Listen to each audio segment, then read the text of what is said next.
Good morning, everyone, and welcome to day two from Trelleborg, Sweden, where we're playing the Junior Nordic Championships. Very welcome back to you who was with us yesterday, and to all of you newcomers, very warm welcome, and I hope you have a pleasant day with us today, where we're playing another day of rounds for the teams. And this morning we will start with Finland in blue playing against Norway in white for U21. That means that the players are playing a mixed team, which is born 2002 or later. And if we are announcing U24, we are playing female born 1999 or later. So have a very good day to you. Thank you. I just got brought my morning coffee, so I'm going to soon be able to speak in a bit more variety. Yesterday, for those of you who were with us, we had great matches. We could see that Norway's both teams, both the U21 and U24, had an excellent day with all wins. We also could see that Finland's U24 team actually managed to penetrate some of the Norwegian defenses and scored 2 goals against them. Right now we're starting with the march from the both teams, and here we have the Finnish team passing the camera, playing blue, and we are going to pan over to the left side where we should see Norway start making their way into the pool area.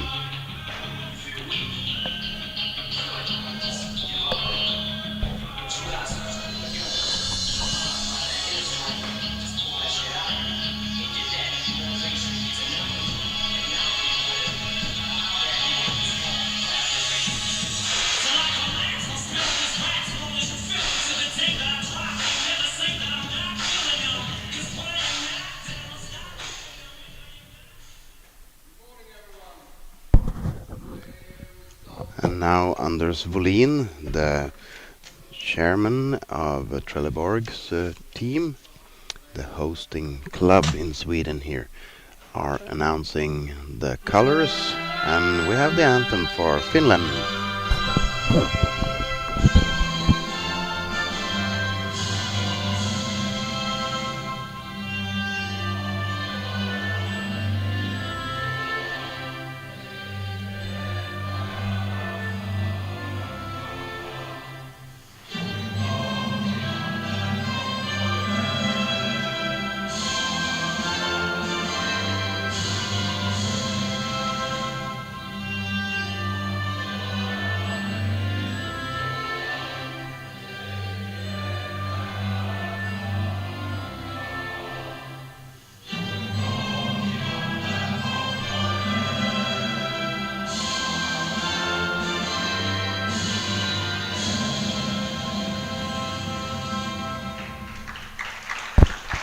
And now we should hear the Norwegian anthem as well.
And we will also have exchanging of the flags, which is a tradition very well accustomed to the players. We remain quite the same lineups as yesterday, and for those of you who were with us yesterday, you could see in Finland number 32 Rasmus Leikkonen making a very good, strong place in the pool yesterday. We also had number 90 Roope Lehikonen, also was a very renowned player from the Finnish team. And in Norway, if you were paying attention yesterday, you could see that number 19, Axel Vigdal, number 22, Olaf Holmu, and 23, Magnus Amelfoot, and number 7, of course, Simon Wijk, made a big impression during their plays yesterday, scoring a lot of goals and helping their teams reach their final result. Now we have the teams prepping themselves for chance, and Norway is getting ready to enter the pool. For those of you who are new to the stream or maybe forgot from yesterday, we are playing the Nordic Championships here in Trelleborg, Sweden. And the pool dimensions are 12 meters in length, 10 meters in width, and 4.1 meters in depth. So this is a short pool. It's a 5-lane pool, which means that it's basically NHL hockey style. Very fast-paced, not many middle ground plays. You're either in offense or in defense. And yesterday you could see that Finland, the first game, was really taken by surprise by the offensive nature of the pool, where they had a troubled time adjusting to going from offense to defense, and there was a lot of goals made on empty baskets. So it will be interesting to see how they adapted to that during the night, and I know that the Finnish coach was telling me that he was going to rewatch some of the games together with the players and see what they actually did in the water and what they can improve. For Norway, I think they have a little bit of a thinking as well to see can they maintain this kind of offensive play that they did yesterday, or has the winds made them a bit cocky. So we'll see if they can keep the performance up during the day, and hopefully you at home can help us in the chat to comment and help us improve your experience of this game. We see Norway here, number 7, Simon Wijk, take the ball early in the play. He remains the ball, passes it to number 19, Axel Vigdal, who instantly charges above the goalie and start to create that chaos that Norway is so renowned to make. And they make the play for the other side, and you have an easy goal for number 7, Simon Wijk, who is perfectly positioned at the other side of the basket. We saw that play from Norway during the whole day yesterday, that they are very good at placing an opponent on one side of the basket and move the play from one side over to the other. And I think that the defenders should try and adapt to that play style, that they need to work on how can they close off where the play is going to be. Can they close off the pass, or can they close off with a forward that closes off the other side? We have number 8 here that gains the ball, which plays to number 1, Sebastian Amott. He charges for the basket, but he doesn't connect. So the Finland's forwards, number 8 there, Vinsky Halminen, can make a play to number 76, Lari Lehotoja, and he plays over to number 32, Rasmus Leikkonen, one of those renowned players. He brings the ball up to offensive, but he drops the ball, and it's collected by number 8, Marcus Kjærstad. They make a Hail Mary pass that goes to number 23, Magnus Amelfoot, but he can't really connect. And again, we can see here the first part of the match that the ball doesn't really want to play. The ball is, the pass is okay, but when the receiving end, it's not really that okay when you see. And here number 4 from Norway gets in troubles, Fredrik Aase. He loses the ball to number 32, which is, let's see here, Leikkonen. He drops the ball, and Norway can perhaps make a play from number 19 to number, let's see here, was it number 18, which is Lars Lysand. He made a try, an attempt, but he couldn't really make the goal. And number 19 again, Axel Vigdal, steals the ball, loses it some. It's a lot of fibble-fobble ball right now. Number 8 here, Kjærstad, makes a move towards the basket. He tries to connect to the other side, and then passes over to number 19, collects it. He makes a pass into number 17, which is Øystein Bingsley. Didn't play much yesterday, but today he gets the chance, and he makes a very good pass since the defenders doesn't really match the switches, and number 7, Simon Wijk, can make another goal for Norway here in the opening minutes. You can see here the chaos that they create when both the defenders and the goalie doesn't really match their switches in the water. An empty basket for Norway, and they make another goal. Number 13 for Finland here, which is Tuka Ato Oja. Didn't see him play that much yesterday as well, but now he gets a chance. Number 22 here from Norway tries to stir up something on one side, passes it over to number 4, which is Fredrik Åse, who is perfectly positioned to collect the ball and take advantage of the chaos that his teammates made and make an empty basket again. See here, perfectly positioned. He gets the pass from number 22, Olaf Holmemo, and basket is empty at the time where he makes the score. Finland starts with the ball, and now they are making a move. The Norway collects the ball and moves into the start. They are starting to move on the offensive. You now have number 17 plays perfectly on the other side of the basket. He gets relieved by someone who steals the defender plays from Finland. Finland has possession of the ball by number 14, which is Benjamin Storbacka. He loses the ball to Norway. Number 4 here, Fredrik Åse, who brings the ball into the basket. Number 17 collects the ball again. Bringsley, he tries to make the pass on the other side, but he changes his mind in the midterm when he sees that the defender or the goalie doesn't really have his position right, and he scores himself. Great play from Norway. Number 17 there, Øystein Bringsley, makes the goal. Finland starts with the ball.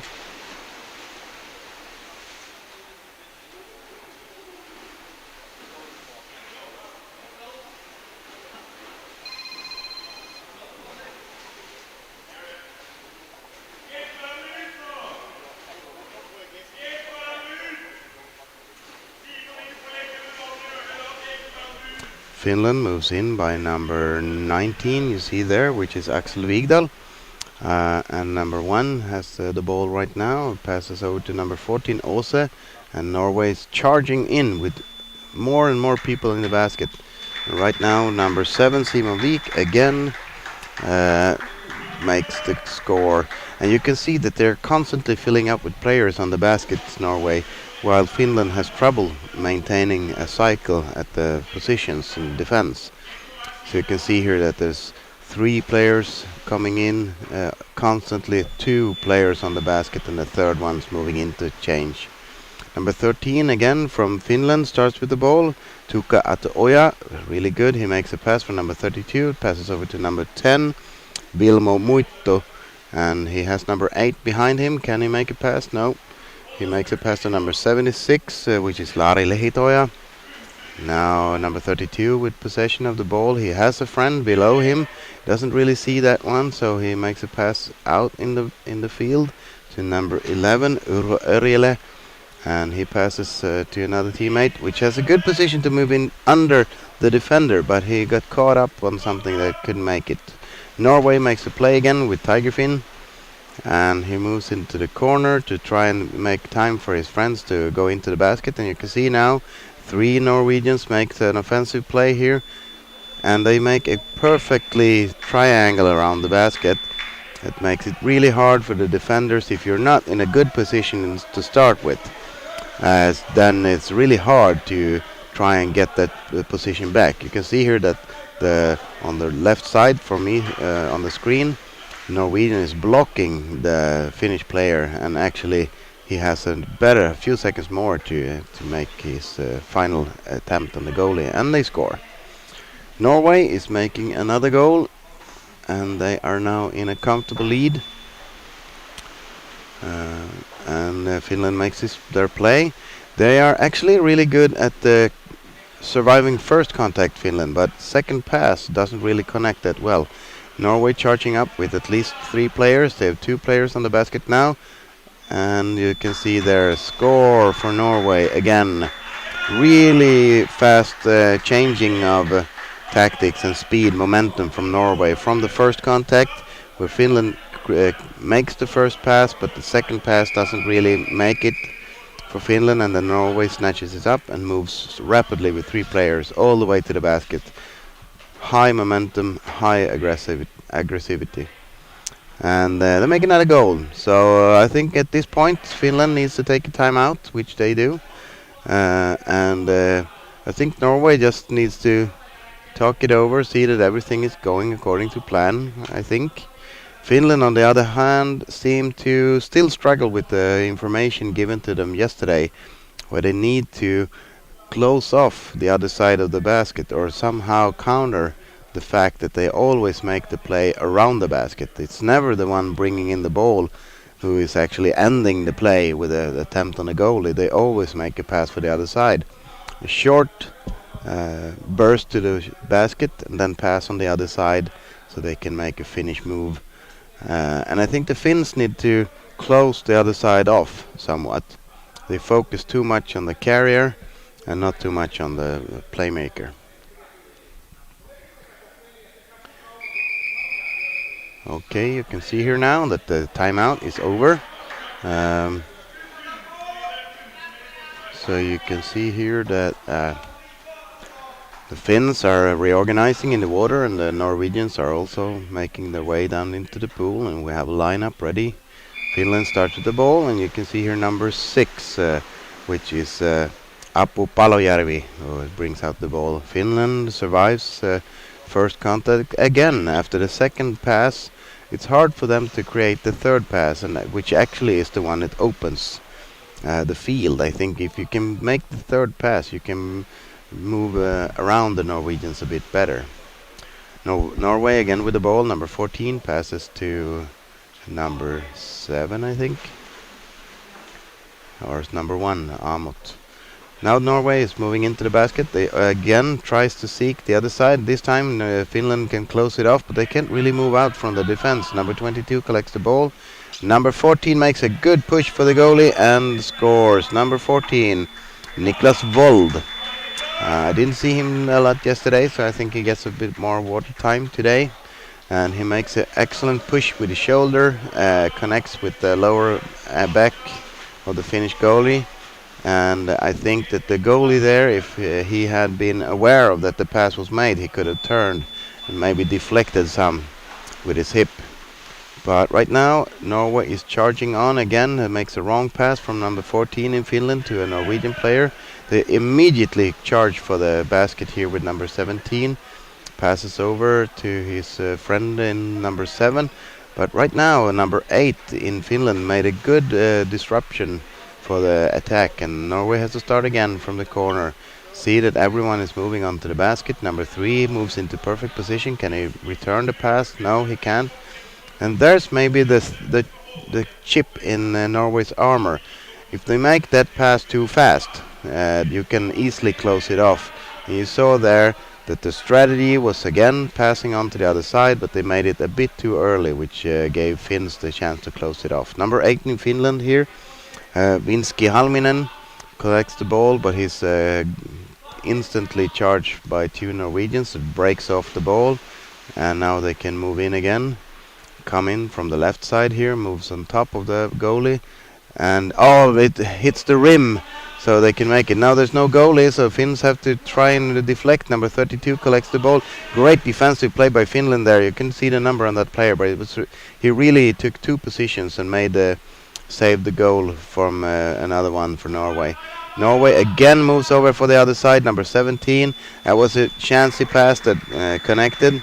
Number 17, Øystein Bringsley, gives Norway another goal. But I think Finland actually made some good moves there. You can see that they really tried to close off a lot of the positions that Norway needs to score. And they did that 2 or 3 times, but unfortunately it didn't last. Okay, with 3 passes for Norway now. See if they can make a 4th. Right now they are struggling. He's almost alone at the bottom there. That is another thing that Finland needs to take in consideration that they need to have more players positioned around their carrier so they can help him. Norway now tries to bring it in from the right side and passing over to the left, but it doesn't really work that way, seems, for Norway right now. Finland closes off that side of the basket and see if they can make something of that. Now the defense is collected for Finland. Let's see if he can make his fins point in the right direction. Norway now start to irritate the goalie. See if the switch on the basket is okay. Yes, it is okay for Finland. They are positioned good. And right now Finland is collecting the ball from their own defense and they're trying to move out. Number 32 looks for the ball. He didn't get it. Norway intercepts and they have immediately one player that is able to move on the basket and see if can they make a right turn. Number 32 in Finland, Rasmus Lehikonen again collects the ball in defense, but he doesn't really get any help. So Norway can collect the ball again by number 14, passes it over to the left side, who doesn't get the ball over directly, but number 19 in Norway is quick to pick up the ball that the Finnish defender just barely clutches, and he can make the score from in front of the basket, which was I was new from Norway. Interesting. You could see that the defender from Finland wasn't really aware of where is the ball right now. Okay, Norway made two passes here. Let's see if they... No, and again you can see here, number 10 in Finland, which is Viljami Muito, he is all alone. He has no possibilities to make a pass because no one's around him. And there you can see it's kind of a sloppy pass to his teammate, which is unfortunate. Norwegians by number 1, Sebastian Amut, collects the ball fast and passes it down to number 22. He has number 17 around the basket, but it's on the wrong side, so he needs to bring it back. Bringsley. He makes a pass for the other side here. You can see here, that side is not Norway's best. But now they can make a connection to the left side. They are immediately charged by Finns.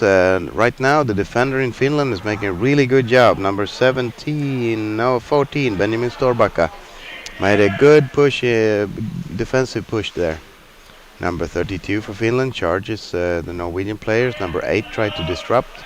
Number 13 gets the ball in Finland, passes it back to his defender, who needs to move out from the defense right now.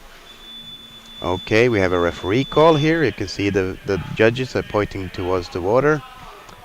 It's attack on equipment. It's a white free throw. So Norway gets a free throw for attacking on equipment. Norway makes a quick free ball by number 1.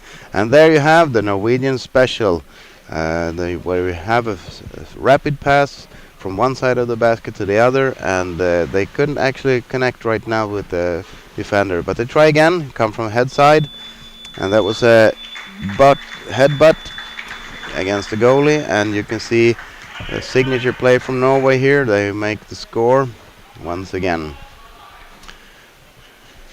And you can see that there's a pattern here in Norway.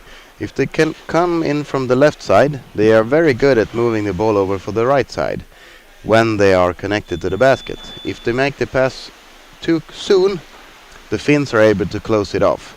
But if they come from the right side, they almost never makes it a goal to the left side. So it's really a signature play from Norway that the other teams need to snatch up on. Right now we have Norway charging in ahead. We have two Norwegians on the basket. Number 19 gets a Hail Mary pass from his friend. He doesn't really connect, but he gets to hold on to the ball. He lifts the goalie, and he makes the score, Mr. Mikkelsen. He had a long period underwater right there, but he managed to secure the ball and hold it tightly until the goalie started to slightly leave the basket. And now you can see here, when he left, he creates a bit of a void where Mr. Mikkelsen can place the ball in an empty basket. It was a good lift on the neck there, but I think that the goalie should be able to withstand some. Finland makes a push here for a pass, a hard pass that doesn't really connect to any of his own player, but the Norwegians snatch it up by number 7, moves in by number 8, which is Lars Lysand. And now they charge for the basket. They make the play, the signature play. Finland has a defender there, the one who saved the goal by 2 positions. He tries to make a short pass to number 14. That's a long drop ball here. Let's see if he can. Oh, he's almost getting pushed out of bounds. Make the pass. Okay, he makes the pass, but again, the collection to the own players is it's a bit sloppy. I think maybe it's the balls. It's a bit strange for them, but shouldn't be that way. Norway by number 8, Marcus Skjegstad.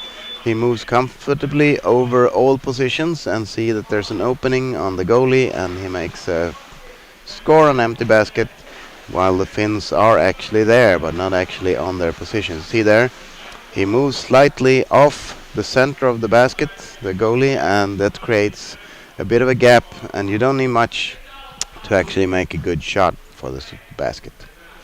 Finland again realigns and starts off here. See if number, let's see, was it 8? He tries another maneuver, but he turns his back to the Norwegian players and they snatch the ball. They now come in from the right side, number 22. He doesn't connect with the basket, but the Finnish defender, number 12, which is Roope Siljanpää, makes a good hold on the ball, but he doesn't get much help, so Norway can regain the ball there. Good defense from Finland right now. It's in good position. Now they are moving at the signature play here for number 19. He almost lifts the goalie. He doesn't really have... it's hard to see there, but I think number 19 manages to secure the ball by holding it close to the wall, and no one's really attacking his ball hand. They're just attacking his left side. And he can secure his way, nudging his way slowly in towards the goalie, and he can make a push goal. Number 76 for Finland, Lari Lehtoja, makes a pass, but it's connected by number 7. It's intercepted, sorry. He moves in for the right side. He can make a play. I think that the Norwegians are getting a bit cocky right now because he had an excellent place. You can see the number 7 who was lying there. He actually smacked his hand that I'm right here. If you don't make the score, you can always pass me, but he didn't. It was just by chance that he got the ball. Number 7 there, Simon Wik, after a long time. You see there, his 2 Norwegians tried to push the goalie here, number 6. So number 6 here in Finland, really a good player here. Number 6, Apu Polojärvi, was perfectly positioned on the goal there. But you can't do much against 3 Norwegians that banging away on you solemnly. Polojärvi again there, number 6. He makes a good pass, but it's a bit of a sloppy interception by his teammate. It should have exploded with the pass there. So Norway was, Skjegstad was perfectly placed there to collect the ball. He manages to secure it and passes over to number 19, which charges into the basket. Makes the rim, but not the goal. It's a lucky shot for Finns that they didn't make a score there. Okay, number 3 here is in a good position. There you can see the defender, the goalie, turn on the basket, which kind of startled the Norwegian player as soon as he was attacked, because he didn't have that rear side to butt on. And that's a hard call. And you see again, to secure the passes, it seems really hard with this ball. I don't know what the problem is for Finland, but right now they don't have a luck ball. Norway's moving in. Oh, and it's on the rim again. Number 1, Amot, he places the ball. It almost balances for a microsecond on the rim there. A good defense play by number 76 there in Finland, who keeps his fin up so the Norwegian player doesn't get too close to the goalie. That's good defense play by Finland right now. It's really interesting to see that they are starting to somewhat close off some of the gaps that Norway is trying to create. Number 76 again, he needs help on the defense now. There's no defender down for Finland. Number 6, Palojärvi again, the good defense player. The goalie there, Norway snatches the ball. Again, good Finn play by Norway this time. Finland tries to intercept. There's a lot of wild goose chase here. And you can see Norway here. Oh, they makes a play under the defender, and he makes the score by a headbutt. Again, number 17 for Norway, Øystein Bringsli. They made the pass underneath the defender, which is a sure way to really startle the defense, where you don't know where the ball is and just trying to chase something that you really don't know where it is, unfortunately.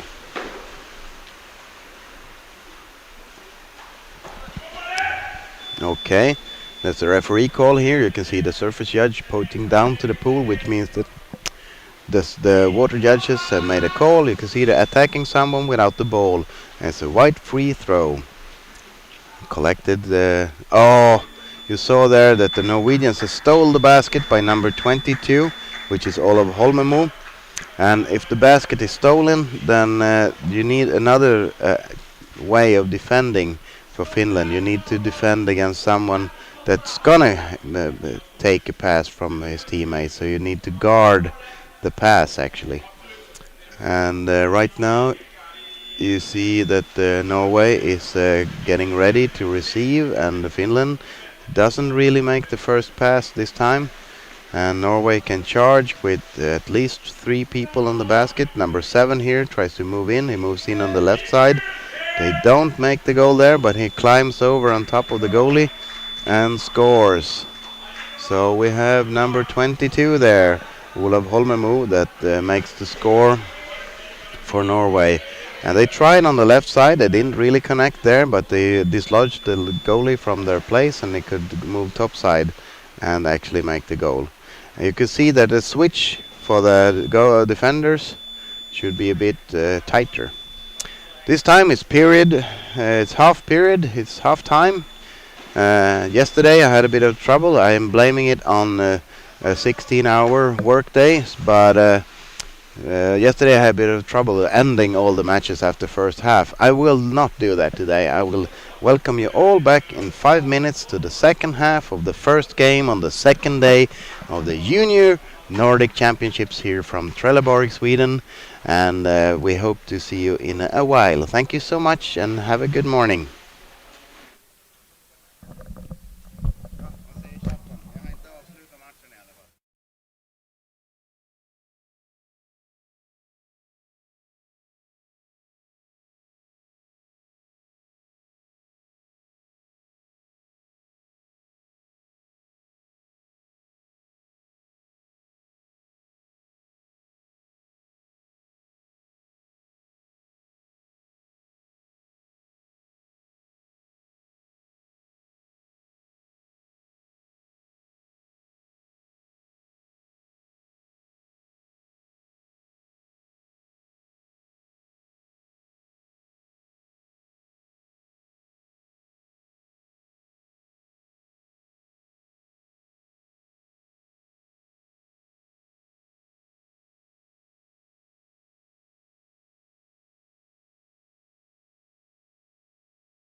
So, welcome back to the second half of the first game on the second day of the Junior Nordic Championships in Trelleborg. Sorry, I butchered that one. Welcome back, and for you who are new to the stream, we are now playing the Junior Nordic Championships in Sweden, Trelleborg, and we see that Norway in white and Finland in blue are playing the first match of the second day. We're seeing the cameraman there plunging into the deep, trying to secure his camera to bring you a nice experience of what the highest form of the junior underwater rugby from the Nordic countries can offer you. And you see right now the Finnish and Norway national teams are getting ready to face off each other. Even the surface judge is ready to start the game. Everyone ready, and now we go. Norway came off the first half by 18-0, I think, 17-0 something. And we shall see here if Finland can reduce the numbers somewhat during this half. Norway is charging up. In the first half you can see that Finland often made the first pass but not the second and third. Number 22 there charges on the basket. He has his fellow teammate number 19 under, Axel Vigdal, who is just waiting for Olav to finish his push on the goal, make a pass down when he dislodged the left the goalie, and he can make a score. So Norway starts with the first goal of the second half of the first match on the second day of the Junior Nordic Championships here in Trelleborg, Sweden. This is a Daco production from Gotland, and commentating to you here is Per, and we have Luke as a technician and Hanse in water filming the game. Norway here loses the ball in their own startup play, and Norway by number 18, I think, 19, Axel Vigdal. No, 18, Lars Lyssen. He makes a pass, snatches the pass, but they can't really move on the basket right there. You have a surface scrum here by number 12 in Finland, which is Roope Siljanpää. I think he managed to unwedge the ball, but it goes down to a Norwegian player. Player number K by number 3, Christian Åse. One of the brothers or the family Åse that is playing here. They have players both in the female and the male team. So now Finland secures the ball in their own defense, but they make a wrong pass. Number 3 in Norway snatches it, and he is all alone with the goalie, which makes a good attempt to defend. He managed to secure the first and the second blow, but the third blow on number 10 there, I think it's Viljami Muito. He can't really resist all that pounding from Norway. It's a good defense from the goalie, who was alone against all those other Norwegian players. See if he is the one that actually I think it was his friend that took all the beating, but it was a good goalie play by Finland, but you can't withstand how much all alone. Number 32 from Finland pushes off with the ball. He's immediately caught up in a scrum there. Let's see if he can make a pass to his friends. He makes it down to one of his friends, number 12. He's immediately greeted by Norwegian hands, and they can secure the ball there. The third pass doesn't connect. Norway moves with number 19 on the basket by number 17 in a good striking position. And again, the signature play for Norway comes to show. You move the ball from one side to another that's not guarded, and they can secure a good push on the goalie, and they secure another goal. Number 19 over to number 17, Øystein Bringsley, which scores for Norway. And again, you can see that shift in play from Norway, where you shift from one side to another. It's a signature play for Norway during this tournament, and they have scored almost 95% of the time that they make that play. On the other hand, there you can see number 19, if you snatch the ball immediately at the play, he can make a score, Axel Vigdal. He pushes hard from the receiving of the pass, and he moves directly to the basket. He doesn't choose a side, he just moves straight for the basket. And that is also something that is signature for Norway. They always charge at the basket. They never stop. You can see most of the other teams, they move the play up in the offense, but then they stop for just a short period to see that everyone's coming along in the attack. Norway never does that. They always charge, and they know that they at least have one more player on the other side of the basket. Finland here remains in offense for a while. Make a Hail Mary pass there that connects to number 76. Lari Lehtoja, he is moving in from the right side of the basket here. He has a good hold on the ball and actually makes his play to his friend, but they kind of collide for a moment there, number 11 in Finland. He doesn't have the same luck, and the Norwegians by number 22 is quick to collect the ball there. Mr. Tigerfin moving up the ball there, and he connects immediately to one of his friends who passes over to number 4, which is Fredrik Åse. Plays over to number 7, who has a signature play again over to number 22. That is perfectly positioned, but needs to struggle a bit against number 12, Roppe Siljanpää, on the basket before he can secure a goal. And it was a good defense by the goalies for a short while, but you see here that the defender is actually a bit above the rim or the basket, so there's really not much help you can get from the defensive side, and then the Norwegians can work on the goalie by themselves. Norway by number 76 starts off the play, and they doesn't connect with the second pass here, and the Norwegians move up. Number 19 here comes into play. He's on the right side of the basket, left side of the basket, and he actually makes the play by himself. Hej Viktor, vill du vara med? För tusan. Ta en lur.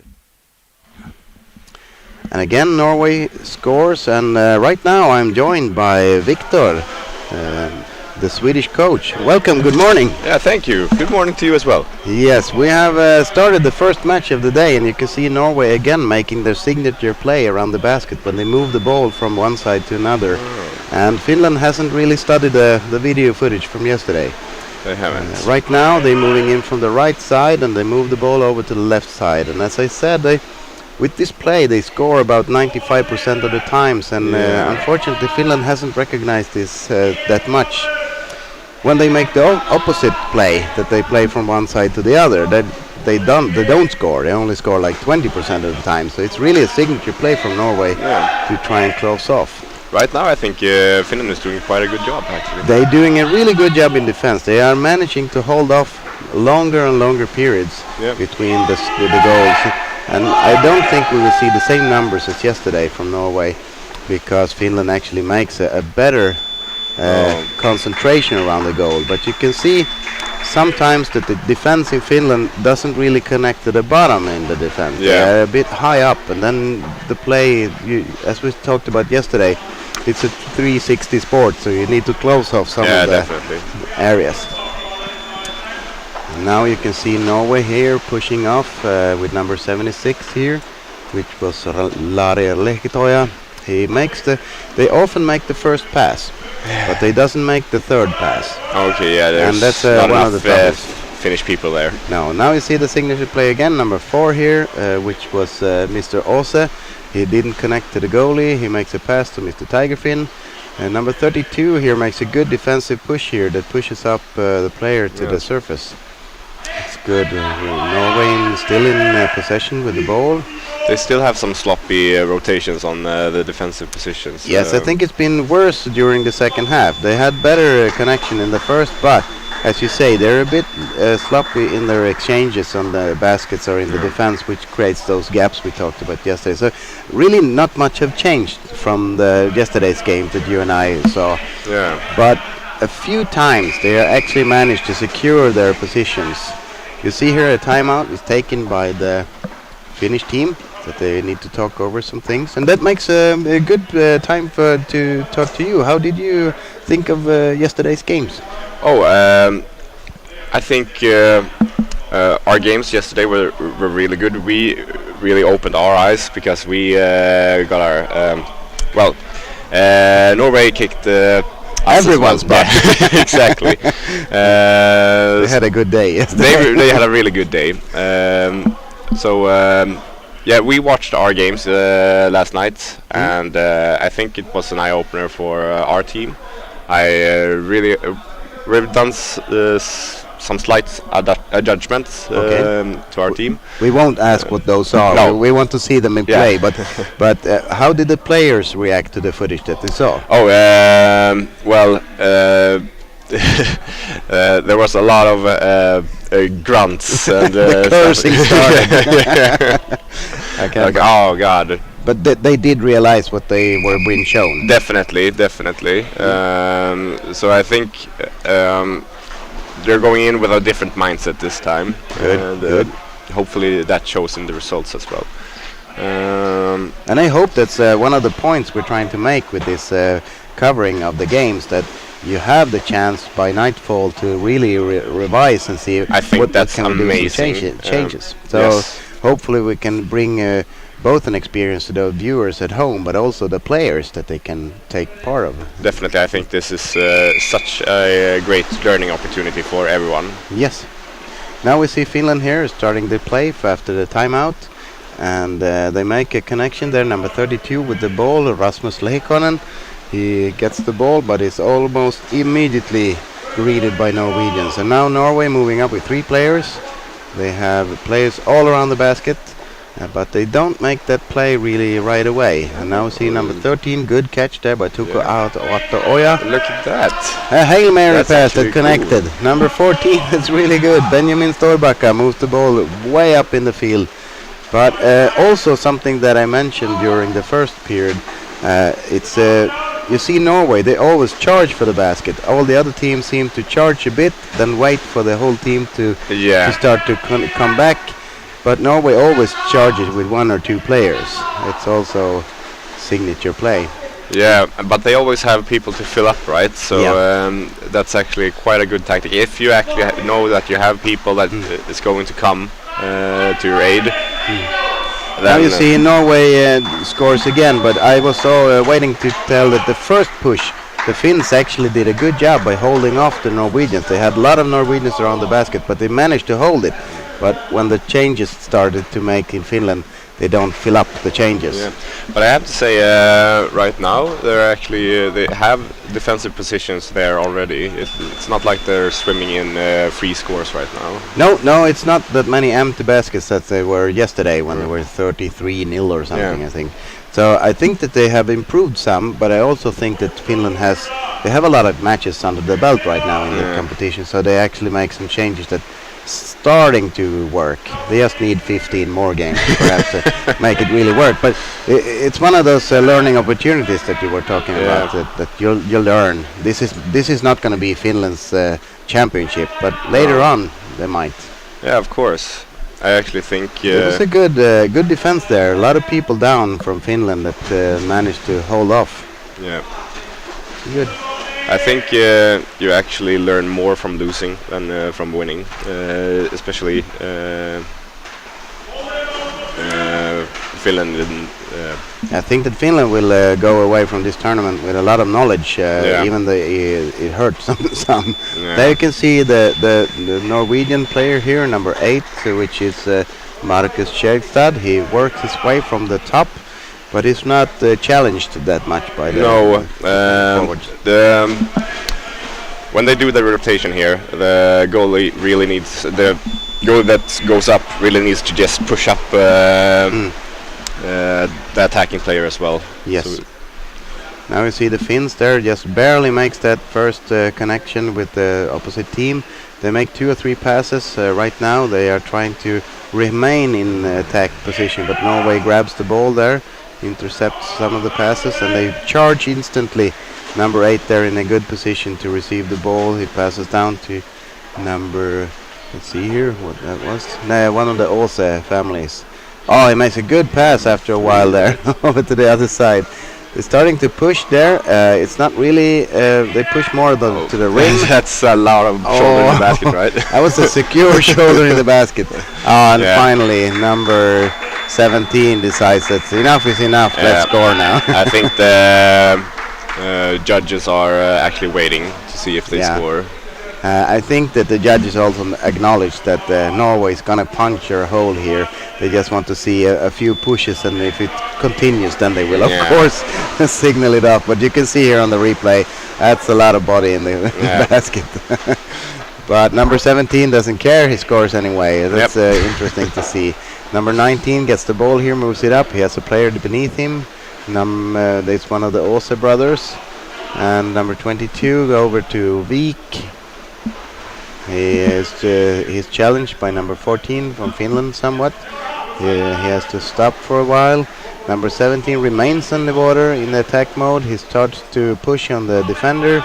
Okay, I like this. The Finns are actually, the defender is actually punching them in the face with their feet this time. Yeah, you can see a good defense push for the defender there. They put up the Finns and really tries to hold them off. Yeah. The thing that mostly went wrong here is that when the play was made, there wasn't an exchange coming in to stop that side. So a bit unfortunate. Yeah, I think that's a thing as well. That's a lot of the stuff that happened to our team, that our defenders went to the other side and they had a hard time going back to the other side of the basket. It's in most of the sports where you have to protect the goal, like in hockey, it's the movement between the poles that is the hardest thing to adjust to. Now number 22 charges himself onto the basket, and a good momentum. He never stops pushing. He pushes all the time, Yeah, and Finland doesn't have a chance to hold that off. It was number 22, right? I think Olav that was pushing there. And you can see that he doesn't care. No one really gets a good hold on him. That's too bad. Defender there also tries more to secure his place around the basket, but doesn't really acknowledge that he's been charged that hard. Finland here makes the first pass. It immediately stopped in a scrum by Norway. Norway gets the ball by number 1, which is Amut. And he has number 8 with him. Can he make the pass? Yes, he can. Shagstad, but he's connected by the Finnish defense. And what's lucky that they get a hand on the ball, because he could easily have been outplayed. Yeah, but now they have the Finns on the face. I like that. Good, and a semi-good change on the basket there for Finland. He is positioned somewhat. He tries to guard off the right side there. Yeah, and it's going quite good. Oh, now they're playing behind the basket. Right. That is that's a good steal from Finland. Really, really good. Now push with the Finn. Push, push, push. Number 12 he needs to push hard. Now he really needs more friends here. Now I think Finland changes, and that means that it's hard. Yeah. Again, I told them in the first half that something seems to not be working with the ball for Finns. They can make a good pass, but the receiving of the pass is harder. Yeah. Even in a slow pass, they drops the ball quite easily. Yeah. Norway here collects the ball in their defense. Yeah, look at that. Number 7 pushes on, and there you have the goal, empty goal. It's good thing to see that 2 Norwegian guys are actually going all the way. Yeah, they're following through all the way to the basket, because sometimes you can see the push with 2 people and one starts to trail off on the way, but here you can see they're following each other all the way in. It's not about that they don't trust that the other one's going to score. It's because they need to be there if something happens. Yeah, exactly. That's the perfect way to play as a team. Yeah, and if it's one time you're supposed to actually push yourself to the limit, it's situations like that. Yeah. It's a good training. Number 22 here, he's moving alone on the basket here. He is known to be able to score a lot of goals by himself, but this time he seeks the other side there, seeks the right side. He gets it over to the right side, and I think that's number 19 that's pushing, and 3 Norwegians has their hands on the ball. Yeah, the whole Finnish team were really floating up there from the basket. It was quite a miracle that they didn't score before. No, I think they may be charging each other. You can see there actually are 3 Finnish players trying to score at the same time, and that was actually what took so long. Finland starts here with number 76, passing the ball. That's Lari Lehitoja that tries to pass. He gets the ball over to number 14. He doesn't really make the third pass there, so it was intercepted by number 3, Norway. Now Norway pushes up here. Number 32 regains the ball for Finland. A very good player, that 32. Good at securing. When he's in position, he secures his position. But number 16 drops 76 drops the ball there. Amot is ready to receive on the other side from number 8, Shagstad. He loses to the 8 in Finland, which is Vinski Halminen. Number 32 And helps. there's some good passes there as well. And Yep. number 8 is more aware this time. Yes. Today he makes a good long pass there. Let's see here, one of the defenders from Finland brings up the ball somewhat more in the attacking mode. We have number 11 there. And now you can see here, it's the signature for the other teams where they stop. Yeah. They stop, and that gives Norway time to move out. Yeah. Number 1, Amot, has number 9 on the other side. He makes a chance pass, but he doesn't connect. I think he was trying to score there. But okay, number 19 again, which is Axel Wingdal. I think they made the first. They had a chance to receive the first blow, but there was no one filling up for Finland. So just that first push, they hold off. But it's the second push that is the danger one. See, I think the defenders really need just a few more moments on the bottom. On the bottom of the basket, yeah. Norway takes a timeout, and I don't think it's because they're tired. I think it's because they're starting to discuss techniques in some of their plays. They are up with about 19? No, what is? What? 34 goals. 34. We broke yesterday's record by 1 goal right now, damn. and we have a few more minutes left on the clock. What we can see, I think, from the second half here is that Norway is consistent. They play they push with 2 or 3 players, much more aggressive than Finland does. Finland push with 1 player. And I think that Finland, again, they have learned some things in the defense, but I think Norway has a way to secure the ball for a second push. Yeah, I think both teams are playing better today. Yeah. Unfortunately. Unfortunately, yes. It would be nice for the Swedish team if some team just collapsed totally. But this is a Nordic championship. It should be hard. It should be a learning experience for everyone, even those in favor. But let's see here if Norway is making any changes. I don't think so. Show the ball, they say, and let's move out. I thought there was a bit of an uncertainty there in the Finnish team when they swam out. Who's going to do what? I have the ball. Well, what's going to happen next? And you don't have that chance at this level to have that discussion, really. It should be worked in. Okay, the Finns are not actually in the offensive position with their fins. Okay, number 22 makes a pass. There is a good defense, Finn. But they although they make the pass Norway here, and now they can move the ball in a triangle. Yeah, really much a triangle. Number 22 that scored, he was down there a long time. Yeah, no one was there to actually grab him once he got the ball. Let's see here the triangle where you have one person at the top there placed down, and there we can see you have 3 people in a sort of a triangle around the basket that they can make a play from upside to down around the basket. It's really hard if you don't have a defense that knows how to counter that. The forwards there do their part. Now the signature play again. You move from one side behind the basket this time.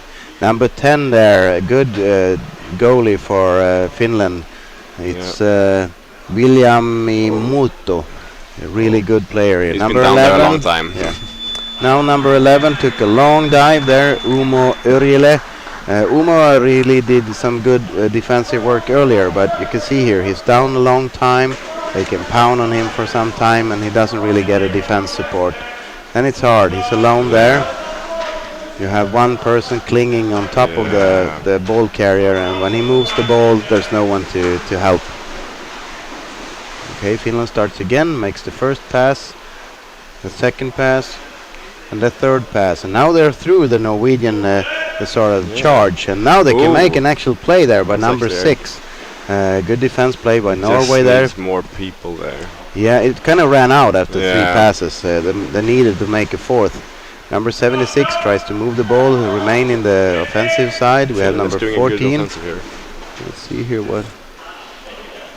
Number 14, Benjamin Storbacka, had the play there. Number 10 now moving in with the ball, but he's all alone. He needs more people there. He needs more people, and I noticed that the Finnish people are quite static in their movements around the enemy basket. They need to keep in constant motion. Yes. Right now they have 3 Finnish people down working on one person. That means that it's going to be gaps here. It's Yeah. gonna be a easy push for some of the Norwegians. Yeah. Now they make the You can see the Norwegians are doing really long passes. They're Yeah. not supposed to be allowed to do that. good defense Finns there. The Finnish people really need to punish those. I think long that defender passes. is pretty good at moving himself. He Yeah. had a good position with the Finns, and he actually closed off the pass there on the other side, which was really good. But when he changed, you see his fellow friend didn't make the same move, and it was dangerous for a time. Again, a good Finns there. I think it's number 12, Roope Siljanpää. Really learned something during this play, Yeah. how you should work as a defender against Norway, which was really good. Let's see, he's down there again. He's trying to close off the other side and does that somewhat good. Now he needs a change by number 12. And that's the end of the game. That's the end of the game. Unfortunately, it's starting to happen some things for Finland there. Really good. I think they played a lot better. I'm surprised that they scored even more today than yesterday. Yeah. But I think the Finnish people did play a lot better. I think they did a lot of things better, but as we said, the gaps are still there. They're pretty static in their offensive play, Yeah. and they are also kind of stopping before they make a final push. Yeah. So the difference is that Norway always makes the push Yeah. and then returns and make another push. So it's going to be a learning process again. Yeah, definitely. I hope they watch the replays or. Yeah, somewhat if we can help them to see the footage from what happened. So I think they actually should take some of good parts with them, that they learn some things from Definitely, yesterday. they did very good plays. Yeah. Uh, So thank you so much, Yeah. Victor, for joining me. thank It was you. really good. I hope you have a great game now. You have a game between yours right now. It's going to be against Finland. another game.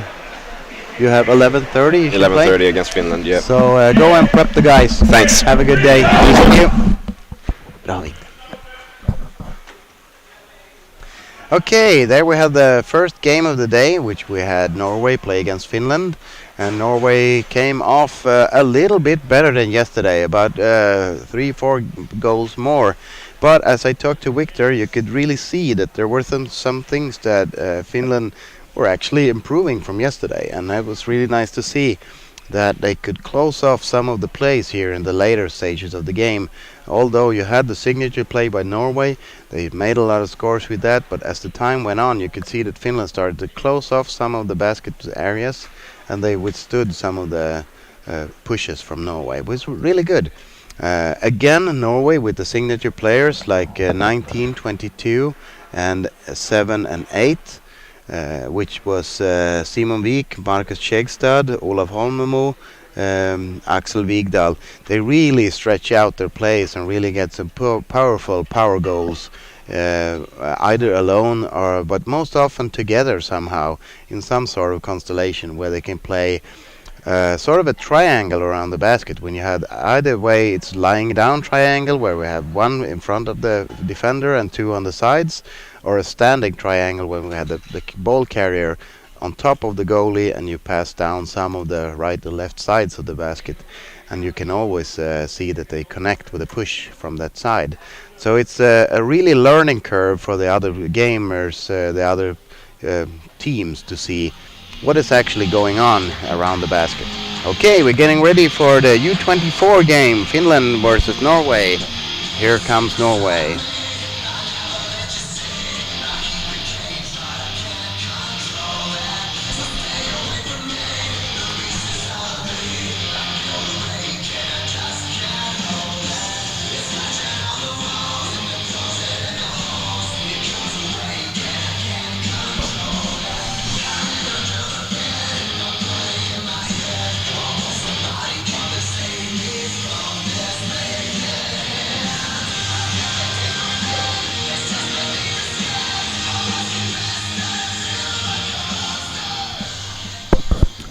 And now we of course will have the team's national anthems. And we have again Anders Wåhlin from Trelleborg, and we'll give a good shout out to the Trelleborg hosting club here.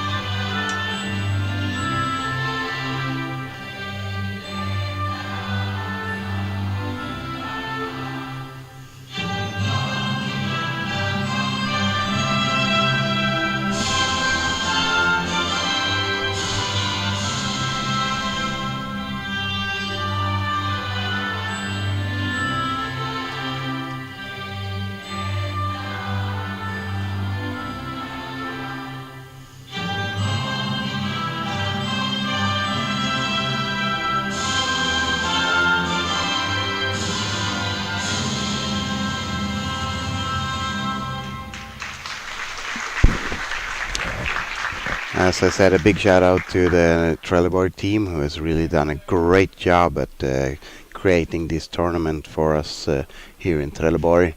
A good support team with coffee and food.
Here you can see the Norwegian guys greeting their girls.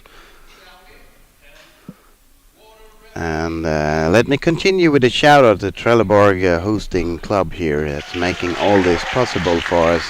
A good support team with food and resting areas here. And we also have a great administration team keeping the numbers right for us, which is really interesting. So we are so pleased to be able to be here in Trelleborg, Sweden. And here you see the changing of the banners, or the flags.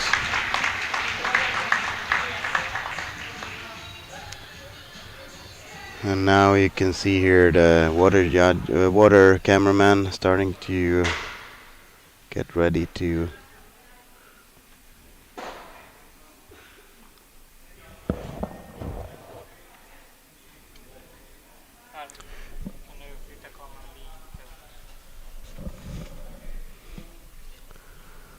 And also for you who are new to the stream here, starting to watch right now, this is the Junior Nordic Championships here in Trelleborg, Sweden. And today right now we are going to watch the U24, the women's competition between Finland and Norway, which is the only U24 women's team in this tournament. So they already battled it out a few times yesterday, which was really interesting that you could see that Finland actually punctured Norway somewhat in the late game yesterday. See what they learned from that one, if they can continue. Now you have the guys cheering on their girls from the national teams. It's really good to see. So this is a DKB production from Gotland, and we are bringing you the Junior Nordic Championships here from Trelleborg, Sweden. And commentating for you now is Per, and we have Luke as technician, and we have Hans filming in the water. So the last match in the second half, I was joined by Victor Lundin, which is the Swedish head coach for the team, and he was telling me something about that they watched the footage from yesterday and made some adjustments. It will be really interesting to see the game after this one, if they learn anything from those video sessions. They are playing Finland in a bit. But right now we have Norway playing Finland. We have Finland in blue and Norway in white. And I don't think they made too many adjustments. I can see that Nujen from Finland, she is not playing right now. We have... she is not playing right now. Cecilia from Finland is not playing. And now we start the game. You can see here Norway is just barely first on the ball there, but Finland is sure, easy, close. Number 23 clutches the ball there, passes over to number 3, which is Emily Jacobsen Säbe, and they try to establish their attacking game here. Number 43, Mentele, which is a really good collective player for Finland yesterday. She loses the ball, and number 8 here for Norway can move in from one side. She has number 23 making the block. She's making a pass on the other side, but the ball doesn't really want to be playing with them. Unfortunately, she couldn't get a hold of that ball, and she can't really score. Number 3 collects it. Number 11 slides in there, try to unwedge the goalie. The Finnish team collects the ball by number 21. And number 91, which is Jenny Raitinen, she tries to move the ball up, but the Norwegians collect it. They push up with number 8 there, trying to secure a corner here to see that they can make some people move together into the basket. Number 3 in Norway here, Emily Jacobsen, tries to collect it and see, can we make a pass here? They're just outside the Finnish defenses here, which is really troublesome to defend against, because they can make a lot of plays out there without consuming too much energy, and tries to move up for an offensive play. Number 13 tries to move a bit more aggressively here, and but she doesn't have a lot of teammates with them. Now Sabe is pushing for the goal here. She has number 10 with her on the other side, but she's challenged with the carrier there. Makes the pass down to number 10 for Norway. Number 8 here in Norway, which is Geddy, as I know her by now. She tries to push for the goalie. She makes a pass down to her friend. It doesn't really connect there, but they have push on the goalie here by number 21, Marie Sershed. She can't connect either. It's a good defensive play by Finland here. Mentele again collects the ball in defense, as she did so many times yesterday, but she always gets grabbed right outside the basket there by the Norwegians. So they really should study some footage and see how can they counter that. They have a good, strong player there that can collect the ball good in the defensive position, so she needs support by bringing it out.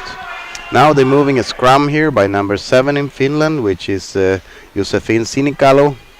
They move all the way up to the offensive line, but the Norwegians manage to secure the drop ball there.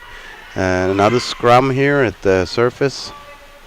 See if the two Finns here can do something. There are 2 Finnish people in the girls in the scrum here, 3 Finnish girls in the scrum, but no one underneath the scrum. So Norway secures the ball and dives. No, Finland secures the ball. Immediately dives down to the offensive. Mentele was on the basket there, but couldn't get a pass. We have Norway by number 13 pushing out, and that's Aurora Hagelund. Finland regains the ball here. She has Mentele with a good carrier, passes down to number 7. She moves on to number 22, which is Olivia Helston. She is caught up on the defense. Mentele carries the ball again. Number 43. She tries to hold off and see can she make a pass. It's a drop ball that Norway by number 23, Susanna Edwardson, collects. She makes another pass to her friend. She doesn't connect. Number 6 here in Finland, which is Telma Björk, moves the ball up and she passes to her friend. Let's see here. Can we fill up with people? Come on, Finland. Fill up, fill up. And number 10 there in Finland, Alma Nevalainen. She is so alone with the ball. She has a lot of downtown now. She needs to make a pass there. Number 27, Vivi Armanen, gets the ball, but can she carry forward to some of her friends? She can. Again, back to number 10 there. She has a lot of downtime. Number 21, which is Vivi Arminen.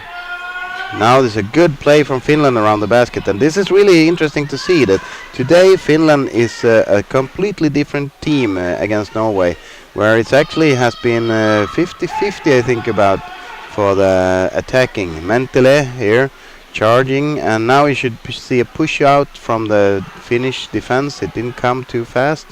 Now Norway is moving in for a push here. Goalie number 38 here. There's 3 Norwegians around the basket.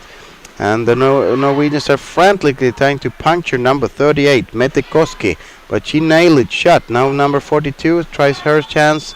Unfortunately, she didn't have the same luck. Nappe Usitalo had to let go of her position on the goal. The Norwegians score the first goal of the match, I think. And it was a really good period for the Finnish team there. They could really try and secure some of the positions in defense and also push up And now we have a timeout. I think the Norwegians took the timeout, and you can see there the long extended finger by the coach. That's the warning finger. You should do as I say. Remember our tactics.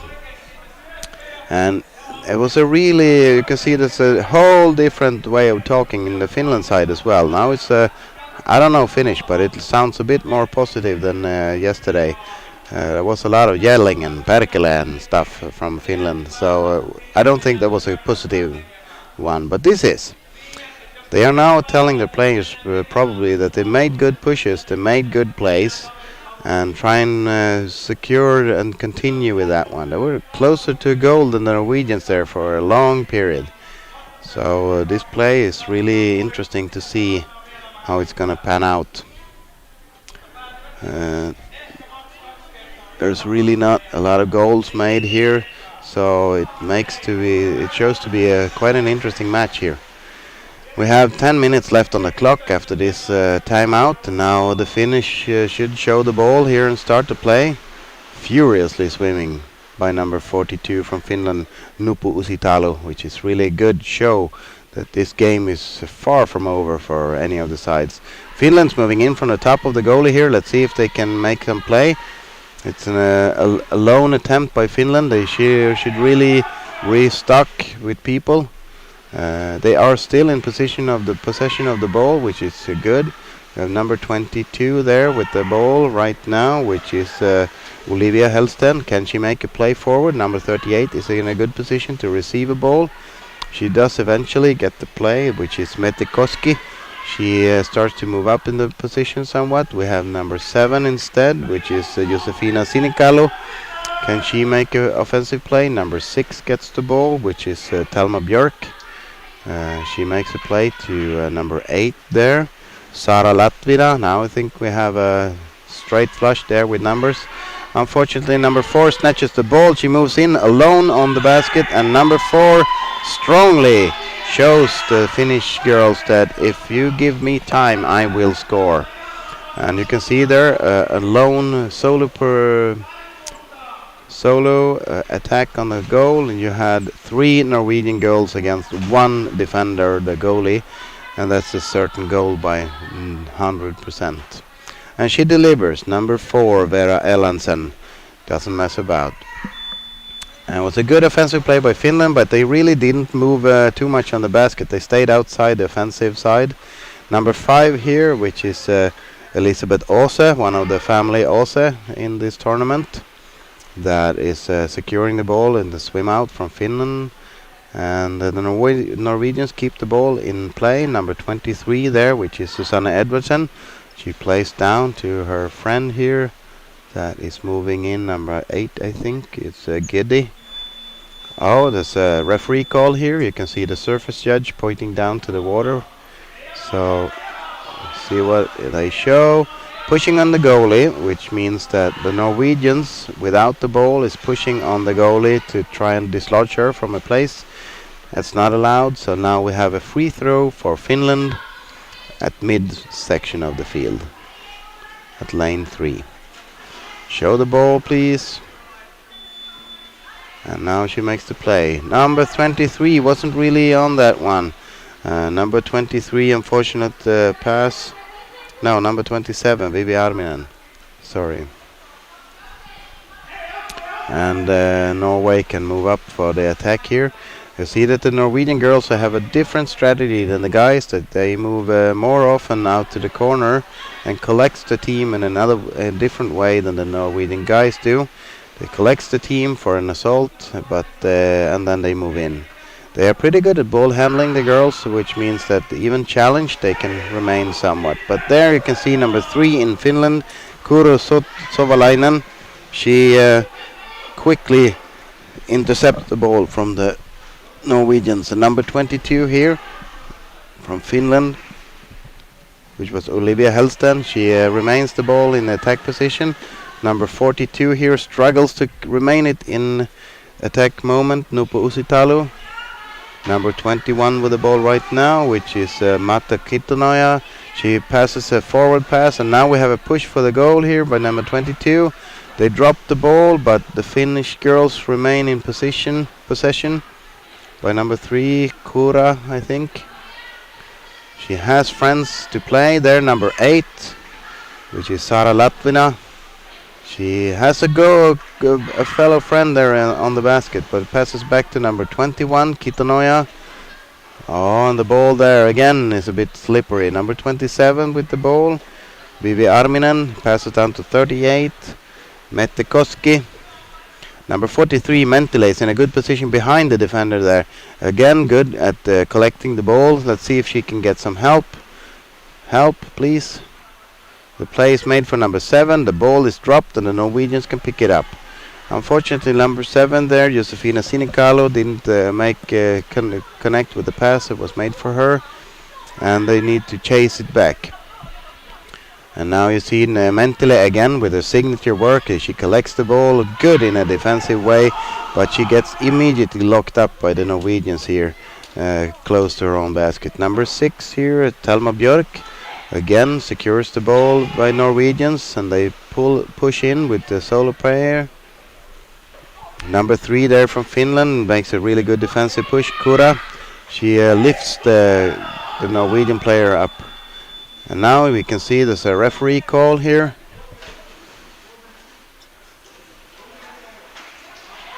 Oh, unfortunately, there's a 2-minute penalty for Finland. Too many players in the water. Oh, such a devastating blow for Finland. This is not the funniest penalty to get, because this has nothing to do with an actual physical rule breaking. It's more that they didn't have in order which kind of switches that we're going to make in the water. So 2-minute penalty for Finland at this moment by too many players in the water. And let's see here, I think it's is it number 8 that takes the seat? I think so. Number 8, Sara Latvala, that takes the seat for a 2-minute penalty here. See here. No, it's not. It's number 3, Kura Savolainen. Sorry, I can see number 8 here from the bench. I'm sorry for that. Number 3 has taken a seat. Okay, Finland will be playing 2 minutes, one person short. Norway's head coach is approaching the judges for something. I don't know if the judges approach her or the other way around, but she made a discussion, and you can see that Norway is taking the time to discuss some tactics now, as we see that the teams are getting organized and the judges are organized, and that's one of the perks by being ahead. Okay, it's a free throw for Norway right now. I think it will be getting by lane 4. It's an offensive free throw, and you can see here that the Norwegians are just spinning up, trying to collect the ball and spin up the offensive play. It's a short play here by Norway. Oh, it's a chance pass there for the Norwegian girls. Gets back. Oh, and the Finns are good at disrupting the play from Norway, and I think that's something that the Finns, that's what they need to do right now. They need to disrupt the game as much as possible for Norwegians, so they can't establish with many players on the basket.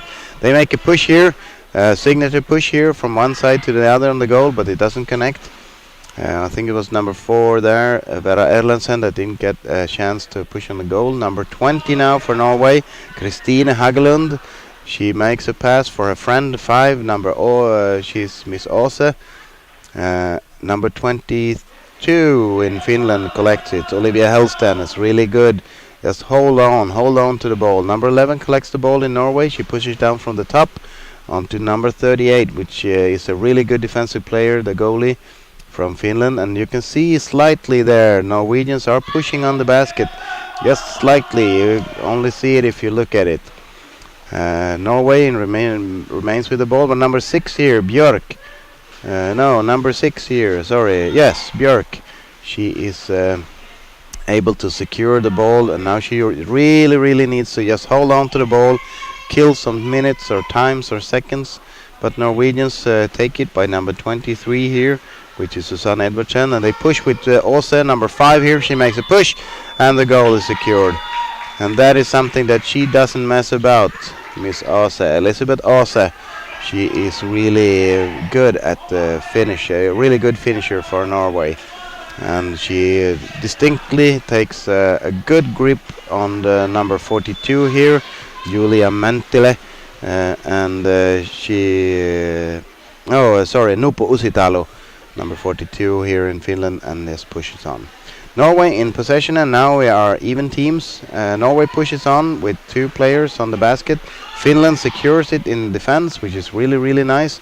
But they climb right straight up from the basket here, so they really didn't gain anything in length, but in height.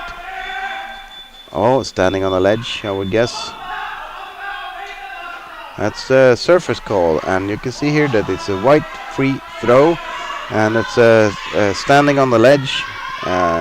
It means that you can stand on that ledge and keep playing.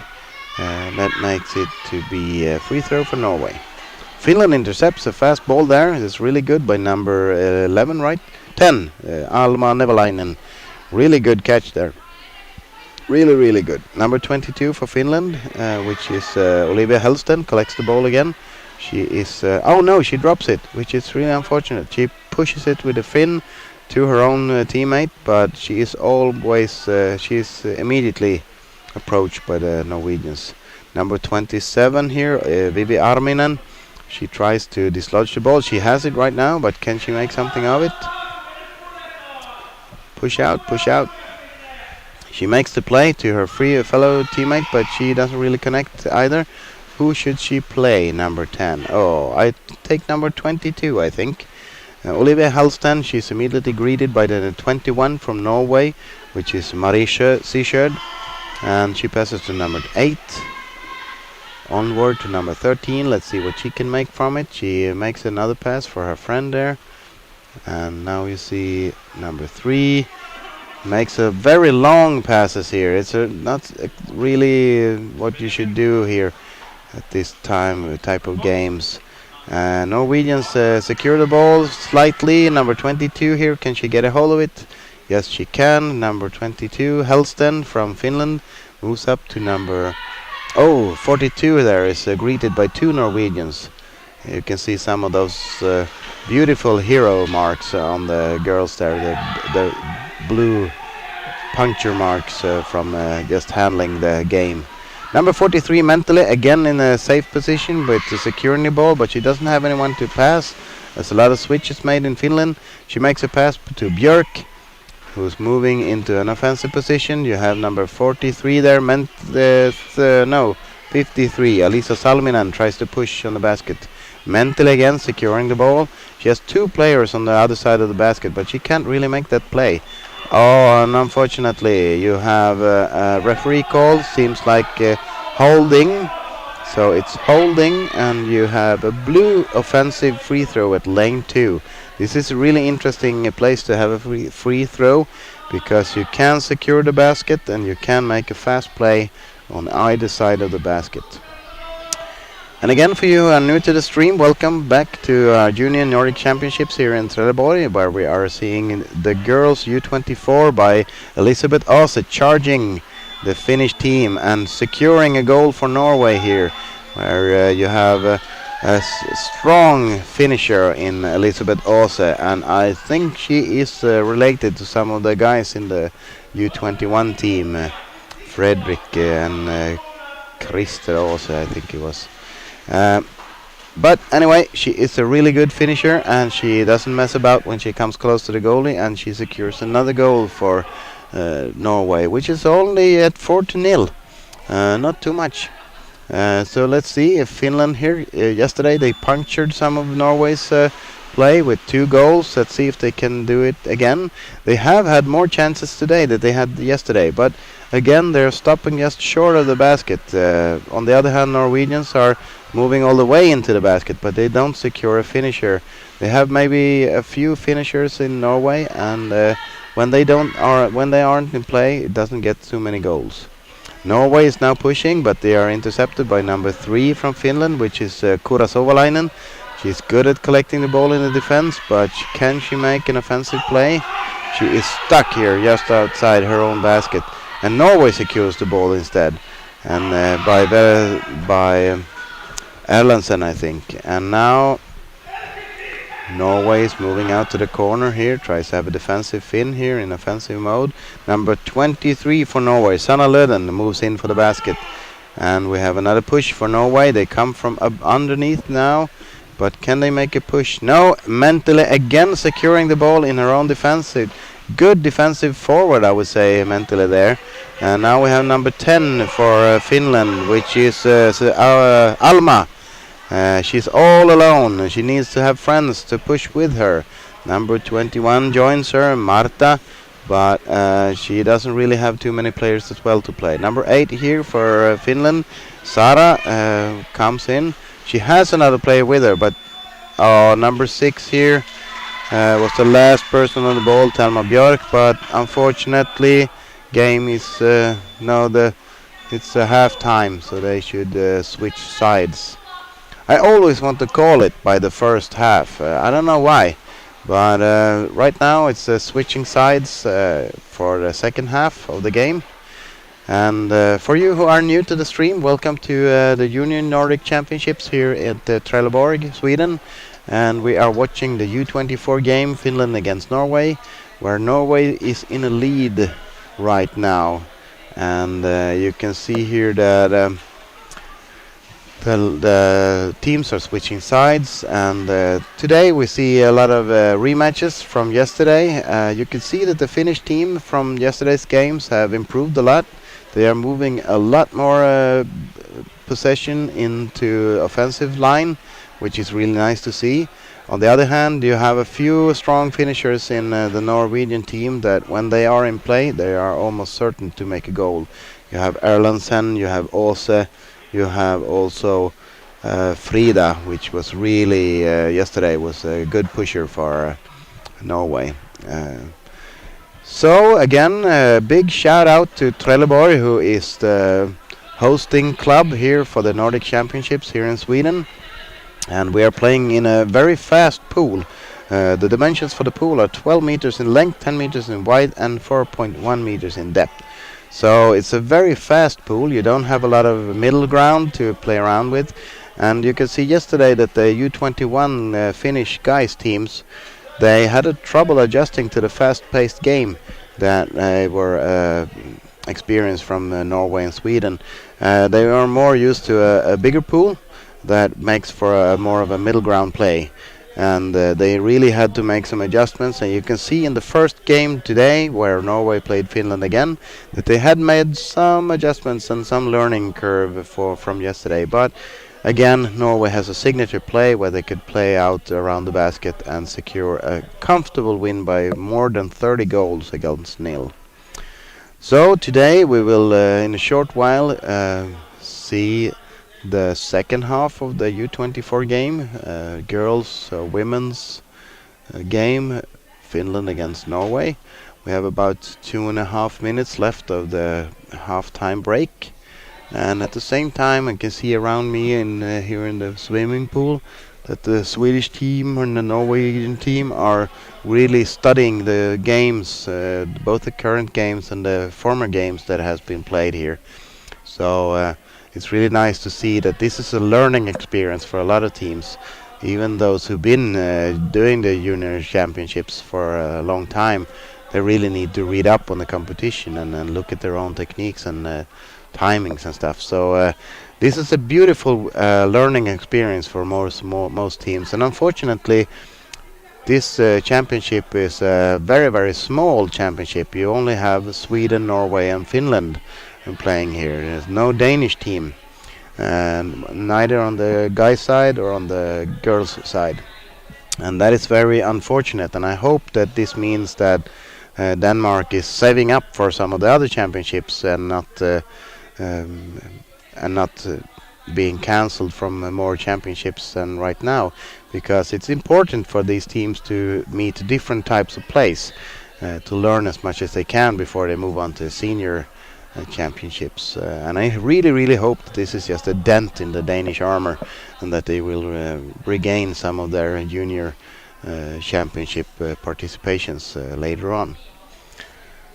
And for you who are new to the stream, this is a DKB production, which is a Gotland local team that plays national games. And we have a three-man crew today. It's me, Per, on commentating. We have Luke on technique, and we have Hanse in water filming. We are also covering the Underwater Rugby League later on in the season, and hopefully we will cover some other national and international games. And please let us know in the stream if there's something we can improve or something that we can adjust to later productions later on in the series. For information right now, we have one camera in the water. We have the possibility of 4 or 5 cameras in total, but the bottom of the pool doesn't allow us with the technique we have right now to secure more water cameras. A bit unfortunate, but it's something that we already started to studying how we should adapt to in later games to have static cameras covering the goal areas as well as a moving camera. So it's really nice if we can see here. You see here that the cameraman is plunging down. He's coming to eat us alive. That's Hanse, and he is covering the water.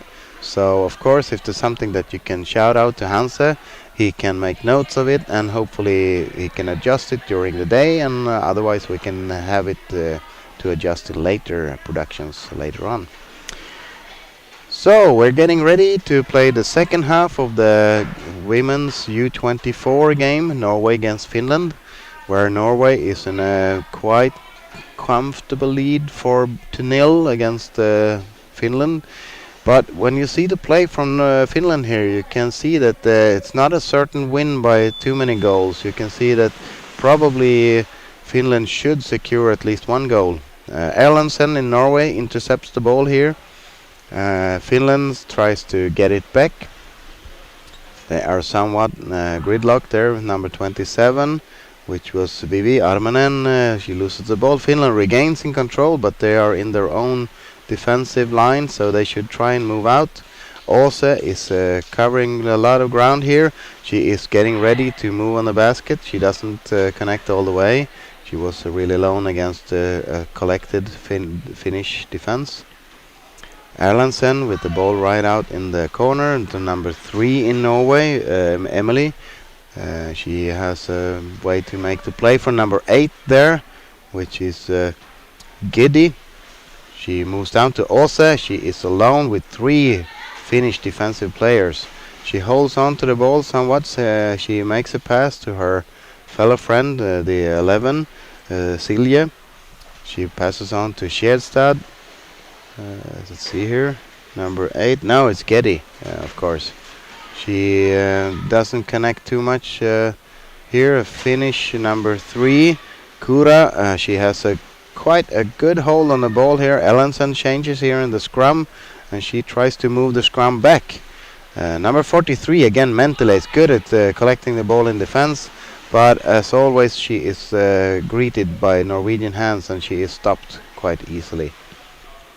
See here, number 13, she holds off 2 Finnish. Mentele collects the ball again.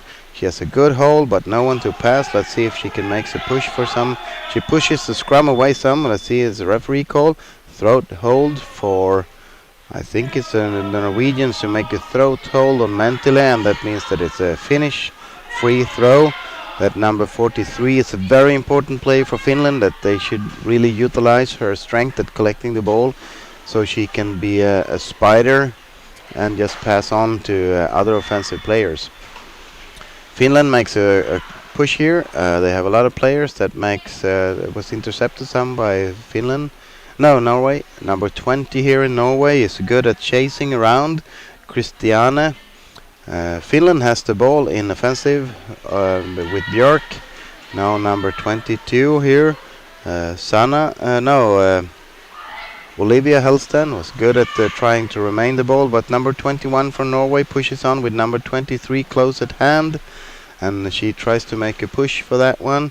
Norway has a lot of players on the basket right now. Number 21 plays behind the basket. Number 22, Helston, is collecting the ball. Number 11 from Norway gets it back. She moves into the basket, passes on to 21, which is Marie. and she feeds it to number 23, and now you have another Norwegian player that secures the ball. We have number 22 again, Sanna, who keeps the ball in an offensive play.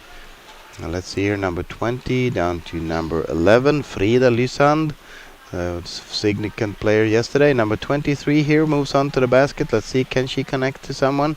She connects to team player, but can she move the ball? Yes, she has the ball all the way in, but no. Good defense here from Finland that keeps the Norwegian girls at bay here. Now we should see it needs a switch on the basket there. Norway stole the basket, but the Finns got their hands on the ball. Oh, that was a close one. Number 3 for Finland, Kura, moves the ball up, but there's 4 Norwegians at one point trying to dislodge the ball. There's a drop ball down to Mentele, of course. She gets the ball. Can she pass to her friend? Yes, she can. And Finland by number 27, Vivi, is trying to move on the basket, but she's hesitating, and that means that Norway can collect their defense. Mentele drops the ball in offensive, and number 5, Åse, is moving rapidly up. She has number 13. She can pass it. She makes the pass, and there you have another Norwegian girl that takes the ball here. Number 4 charges. That's Erlandsen, I think. She really pushes hard for the basket, and there's an empty basket here. Can they make it a score?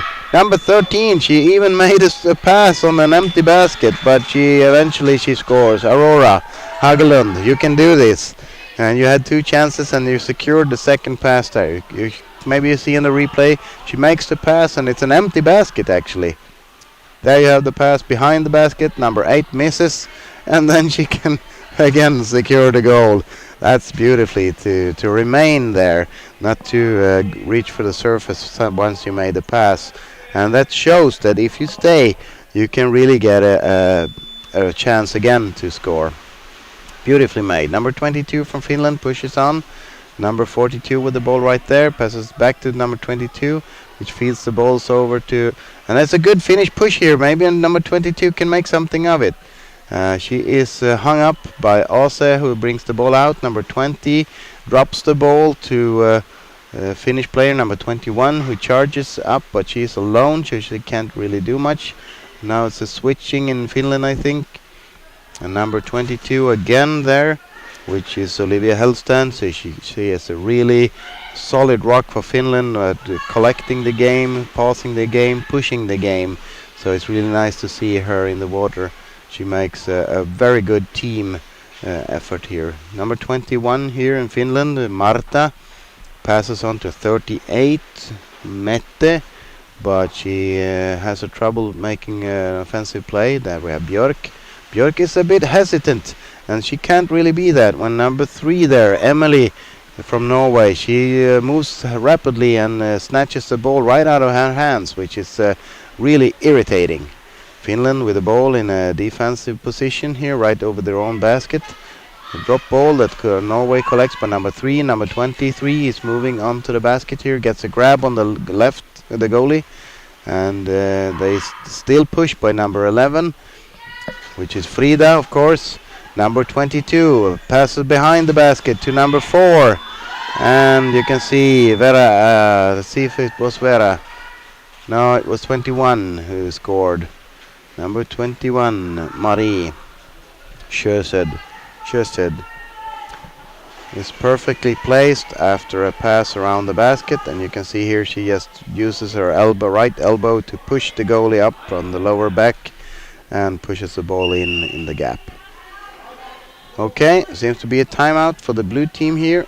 Timeout for the blue team, and I think that they should try and discuss how they can fill up with people in the attack. Finland, they are pretty good at snatching the ball, securing the ball, but they're really not good at handling the ball since they have it in possession. They should move up with more players and maybe have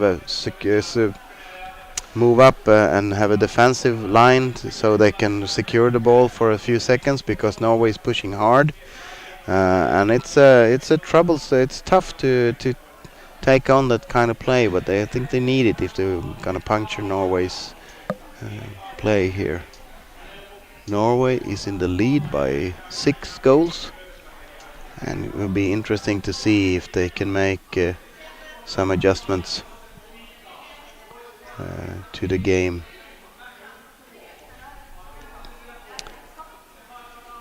We have number 7 as a team captain for Finland, Josephine Sinikalo. And she's a good player, but I haven't seen her that much in the water in the play here. You see that Mentile is again taking a good hold of the ball and it's snatching it up and releasing it from a defensive position, but she always gets caught right outside where she snatches the ball. And on the other hand, you can see number 22 for Finland, Olivia Hellsten, is a really an anchor for the team, and she secures the balls and calms the play and offends the play really good. So we're back after the timeout, and Mentile again, as we said, she's good at snatching the ball from the other team. Number 42 here is moving in. Nupu, she remains with the ball, passes to her teammates in offensive line. Number 3 here for Norway challenges Emily, but they still have possession. Mentally again picks up the ball firmly, but she is instantly checked by the Norwegian Erlandsen. I think she's swimming away with 3 Finnish girls hanging on to her. This is incredible to watch. She actually secures the ball to a drop ball, but it's number 42 Usitalu that gets it. She manages to make the pass to number 21. Watch out for the out of bounds now. And again, Hellsten is a secure position to secure the ball. We have now Finland pushing on somewhat to the left side of the goal by 21-38 there in Finland. Mette, she remains with the ball over to Hellsten again, the solid anchor of the team. Can she get this 27 to move a bit closer to the basket? No, she couldn't, and then Norway starts to disrupt the place. The Finnish play by number 21 there is charging again, Marie Seashard. Norway gets the play, and let's see if they can make an offensive push here. Yes, number 8 here, which is of course Gedi. She's pushing on the goal. Let's see if she can make something of it. Finland secures it by 21 in the defensive line, but she drops the ball, and Norway is quick to pick it up. Can she make a pass around the basket here, number 22? She is determined to make this play herself. Now she makes the pass, but Mentile snatches it, and let's see here is a referee call. What is the judge ruling? Shoulder in the basket for Finland, and it's a Norwegian penalty. How unfortunate for Finland to have this, but we have seen it before in the game that the shoulders are slumping down into the basket, and it doesn't always have something to do with the width of the shoulders on the players. It's more of a technique where you slide down with the shoulder under pressure, and it's easy to slide it down and in a crucial moment when there's a push on the goalie. And if you have a shoulder in the basket, you have a point of a physical point that you can hold your shoulder against and twist back, so you are not that easily dislodged from the basket, and that's not allowed according to the rules. We have number 22 to take to make the penalty, Sana, and I think it's number 8, Sara Latvala, a very good Finnish defender. No, it's a 43 Mentally takes the play, of course. She is very good at snatching the ball. Now this is a secure lift by 22, and no one has the Mentally didn't have. Oh, let's see. Oh, you can't do much of that now. Number 22 goes up for one breath of air, and Sana Leden makes the score. But it's a good push for number 43 there for a long time, and she actually dislodged Sana's ball from her hand. And if the rules had been a slight different, she might have made that one. But you see here, she loses the ball, Sana, and Mentile think she can grab it, but she can't leave the basket if she doesn't have control over the ball. She's not centered over the basket, and she thinks that she might be able to go up and get some air. She doesn't, and Sana can easily put a goal in an empty basket. Unfortunately, good penalty, good defend penalty. Now the game is going on again, and let's see here. Finland is with the ball, moving up on the right side, which is kind of the danger side. Erlandsen shows that. Don't come on my side, I will grab the ball. Now we have Getty moving over to the offensive side. Let's see if she can make a pass. She's alone. She's on the rim, and she makes a solo play, Getty. Really beautifully made. And she is so happy to score that one. It was a good goal to score. I hope she sees that on the replay later on. She moves all the way from her defensive line. She moves up. She has Finnish defenders in place, but they are not really prepared for her. And she gets an arm in on the goalie, and she makes a double attempt. She makes the rim for the first try, and then she dislodges the goalie and makes a easy goal on the second chance. Finland is checked by number 23 immediately at the swim out, and Åse is securing the ball in an offensive line. She passes on to her teammate that doesn't have the same opportunity. Erlandsen, the struggling offensive player, she is checked by number 43 Mentele and can't really connect with the goalie. Mentele is not in possession of the ball. It's number 20 in Norway that passes down to Åse. She has a grip on the goalie, but she needs to secure the ball at first. Passes on to her teammate. Now there's a lot of Norwegians around the basket. You also have Åse on the other side of the basket. She has a lot of downtime. Erlandsen moves to the other side of the basket, but she kind of backs off. Åse with the ball again. Let's see if she can get her teammates to move in on the basket. Yes, she can. That's a defender, I think. Number 20 in Norway is in a good position, but right now the Finnish defense was kind of collected. But let's see what happens here. Number 23, she has a good opportunity. It's an empty basket almost, but the Finns are able to just scramble to save that goal. Good chance there. Number 27 in Finland is grabbing on. Vivi tries to secure and give everyone just a slight second to breathe. The ball is loose. Who gets it? Is it Norwegian? No, it's Mentele, of course, that collects the ball. She tries to swim away with the scrum. Passes on to 27 in her team, which is Vivi. Vivi is caught up by Erlandsen, the really powerhouse from Norway. Let's see if she can make a move here. She's checked. Mentele moving in. She will. Oh, we have a referee call. I think it's. See here what the referee call is. It's a throat holding. It's a white free throw, offensive white free throw, and it's a Norwegian free throw. And you can see here that the Norwegians are quick to dive offensively. See if they have stolen the basket. They have not, but they have stolen the defender's place. They are moving in here. They have a good push opportunity, and of course, number 13, Aurora Hagelund, makes the final push for the goalie. And you can see that they were really fast on diving on that free throw, so they can secure the defender's place. And that means that number 7 there in Finland, she has a really tough time just getting in place. Josefine Sinikalo, the team captain, she doesn't have time to secure her position, and that means that the Norway gets... Oh! The Norway checks the swim out directly, and now it's number 13 again. It has a chance to secure another goal just seconds after her last. Number 3 collects the ball to number 22. Hellsten as usual.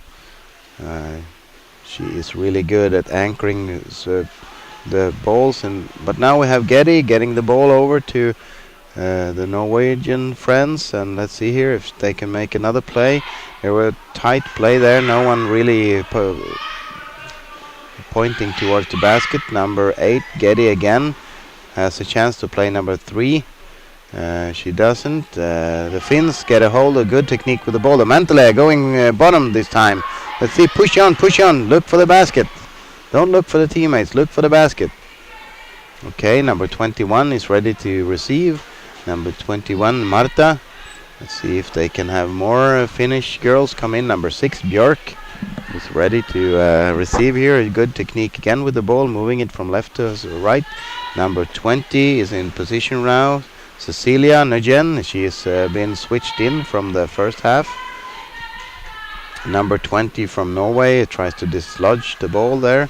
It's in position by number 38, Mette.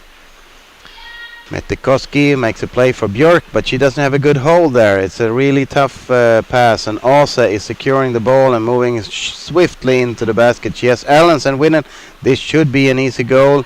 It wasn't, but Asa secures it after a while. Erlandsen, I don't think she had a good grip on that ball, so she passed it back to Asa, and Asa makes a short thing of the whole passing and scores a goal. She has a good push with the shoulder on the lower back of the Finnish goalie, and Norway is securing another goal against Finland in the Junior Nordic Championships here in Trelleborg, Sweden. And right now we see that there are 2 minutes left on the clock, 2 minutes 24 seconds. And right now we can hear more of the Finnish cursing words, so I think that's changed a bit since the last time out or the second half period pause. Finland starts again. Hellsten again passes on. Oh, it's a Hail Mary pass that they really didn't connect. She brings it back. Hellsten think I made a mistake, I will correct it. And now number 42 with the ball, Nupu. Who can she pass? She moves in the wrong direction. Tre Savolainen. She gets checked with shoulder to shoulder like a hockey tackle by number 23. And now Erlandsen, can she remake some of the trouble that she had with the last goal? Now she's moving back to the corner. And who shall she pass? She takes number 23 here. Passes on to a teammate, number 3 and number 22 in a good striking position behind the basket now, 22.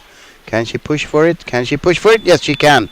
Number 22 in Norway, which is Sanna. She has a good position. She gets a pass from behind the basket and she connects with the goalie and pushes on and makes another goal for Norway. And now we are climbing up to the double digits. I think we are at 11-0 to Norway right now. Finland by number 53 starts with the ball. Alisa Salminen. See here, Norway intercepts and they can start moving on with number 5 here in a good position, but there's another player holding the ball, carrying the ball. Hellsten is pushing and pulling. Can she release the ball for her teammates? She's a good anchor for the Finnish team. She makes plays and she saves plays. Okay, she's with the ball right now. Can she get help? There's another player. Oh no, she makes a wrong pass to number 21 from Norway. And number 38 on the basket gets switched off by number 8 there, but she doesn't really get time to lay down the right way. So Sara, Latvia, unfortunately releases the goal to Norway. That was a tough play. Hellsten had a good scrum there, and she gets a hold of the ball, but she makes a wrong pass, and Norway, by again number 5, I think, scores from above when the goalie wasn't in a good place. Mentile with the ball. She has 2 Finnish girls with her, 3 Finnish girls. This could make a good play for Finland. Let's see. No, they stop just short of the basket. Number 8 in Finland there, Sara Latvala. She should have pushed on. I know there was a Norwegian defender there, but she should have pushed anyway. Number 3, really nice steal there from the Finnish number 3, Kura Savolainen. She wrestles the ball out of the Norwegian hands, who pauses for a second in an attempt to attack the basket. Beautifully played by Finland. There's a surface scrum here with Savolainen. She gets the ball again. What a player, number 3 from Finland, Savolainen. She really just makes all the ripples on the water right now. She's getting the ball, she's securing the ball. Now you have Mentele again in the scrum. Scrum is up in the surface, and that ends the game. Unfortunately, not in Finland's favor. You now have Norway as a winner for this game by, let's see, how much was the game? 12-0? Seems like that. And this was the U24 game between Norway and Finland. And you are watching the Junior Nordic Championships here from Trelleborg in Sweden. This is a DKB production from Gotland. And we are bringing you the coverage on the stream. And please let us know in the comments on the chat if there's something that you would like to know, if we can help in any way to improve the experience for you. And hopefully we will bring you a good experience in a moment to see the next game. which would be Finland versus Sweden, U21, which is Sweden playing a mixed team against Finland, who's playing a men's team. And we will be back shortly and hope you have a pleasant morning here on Sunday. And we have a beautiful day in a snowy Trelleborg, Sweden. The snow really dumped yesterday on Sweden's southern parts. And chaos to follow, but in the pool everything is nice and it's happy faces, even in a loss.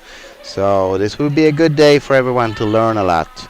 So see you in a bit. Have a good morning. Thank you.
Okay, welcome back. Now it's time to greet the teams from Finland and Sweden for the U21 game. And now we can see the Finnish teams are moving in.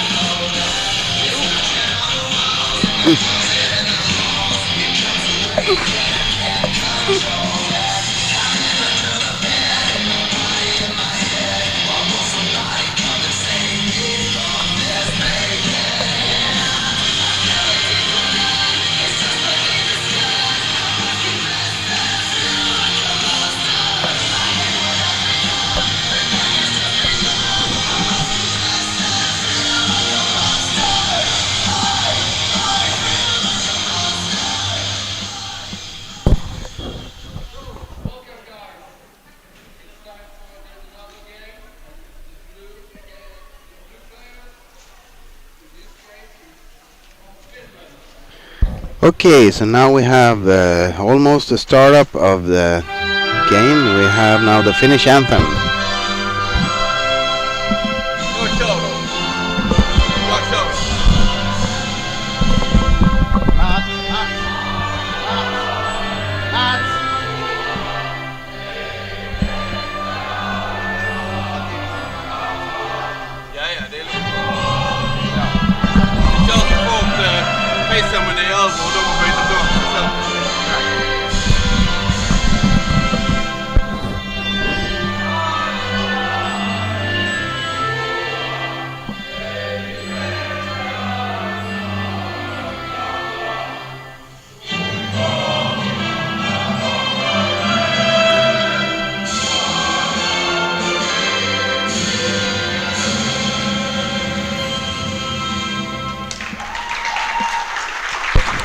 There was a Finnish anthem, national anthem, and now we move on to the Swedish national anthem.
Let's get it on. We have now listened to the both national anthems, and we are now getting ready to watch the U21 game, mixed game. We will have the change of the flags between Finland and Sweden.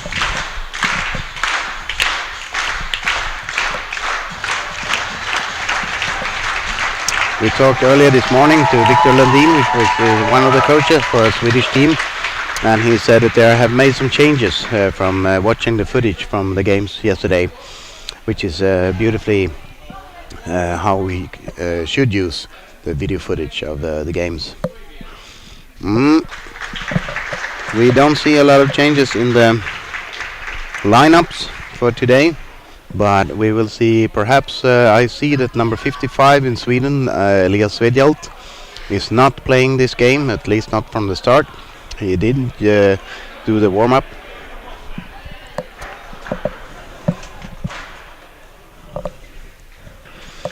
He was not participating in the warm-up either, so I would say that he is not playing. You can also see number 9, Pontus, has not. He has been doing the warm-ups, but he has not changed into gear. So I'm not thinking that he will play either.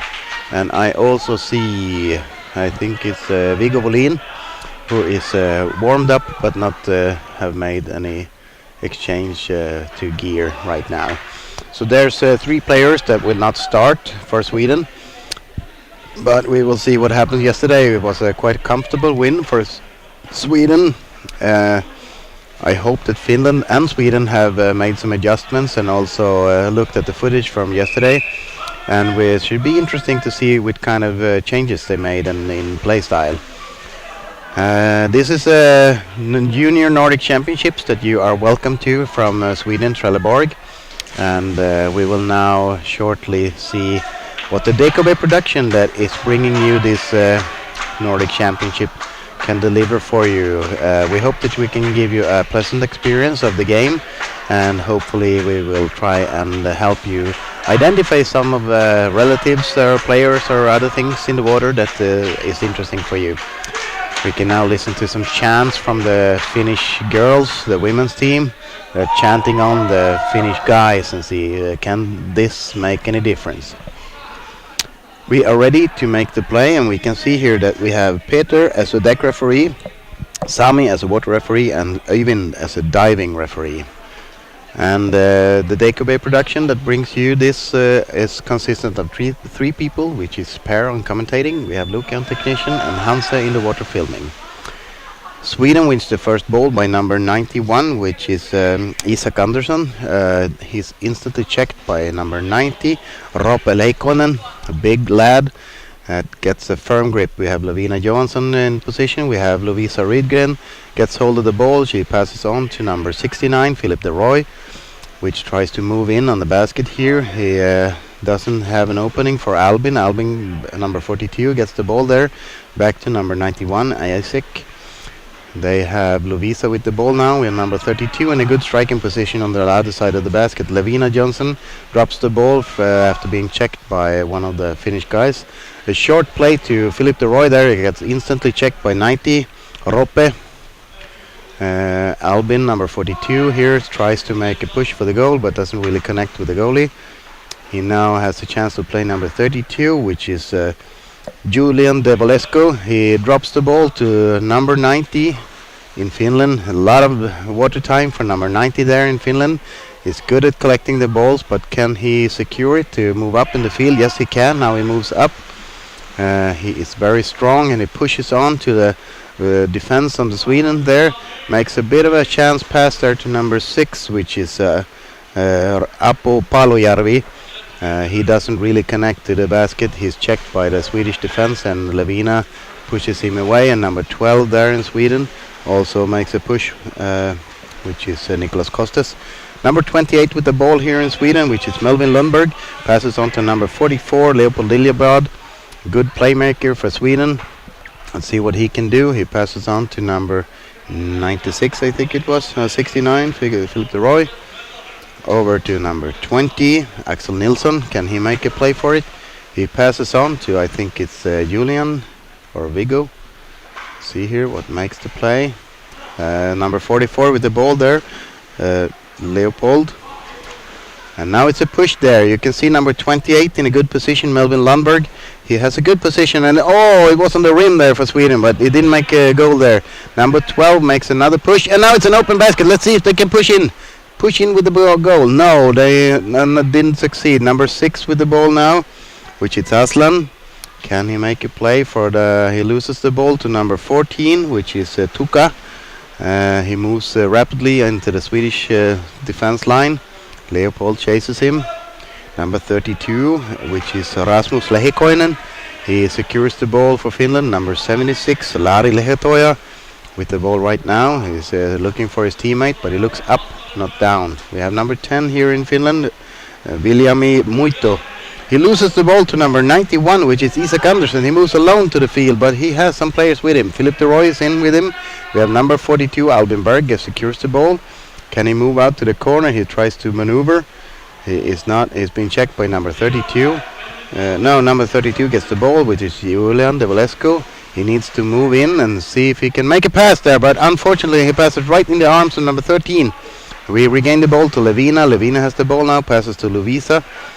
Lovisa remains in attacking mode. Philip has the chance to make a pass. We now have Albin with the ball trying to have a defensive fin. Moves on to Lovisa. which has the ball. She moves over to number 32, which is Julian de Valesco. Julian moves into the basket, but number 6 in Finland, Apu Palojärvi, snatches the ball back and tries to swim away. He loses the ball some to Levina. Levina drops it down to number 16, Lovisa Rydgren. She needs to seek another play. She plays Philippe de Roy, number 69, and number 8 in Finland. Halminen tries to check him. We have a good push here by number 12 for Sweden. Number 12 is Nicholas Kostas, a good playmaker from yesterday. He passes on to Levina. Levina is another good finisher, strong finisher. She gets tangled with the Finnish number 90. It's a big lad, Ropel Heikoinen. He collects the ball, and now number 7, Levina, tries to desperately get it back. We have also number 8 from Finland, Vinski Halminen, tries to help the Heikoinen. And they swim away with Levina. See if Sweden can stop the scrum moving away. Yes, they move it back towards the Finnish side. Levina is furiously trying to regain the ball. Now she's loose. We have the ball to number 12 here. Passes on to number 32. Julian de Valesco, he moves in for the goal. And number 6 with the ball right now, which is Aslan. Aslan wants to make a play, but he has a defensive fin there. He pauses for a moment. Number 28, Melvin. And Melvin pushes on. Melvin scores the goal for Sweden. A very, very good goal for Sweden. Melvin, who is playing for, Malmö, he pushes on. He comes in a perfect line there, and Julian can really make a good pass, and he has the momentum. And then he moves behind the Finnish defender, lifts the goalie and secures the first goal for Sweden in this match, U21 Finland versus Sweden. You can see that some of the changes I can see from the Swedish team is that they try to move on the basket a bit more than they did yesterday. It was a bit careful yesterday not to move in on uncertain grounds. The Swedish defense by number 28 picks up the ball. It's Melvin again. He's moving on the left side of the basket. He passes to number 12, which is Nicholas Kostas. Nicholas is in a worse position, so he can't really make the play. Hail Mary pass from Leopold that didn't connect. Ball is almost out of bounds. Watch it now, guys. Albin, number 42, has the ball. He is checked by a Finnish player. He loses the ball, and he just barely makes the pass over to his teammate. Now it's a good play by Sweden around the basket, but the Finnish number 13, really good player, Tuukka Atuoja. He secures the ball for Finland, and number 76 tries to move it out. Lehotoja, he has to number 14, which is Benjamin Storbacka. He plays all the way, and it's a drop ball. See who gets it now. I think it's a Swedish player. Yes, it is. We have a Swedish player. I think it's number 44, Leopold. Again, now number 46, Viggo Bolin. But what has happened? We have a referee call. Attack on the head, and that would mean that it's a Finnish free throw. And now the Swedes should get down in a defensive position so they can secure their positions and be ready for a Finnish attack that starts from lane 3. A free throw is about similar to a free kick in a football. It should be some advantage, but not a total advantage like a penalty. Finland by number 8 try to move up. We have Vinski Hamminen. He is checked right now. He had a tough time against Norway yesterday when he was instantly checked. And now Lovisa is pushing the scrum away all the way down back to the Finnish side. Let's see if we can refill with people. Lovisa Rydgren remains at the scrum if there should be a drop ball. She gets the drop ball. Can she make a play? Number 76, Lari Lehtoja, gets it back. Let's see if he can make a pass. Yes, to number 90, which is Rope. He gets instantly checked by Swedes. And I would say that number 8 is almost clutching a person without the ball. Number 32 here, Julian de Valescu, moves in for the basket. He starts to work on the goalie. And Lovisa has the ball. Can she make the pass? That's a bit of a dodgy. She didn't have a good awareness of the players around her. And number 8 there in Finland, Vinski Halminen, got control of the ball just briefly. And Van Levina muscles it out of her. She drops the ball, and the ball drops down all the way to the bottom. Who will collect? It's Philip de Roy from Sweden. He charges for a Finnish defender. He needs to be refilled instantly. Leopold on the right side of the basket. We have also number 91, which is Isak Andersson. Passes to number 6, Aslan. And now we have a lot of Swedes on the basket. We have a good push on the basket from Sweden. And we have a goal by number 32, Julian Devalescu from Trelleborg, which makes a goal on his home field.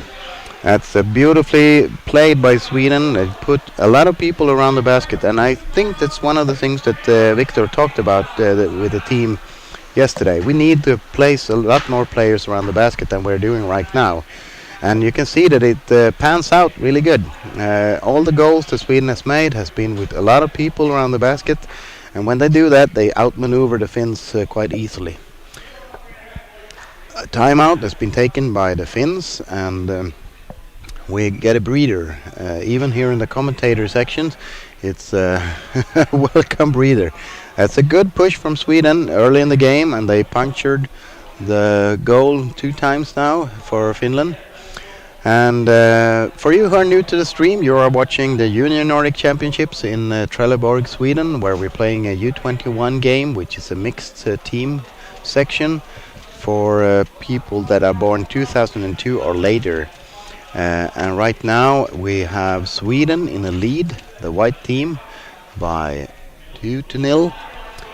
The goals have been made by number 32 lately now, Julian Devalescu, who has made scores on his home field. We are about to get ready to finish the timeout and start the game again. The lineups are getting down in the water again, and you can see here that Finland is eager to get the game started. They were fast to get the lineup working. So they probably talked about some things that they want to change, and now they start with the ball. Number 13 here from Finland, Tuukka Atoja, he makes a pass and he connects with his fellow players. So Finland is charging, but they are checked by Swedes. It's a fumble ball, but Sweden wins it. See here who gets the better of it. Number 12 in Sweden here. Niklas Kostas dropped the ball to the Finnish guys. We have number 10 here, I think. He passes on to number 32 with the ball right now. Number 12 in Sweden wrestles it loose. Can he secure it for? No, there's an empty goal almost for Sweden. No defender in place, but number 12 here, Niklas Kostas, he secures the carrier for the ball from Finland. We have a rough, and that's a Swedish free throw. You can see there that the Finnish player moved his elbows very widely, which is not allowed. And now we have a Swedish free throw. Swedish free throw. No one's really eager to get the ball, I don't know. But now we're getting sorted, and Sweden are making a forward play for the... They make a fast play behind the back, number 28. And he gets the ball back there, number 28, Melvin Lundberg. And he moves into the basket. Can he make a score for it? He has the ball. He has the left. The goalie is not in place. And you can see number 42, Albin Berg, scores the final goal on that one. Albin is the last finger on that honeycomb, on that honey jar, and pushes the goal in. And Albin, who is born 2006, is very new to the national teams here in Sweden, so it's a really good push for him. Let's see if we can see on the replays what happened there. There's a lot of good traffic. Melvin is creating a lot of movement for the Swedish team, and now we have Albin coming in, and Albin just pushes the ball down into the goal. We have number 20 here, Axel Nilsson, moving up the ball. He has players. He has Lovisa with him. Lovisa tries to get the ball over to Philip de Roy, number 69. Philip is moving in. He has a good position now, Philip. He gets his own chance at scoring there, Philip. He was checked by... there you have number 46. Philip de Roy creating a perfect space for number 46, Viggo Bolin, to just slam the ball into the basket there. And you can see Philip, he's taking, as a team captain, he's really taking a stand for his armband, and he is creating situations for his team so that they can finish. So it's a really, really good play from the team captain in Sweden, Philip de Roy, number 69. Finland starts again. They are pushing on here. We have number 14 getting the ball there, I think. No, yep, now number 14 for Finland. Benjamin Storbacka gets the ball. Checked by number 12, which is Nicholas Kostas. Good defensive forward there from Nicholas. And let's see here. They have the ball here. Can they make a play for Lovisa? Lovisa gets the ball. See if she can have another players to play. Yes, number 28, Melvin Lundberg, carries the ball. He has Levina on the other side. Can he make a play for Levina? That would be super. That would be an opportunity for Sweden. Melvin makes a tricky play there. See here if Sweden can push on by number 12, Nicholas Kostas. He almost wrestles a bit with number 32 there, Julian De Valesco. But Sweden loses the ball to Finland by number 14, who's pushing up there, Benjamin. See, he is alone, so he needs to surface. Can he make a play? He needs to retract some. Sweden is checking on the players, and number 12, Nicholas Kostas, beautifully defensive forward work there.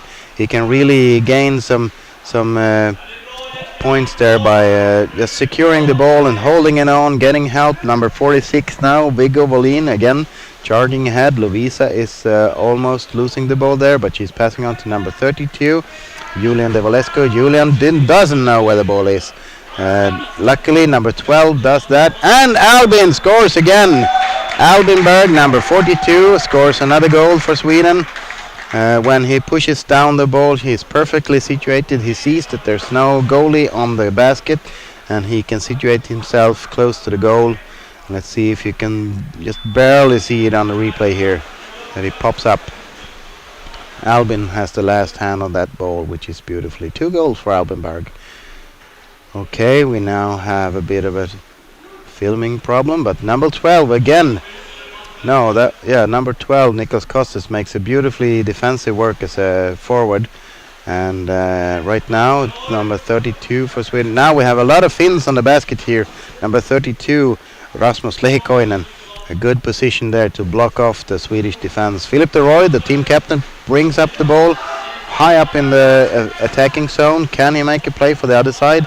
He has players with him. Can he just make the pass? He is good at creating situations for his team. Albin Berg again with the ball here. He is moving, he is passing number 20. 20 is alone with the goalie. Can he make a score for it? No. That's a beautifully played by number 6 in Finland, Aspu Polojärvi, who even yesterday showed the Norwegians that he was no easy cookie to just score against. We have number 91, which is Isaac Anderson. He loses the ball to the Finnish defense here. See if they can check it back. Leopold is a good offensive forward. Ball is dropped all the way to the bottom. Who gets it first? It's a Finnish player, number 76, Lehikoinen. Passes somewhat to number 32, which is also Lehikoinen. Sorry. Sweden regains the ball by, let's see here. I didn't see if that was Viggo. He has Leopold, which is a good playmaker offensively. We have number 20 here. Needs to move the ball over to 91. Isaac Anderson. He passes it back to Levina. Levina moves in for the goalie. Good kicks from the Finnish goalie here that disrupts Levina. She makes the pass over to Lovisa Rydgren. Good defensive Finns from Lovisa. Can she make a play? She makes the play for number 6, Aslan. Louisa gets it back. Louisa has a long bottom times here. She moves the ball over to number 12, which is Nicholas Kostas. Nicholas is hung up on the Finnish defense here by number 8, which is Vinski Halminen. But now Sweden moves in by number 12. Again, he loses the ball, unfortunately. He gets it back, but he doesn't almost know it. He has possibility to play Philip de Roy, which moves in. Philip de Roy, number 69, with the distance shots. 3 points in basketball. But right now we only account for 1. Sweden increases their lead to Finland. And right now you can see a good offensive play by Sweden with a lot of players around the basket, which is really nice to see compared to yesterday when they were a bit more hesitative. Number 76 for Finland here moves the ball upwards, Lauri Lehitoja. And we saw the replay there for the game. Let's see where we are right now. Sweden collects the ball again by number 12. Pass to Lovisa, number 32 here, which is Julian. Julian passes to number 28, Melvin Lundberg. See here if Melvin can make a play. Albin is in play here, number 42. That's a collected Finnish defense. And number 14 for Finland checks Albin, which is Benjamin Storbacka. Number 44, Leopold, is a playmaker. He tries to see if he can create a play for Sweden. Number 91, Isaac Anderson, tries to swim around, keep the ball in offensive position. Number 28, Melvin, has the ball again, but there's no Swedes diving on the basket, which is a bit of a fortunate. They may be in switching positions. So right now we have two Swedish players moving into the basket. Number 32 almost checks his own player. Number 91, Isaac Anderson, really can't make any play from that. We have two Finns down at the bottom that disrupt his play. Leopold, the playmaker, is starting to move his way. He has a good position there, comes into the defender who doesn't really have time to adjust, but he barely just makes it and passes to number 90, Roope Leikoinen. Roope is not a small guy, so he tries to protect the ball. Sweden gets it, but then you can now see that it's the end of the first half for Sweden against Finland in the U21 mixed game. And teams are going to switch sides. I see here that number 69, Philip de Roy, seems to be taking off his equipment, and number 9, which is Pontus Sandlund, is probably coming in. I'm not sure if Pontus is playing a position, but I can also see that Julian Devolescu is removing his gear, and that would probably mean that Samuel Garheden is going to get switched in. That's the exchanges that I know of right now, and if we should summarize this half of the game, you could see that Finland has a bit of a trouble to fill up with players around the carrier, which gives Sweden a time to attack both the carrier and the pass opportunities. Right now you see that the Finns sitting on the sideline is actually panting some, and we are still at the halftime. So I think that they are really feeling the things that Sweden has learned from yesterday, which is pace. The Swedish pace this match is a lot higher than yesterday. So you see that the Finns really are a bit second on the ball all the time, and you see a lot more movement around the basket from the Swedes than yesterday. And I think it's a good thing to see, because the Swedes have a lot of players that are strong and fast, and that should bring them into play a lot faster around the basket. And you can see good individual performances from Sweden, but most significant, you can see players creating situations for their fellow teammates. And you see here that you have a lot of players that are maybe number second or third on the ball that actually makes the score from someone who has made all the pre-work on the basket. We see here the Swedish team has a different approach to the pause, and they are standing up, having a good conversation. If you look here, you can see that we are switching in Samuel Garheden, as I said, and we are switching in Pontus Sandlund, as I said. Nicholas Costes are moving out, and Julian Devolescu is also moving out. Julian and Nicholas, both very good players, and you can really see Nicholas making a good work in a defensive forward position, collecting a lot of balls and securing plays for his teammates. So I think that Sweden now, with Samuel and Pontus, are trying to secure their lead. This is players that are strong and very fast-paced. Samuel is a good fast-paced player and will probably try to keep up the pace, and Pontus is a strong player that can secure the play. We are looking at the exchange sheet here. We have a warning for Finland, shoulder in basket, which could explain why the numbers haven't gone up higher. Is that the Finnish goalies are slipping their shoulder into the basket when the goal attempts are made. And if you look at the guys here that's playing, they aren't narrow between the shoulders, so it's not about that they are too small.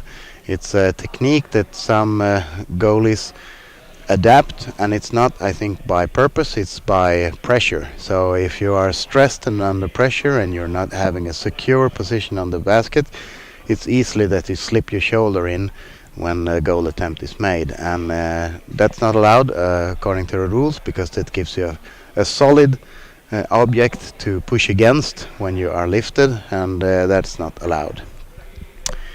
Right now we're getting ready for the second half of the match between the Swedish U21 and the Norwegian side, and we see here Sweden in the lead.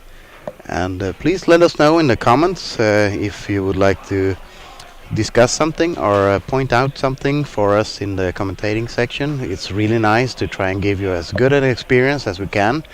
And we are watching the Junior Nordic Championships here in Trelleborg, Sweden, and we have a DKB production that are together with Trelleborg's local team bringing you these Nordic Championships. A big shout out to the Trelleborg local club that are putting this event together. They are making a perfect synchronization with the whole club involved in food, administration, and security around this event, which is really nice to see. The AKB production consists of three persons here. We have Per as a commentator, that's me. We have Luke on technique, and we have Hans in water filming. So we hope to bring you a second half of good gaming here at Trelleborg Bathhouse. The pool is very short. It's 12 meters in length, 10 meters in wide, and 4.1 meters in depth. So it's a fast pool with only 5 lanes, so there's not much of a middle ground play. So you will see fast-paced game during the whole day, and right now we're getting close to starting the second half of the game between Sweden and Finland. Sweden's first on the ball here. See here if they can make the play here. We have number 6 in Sweden here. Let's see here, that's Aslan, who remains with the ball. We have Philip de Roy. He is playing the second half, and he was probably just venting his face some in the game.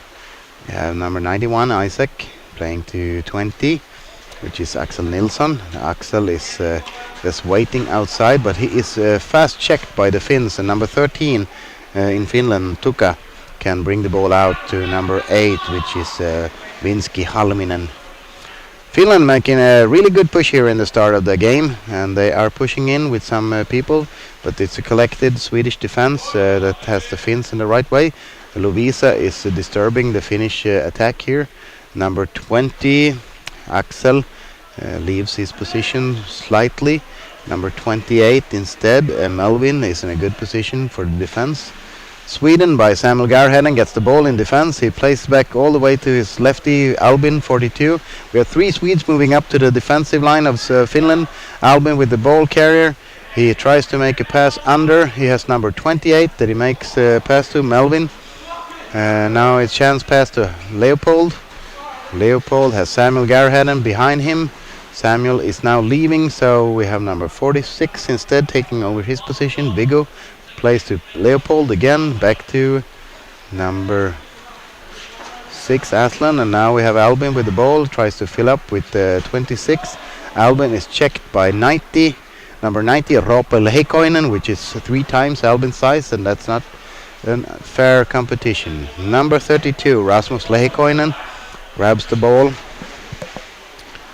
And the big boys, those Lehikoinen guys. Both the 32 and 90 are Lehikoinen. And now we have number 28, Melvin Lundberg, pushes in hard on the basket. Let's see if he can make a play for his friends. No, Lehikoinen gets the ball, number 32. He has his fellow Lehikoinen, number 90, receives the ball here. He is checked by Lavina, a Swedish player. It's a drop ball. See here, number 32, which is Rasmus Lehikoinen. He tries to move the ball up. But you see here that the Swedish number 91, Isak Andersson, remains with ball possession, and he plays to Leopold. Leopold pushes hard into the basket, but the Finnish defense is in play. Albin, number 42, is trying to secure his team there for Philip de Roy. Philip moves in. Now he needs to refill with people on the basket. Philip has a good hold on the goalie, but can he make a play for his fellow players? And Philip with a trick shot. I don't know if Lavina had her hands on that one. Yes, she seems to signal with her arm that she was actually the last finger in that honey jar. And she secures the goal for Sweden by a good. Again, great pre-work by number 69, Philip de Roy, which is the Swedish team captain. He secures the positions for Levina, and then she can easily score in an open basket. Sweden now pushes against Finland and swim out, and Sweden secures the ball by Lovisa. She plays to Samuel, number 26. Samuel tries to push up. He has Lavina with him. Philip de Roy now positioning exactly at the place that Lavina was. See if she can make his play. Lovisa Rydgren tries to grab the defender here, make a play so he can dislodge her. She number 20, Samuel Garhead. No, Axel Nilsson with the ball. He loses the ball, and it's a drop ball just lying dead in the water. Lovisa quickly dives down to secure it. Philip de Roy moves out for the corner. Levina refills. I think Sweden is making a lot of changes perhaps right now. Number 6 is ready to receive. Number 6 is Aslan. Aslan tries to force his way in. Collected the Finnish defense. Lovisa gets the ball here. Over to 20, Axel Nilsson. Axel plays on further to see here. Now Finland checks the ball from the Swedish player. Number 28 needs to secure it again. Number 28, Melvin Lundberg. He has Lovisa and Albin that could move on the basket. Albin stays right outside the basket. He's changed by number 9. We now have another, I think it's Melvin again, who tries to make a play, but he's alone, so he can't really make. No, it's 46. Sorry about that. Viggo Wåhlin loses the ball, but Sweden regains it by 91. Isak Andersson. Albin is outside Leopold. Can Albin make a push for it? No, Leopold. Yeah, Albin gets hold of it. He has players on the basket, but he can't really play them. Leopold secures the ball again. The spider in the game. Okay, let's see here. Number 46, which is Viggo. He moves in. Oh, and you can see a beautiful goal here by number 9, Pontus Sandlund, the guy who was switched in at the halftime. He is perfectly positioned again, as we said. The Norwegian strategy plays players around the basket, make a swift play around the defender, and then you can push on because the defender doesn't switch sides too quickly. Finland starts again with the ball. Let's see here if they can make a play for it. Leopold races on to charge against. Sweden chases the ball again. Number 90, one of the Lehikoinen, passes to number 11, Urho Örile, sorry. Number 76, Lauri Lehetoja. He is trying to get his team to be secure around the attacking position. There are a lot of Finns under the water, but they're too far away. Now we have the other Lehikoinen brother. Passes on to number 10, Viljami Muito. Can he make a play? Oh, and he's checked by Leopold, number 44, who's really pushing to see if he can make a play for Samuel Garheden, who's a fast-paced player.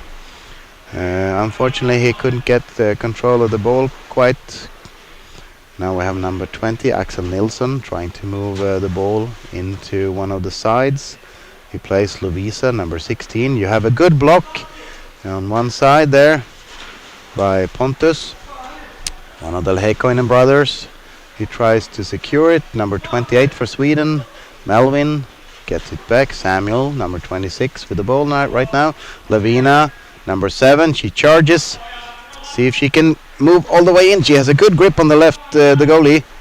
And it's a really good scrum. Lavina still in possession with the ball. Can she make a play for number 26, Samuel Garhead? And he regains control of the ball, and he passes to I think it's Aslan. Aslan in a good position. No one knows where the ball is.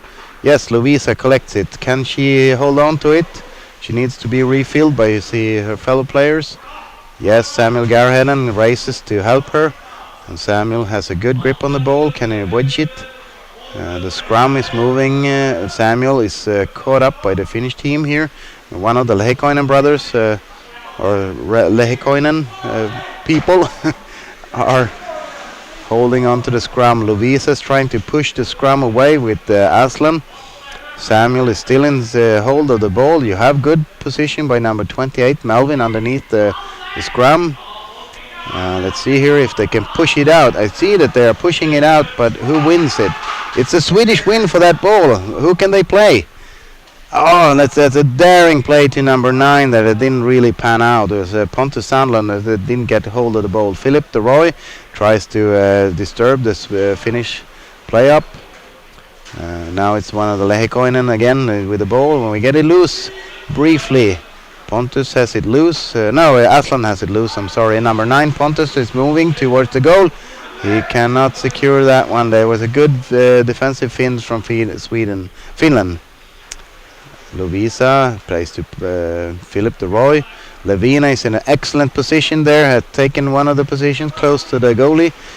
Philip moves in. He doesn't make it quite. Albin with the ball there, instantly checked by the Finnish number 14, which is an excellent defensive player for Finland, Mr. Benjamin Storbacka, that secures the ball for Finland. And number 8 is able to pick it up, Vinski Halminen. He plays his own defense by number 76, I think, which is Lauri Lehitoja. Number 91 with the ball for Sweden, Isak Andersson. He makes a play for Albin again on that side. Not the best side for Albin. Get checked by Lehikoinen. It's a referee call here. Let's see what the referee call says. That's attacking the throat, or throat holding by Finland. I think there was Lehikoinen that slided up with his arm on Albin. Timeout for, let's see here, the Finnish timeout this time. And right now you can see a very aggressive Swedish play where you have a lot of players moving on the basket and taking place around the basket, which is really, really impressive to see. That's has to be some of the things that Victor and Eric and Adam told the team yesterday that they had to change, because yesterday there was a lot of hesitation of the Swedish players all around, that they stopped before the defense line and then they waited for the rest of the team, which is it's not possible at this type of game styles. So right now they are charging a lot more to the basket, which is panning out perfectly, and we are now at let's see here what the score is right now. It's 8-0 for Sweden in the second half of the game. And we have 15 seconds left on the timeout for Finland. And for you who are new to the stream, this is the Junior Nordic Championships played in Trelleborg in Sweden. And you are now watching Sweden against Finland at U21. And Sweden is presenting a mixed team with 2 girls, Levina Johansson and Lovisa Rydgren. Both players are extremely well paced for this type of game style. Lovisa is excellent at picking up balls and disrupting play in defense, and Levina is even a good finisher and has finished goals in this game already. Albin, number 42 here, starts to move in on the basket, and he makes a play for his fellow teammates. Let's see if he can make a play. Now Finland is in possession by Lehikoinen. Philip de Roy collects it back. Can he make a play? Finland gets a short straw on that one. Number 46 here in Sweden grabs it back, which is perfectly Viggo Wåhlin. He makes a play for number 20, which is Isaac, I think. No, it's Axel. I'm sorry. Finland briefly has the ball back by Lehikoinen. Lehikoinen, the one who shares the same last name at least. They are excellent players for Finland here by securing the ball and carrying the ball. We have number 46 playing to number 28 for Sweden here. Melvin Lundberg, the finisher, which is really good finisher for Sweden. He is checked by 3 Finnish players, but he makes the play to number 6, Aslan. And can Aslan move the ball into the basket? He has a good position, and he does. We have Aslan, number 6, Aslan Aituglu.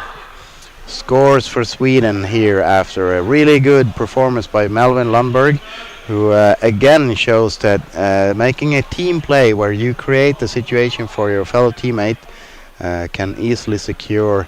You saw that there was a lot of hands in the way, but no one was actually at the right position for Finland. So it was a matter of time before Aslan could secure the goal for Sweden.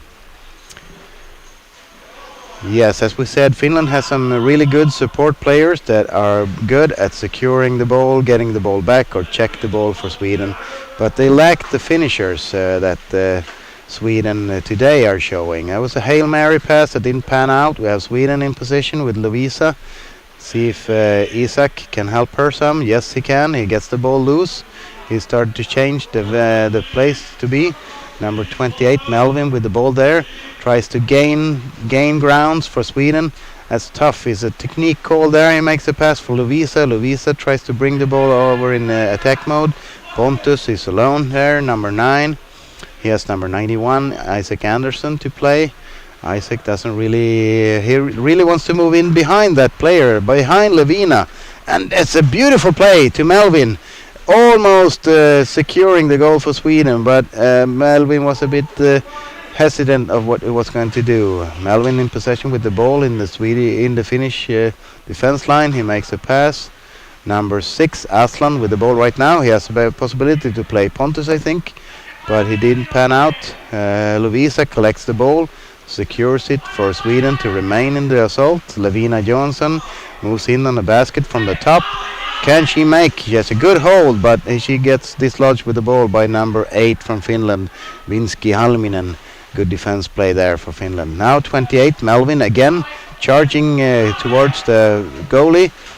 Isaac Anderson got the kick in the face, so he really couldn't finish there. Finland by number 14. Benjamin plays up to number 76, which is Lehitoja, but he couldn't really... It's a stolen basket from Finland now, but it doesn't pan out. Sweden gets a drop ball to Pontus. He plays Lovisa. Lovisa continues to play number 46, Viggo Wåhlin. Viggo is charging the basket, but he doesn't have anyone to play, so he plays number 26, Samuel Garheden, who came in from the Swiss bench now. You have Albin in possession with the ball. It has Philip de Roy with him, but Albin is getting caught up by the forwards, defensive forwards. Plays Leopold. Leopold is number 44, which he turns around, and he has a player beneath him, Samuel Garheden, but can he make any play for that? No, Leopold is stuck with the ball right now, and let's see, he has it loose, but can he make a play for it? He plays number 20 there. Or no, Philip de Roy gets the ball there. Philip charges. Let's see if Philip can make something of it. He has number 44, Leopold, with him. Leopold is playing off to Albin. He's caught up by Lehikoinen. And you can see a Volkswagen Beetle meeting a bus. And now Albin regains the ball there. He's checked by Lehikoinen by the legs. He plays number 44, which is Leopold. Leopold charges the defense line again. Number 26, Samuel Garheden, carries the ball again. Samuel moves in, and he has a good position to number 46, which is Viggo Wåhlin, perfectly placed. So beautiful to see Samuel acknowledging the situation that is created by his fellow teammates and charges the defense on Finland, where the Finnish number 76, Lari Lehitoja, wasn't really in a good position to defend this basket, and Viggo Wåhlin can easily push Aspo away from the basket.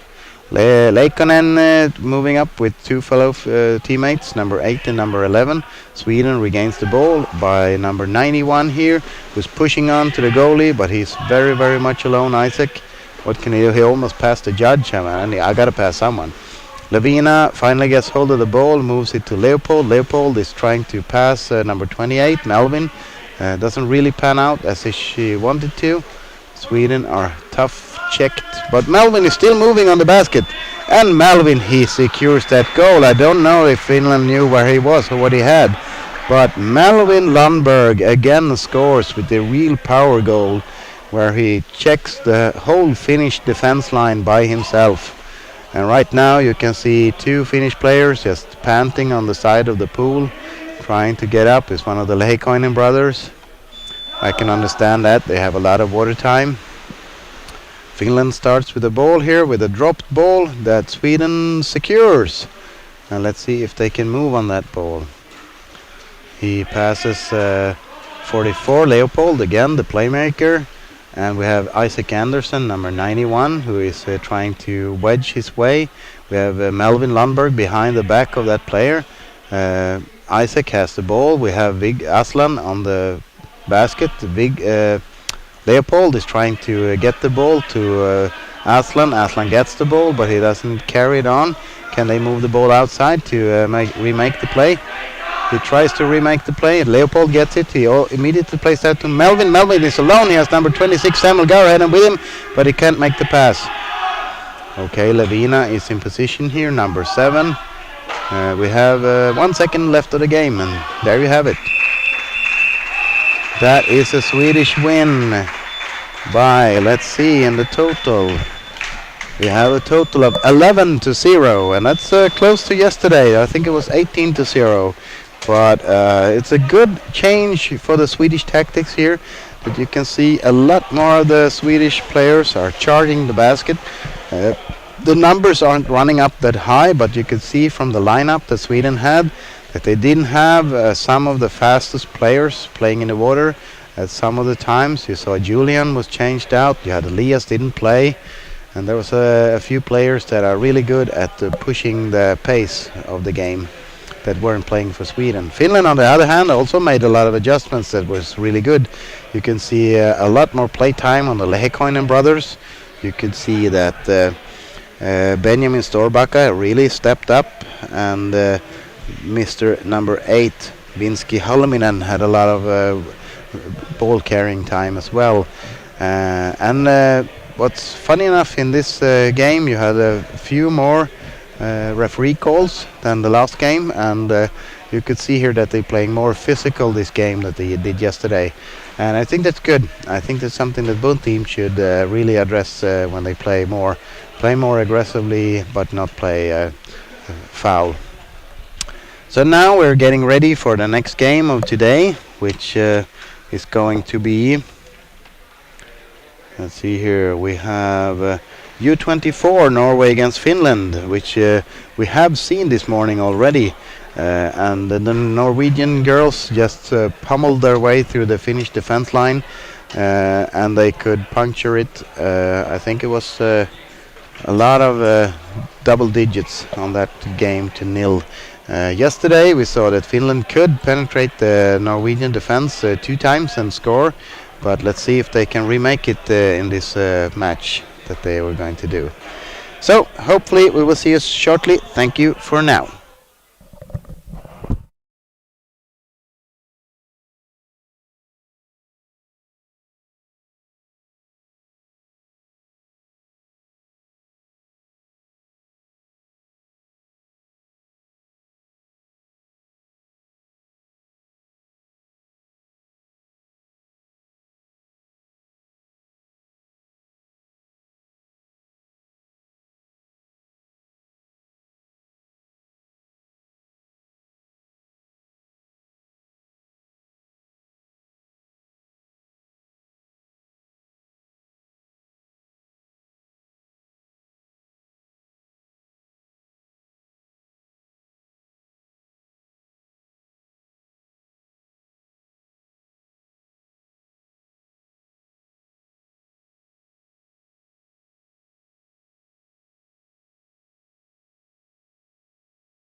Hello and welcome back to the next game of the second day of the Junior Nordic Championships here in Trelleborg, Sweden. And we are now going to watch Norway against Finland for the U24. Another game where they are challenging each other, where they have had some. Norway has come out on top all of the previous encounters, but yesterday evening Finland actually penetrated the Norwegian goal 2 times and reduced the score somewhat. We should see what they make for changes for this game, and hopefully Finland can get a nice ending game against Norway. Unfortunately, this tournament there will only be two female teams playing, Norway and Finland, and Sweden and Denmark could not participate with their own female teams. Although Sweden actually is playing a mixed U21 team, where they have two girls playing against all male teams, which is really interesting to see how much they contribute to the game. Now their teams are starting to move in here, and we should see here if the Norwegians in blue are making their entrance.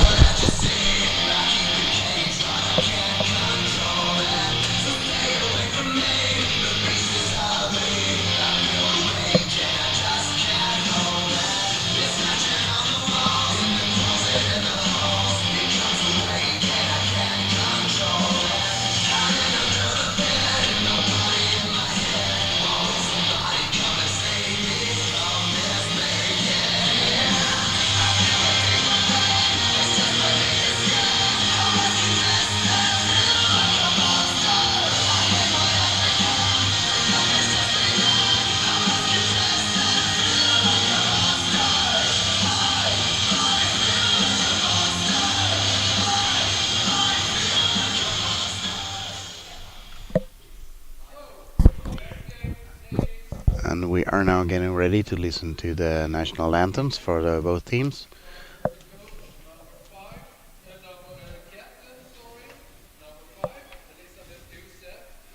We have Elisabeth Use as a team captain for the Norwegian team.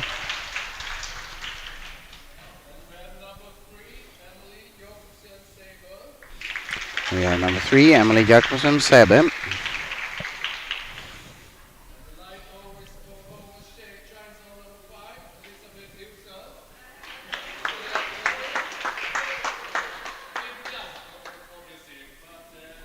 Now Anders Bolin is mixing up some of the numbers.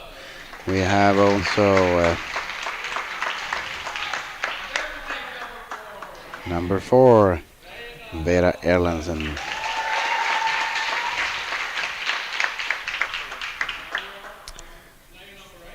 We have play number 8, Getty. We shall remain at just calling her Getty after some tips from the chat yesterday. We have number 9, Noren Christine Kjærstad. Number 10, Silje Bjerke Nærland. We have number 11, Frida Lysand, which is one of the signature players from the Norwegian team. Number 13, Aurora Hagelund. Number 14, Sekina Andersen. Number 20, Christiane Hagelund.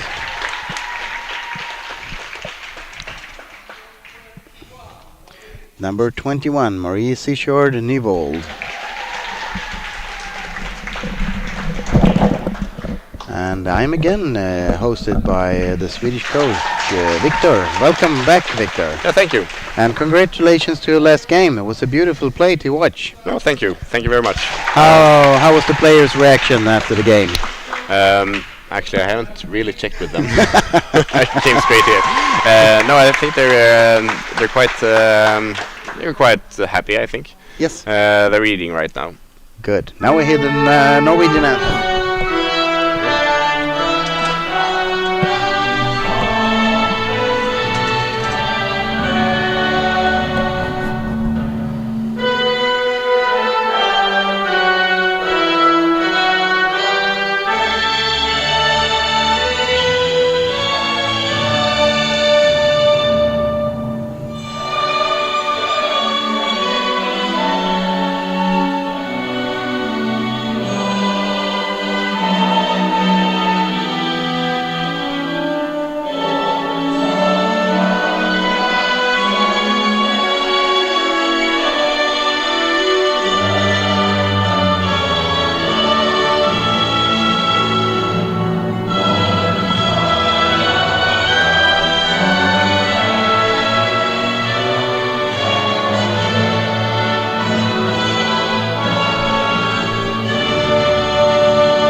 There you had the Norwegian anthem, and we should now continue with the Finnish lineup, which Anders is always handing over to someone close to Finnish speaking. I think that might be a good idea. I'm sure we're butchering a lot of Finnish names here, but you can see here that they're starting to talk about the different players here.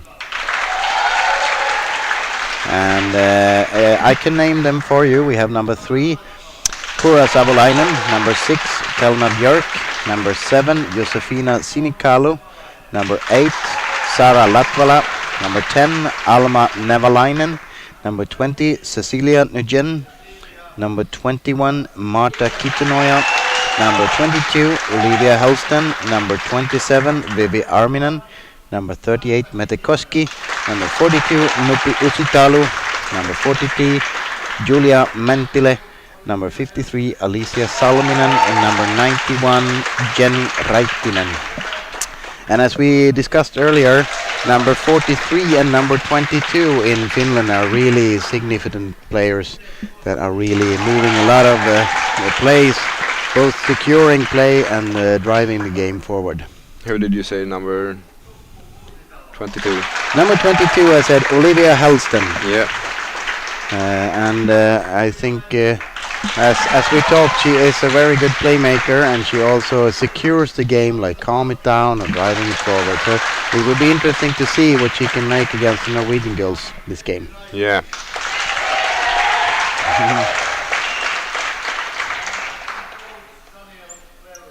There we have Daniel Welling, who is the Finnish coach here. He's coaching the girls. Have you played Daniel before? I don't know. I don't know how old he is. No? He's been around since my time. Maybe we... Okay.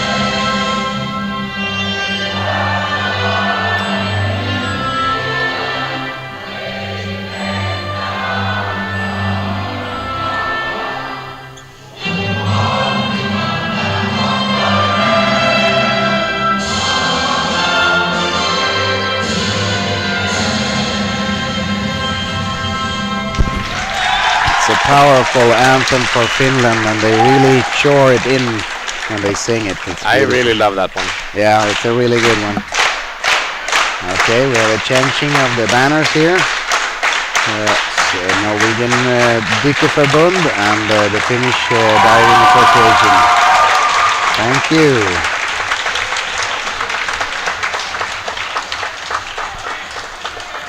Let's see here. And that's Ledge. Oh, number 7. Oh, she's struggling to get out of the pool. And it's been, I talked to some of the female teams yesterday that said that it actually provides a bit of a struggle for the teams that's not accustomed to a high ledge to climb out of the water. And one of the Finnish coaches told them that creates gaps in the switches because they can't get up in the time. Yeah. Then the switches get delayed and then they misses. Of course, we have some problem with that as well, and we actually have somebody who lifts them up from the edge. And I think that's quite a good thing, because I can see the frustration in the players when they can't. It's physically impossible for them to maintain a high level since they've been fighting in the water so much, to also be able to climb out of the water. So it's a good thing, I think. Yeah, this pool is not kind to underwater rugby players. No. Well, now we have the chanting done from the team, so they should get ready to enter the pool with the lineup. And the Norwegian boys are actually also chanting for their female team, so it's really nice to see. Yeah, the Finnish boys are over there as well. Yeah, not quite as loud. No, not quite as loud. It's the Finnish silent way to give the appreciation. So we take a seat and let's see what we can start the game. Okay, cool. Oh, So you have a few moments after this game before you play the Norwegian team, Yes. and that might be quite nice for them to gain some energy and stuff. Oh yeah, definitely. I think they should use this time well to meditate or whatever they want to do. As a coach for a national team, how do you think that the organization around the championship has been so far? Oh, I think it's been pretty good. It's, I mean, the schedule's on time, and I guess that's quite easy because there's not a lot of teams, and but other than that, I mean, I think the judges are doing a great job, and yeah, everything seems to be just working fine. If there's been any interruptions, I think they've managed to. And Norway secures the first ball there by the 22 Helston, as we said earlier, one of the signature players from Norway. She loses though the ball to the Norwegians. The Norwegians are doing great passes right here. Yeah, a really good shift of the ball. Number 22 there. To Helston again. That's a nice lock-up on player.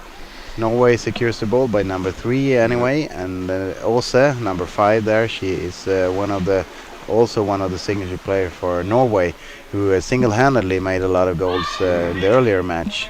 She is strong in almost all places. Number 22 there again. You can see that she is really caring. But she needs people. She needs help. And you see that the stretch out hand, it means that I really need to pass right now. And as we talked about earlier in other games, leaving the defensive position is a timing issue. Yeah. But I think that the Finnish girls should pick up on that right now. Definitely. She had a lot of time to pass the ball right there, number 22. She actually managed to hold off two or three Norwegian girls without losing the ball. Number 3 here for Norway is starting to charge the basket, passes over to number 8, which is Getty. I learned so far she's borrowing Skjegstad's sweater, so they seem to be muscle-wise pretty much the same. But that's Getty, number 8. She is holding on to the ball, so she doesn't give the Finnish girls a chance to secure it, to move forward. They do anyway, but let's see if they can make a play for it. Number 10 here, an empty basket. That was just barely that Elisabeth Åse caught that one. That was amazing. It's an amazing push by Finland there. Number 13 moves up with the ball to number 4, Erlandsen, and she makes the goal on her own hand, but she has some trouble.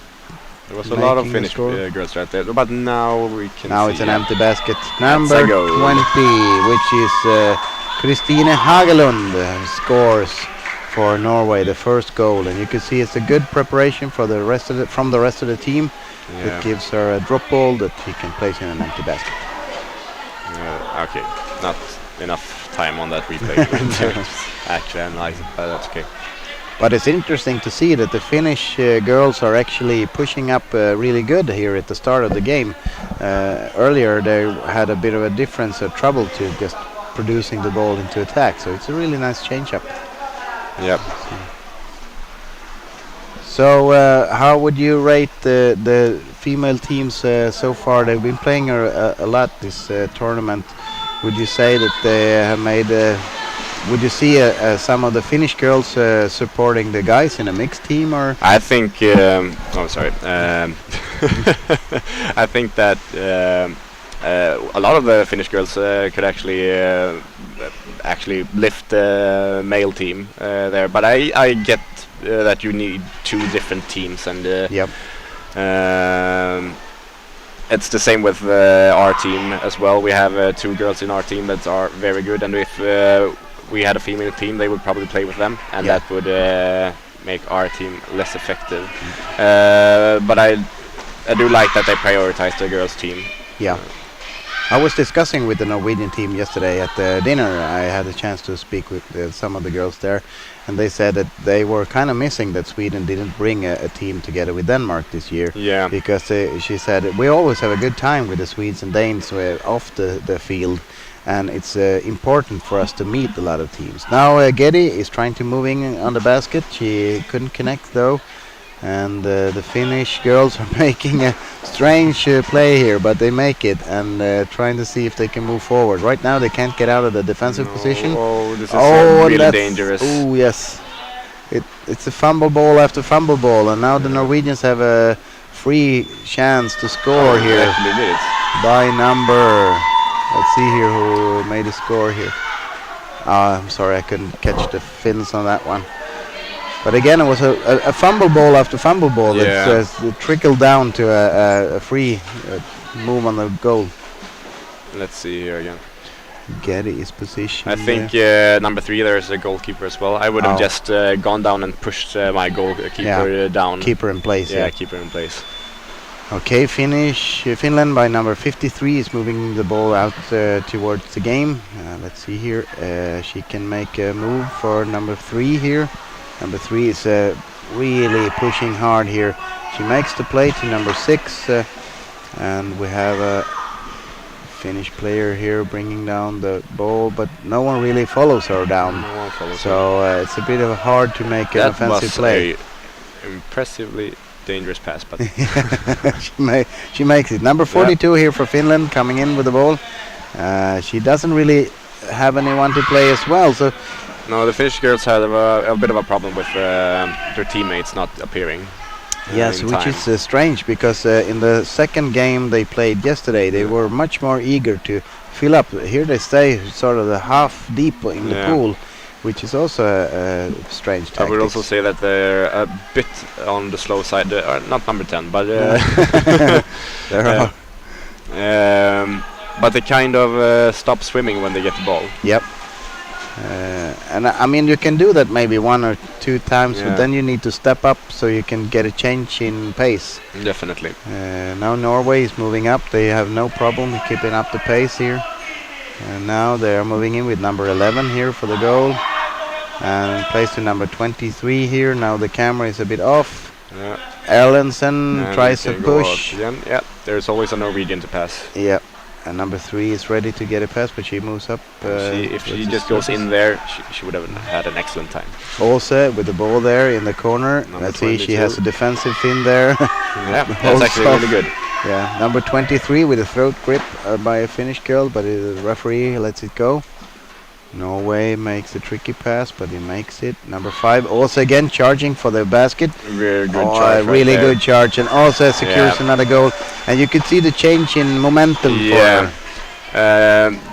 They were exchanging right at the time when she charged them. So the maybe people going up, I think they should have just charged up at hers.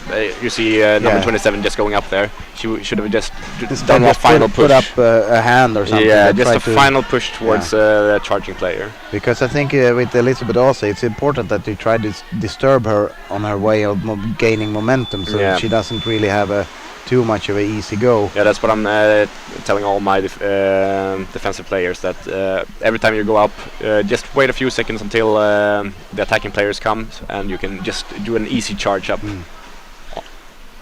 It may not win the ball, but it can slow down an eventual goal attempt. So it's a really good tactic. Now number 20 for Norway try to dislodge the ball. The ball is loose. Number 22 down to number 11 again, and it's an open goal. Too bad. And let's see here, number 11 Frida Lysand scores, which is really nice to see here. She really made a push and a greeting to the camera. So always nice to see when you celebrate your goal. There's not too many Ronaldo signs in this game, so I mean it's nice to see. She makes an easy push. Number 21, of course, might have pushed her up more, but she didn't have much of a chance. Maybe she didn't know that it wasn't a goalie there. Okay, it's a drop ball. Yeah. Norway collects that one, but Helsten, number 22 in Finland, is trying to grip. Number 21 for Norway instead gets the ball passed to number 20. Yep. And let's see here if they can make a pass. That's a Hail Mary pass. It's a one bouncer. And Norway has people on the basket right now, but not too in a good position. See here how they can pass. Okay, the camera's moving somewhat, but I think that's Elizabeth Åsa again with the ball. See if they... Oh, that's a daring pass there on the hip of the 13 for Norway. So briefly Finland had the ball but lost it again. Now they're diving in by number 22 for Norway. She tries to go You from see, the that's top. a good Example. change. Exactly. Good change, yeah. Now we have a referee call. You see here the fingers pointing down to the water. That means it's a water referee call. And who is making that call? Seems to be a free throw. For I Finland. don't know if it's pushing on the goalie. It was a That was closed something. fist.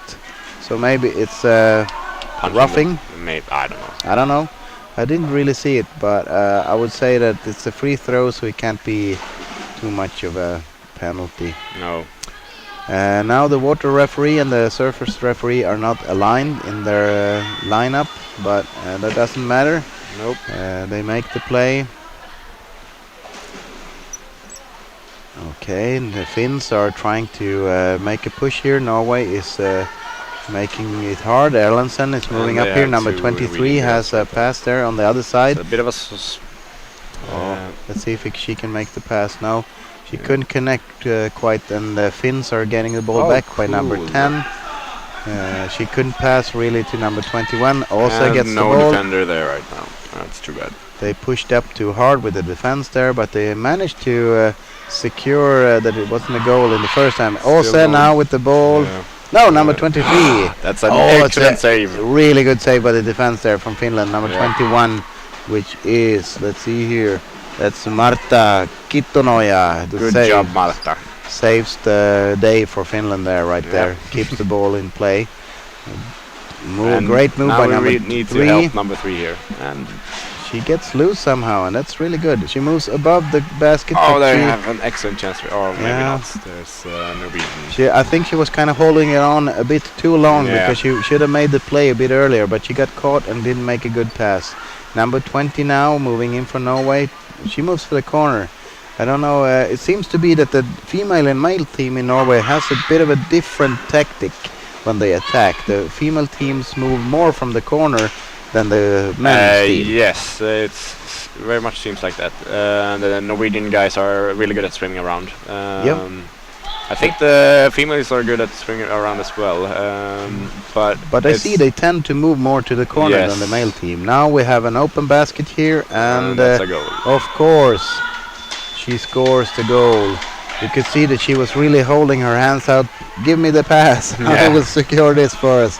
And since she controlled the basket, you can see here Yeah. she's putting her hands out. Give me, give me, give me. As number 27 there, I would probably have just Tried gone to towards. push her away. Well, that as well. But I would have probably gone for the ball instead of just staying there. We have now a timeout taken by Finland. How would you describe the technique about taking a free throw for the team? I mean, in that position when you had the Norwegian standing over the basket, a defender could also have attacked her and Yeah. gotten a free throw, which had stopped the game. I would say that's a better outcome than a score. Yes, maybe they would Is it even Is it a valid tactic? I mean, you could. I don't know. Maybe they might have just called a penalty shot there if they. Could, yeah. But I think if you're in a situation where it's either a goal or a penalty shot, you should always take the penalty shot. Yeah. Because I can see that in some of the games that we were covering in Bellahöj, that when you have a player that breaking loose and start to get momentum, Yeah. it's easy to just grab a fin and then the game is stopped. It's I not. would do It's, that. it's not a 2-minute penalty. no. It's just a stopping of the game. So it seemed in Bellahöj as a valid tactic. I think it's the one thing you actually should do. I don't really want to promote foul play, but No. At this level, it's details. yeah, it's the details. Okay, Finland is making a push here by number 22, Hellsten, which is, as we talked earlier, a signature player for Finland. She tries to play Mentile, which also is one of the signature player, which good at collecting balls both forward and back. Yeah. And now Hellsten made a good play, but kind of a sloppy leftover. I think it was kind of a just But here you you can actually have. see the Finnish girls when they're attacking. They're swimming around a lot more than the Norwegians. The Norwegians are stuck in the corner, while the Finnish players are trying to play around. Yep. They're a bit on the slow side when they're swimming around, but they're still trying. They still. And here we have a defender not even noticing the ball. I think. No, she didn't know where that ball was. It was behind her back all the time. Now we have number 23, which is Susanne Edvardsen. Also has been noticing her in the scoreboards earlier today, and she makes another goal for her team, which is really nice to see. Okay, so we are a bit into the Nordic Championships here in Sweden, Trelleborg, and we are watching the U24 Norway against Finland, where Norway is speeding away at 6-0 in the first half of the game, the last game for this tournament. And with me today is Victor Lundin, who's one of the coaches for Swedish U21 team. Thank you. It's Victor Calderulo now. I'm so sorry. You are now a married man. Yes. That's really nice to hear. Congratulations. Thank you. Okay, I will not butcher it again. It's okay.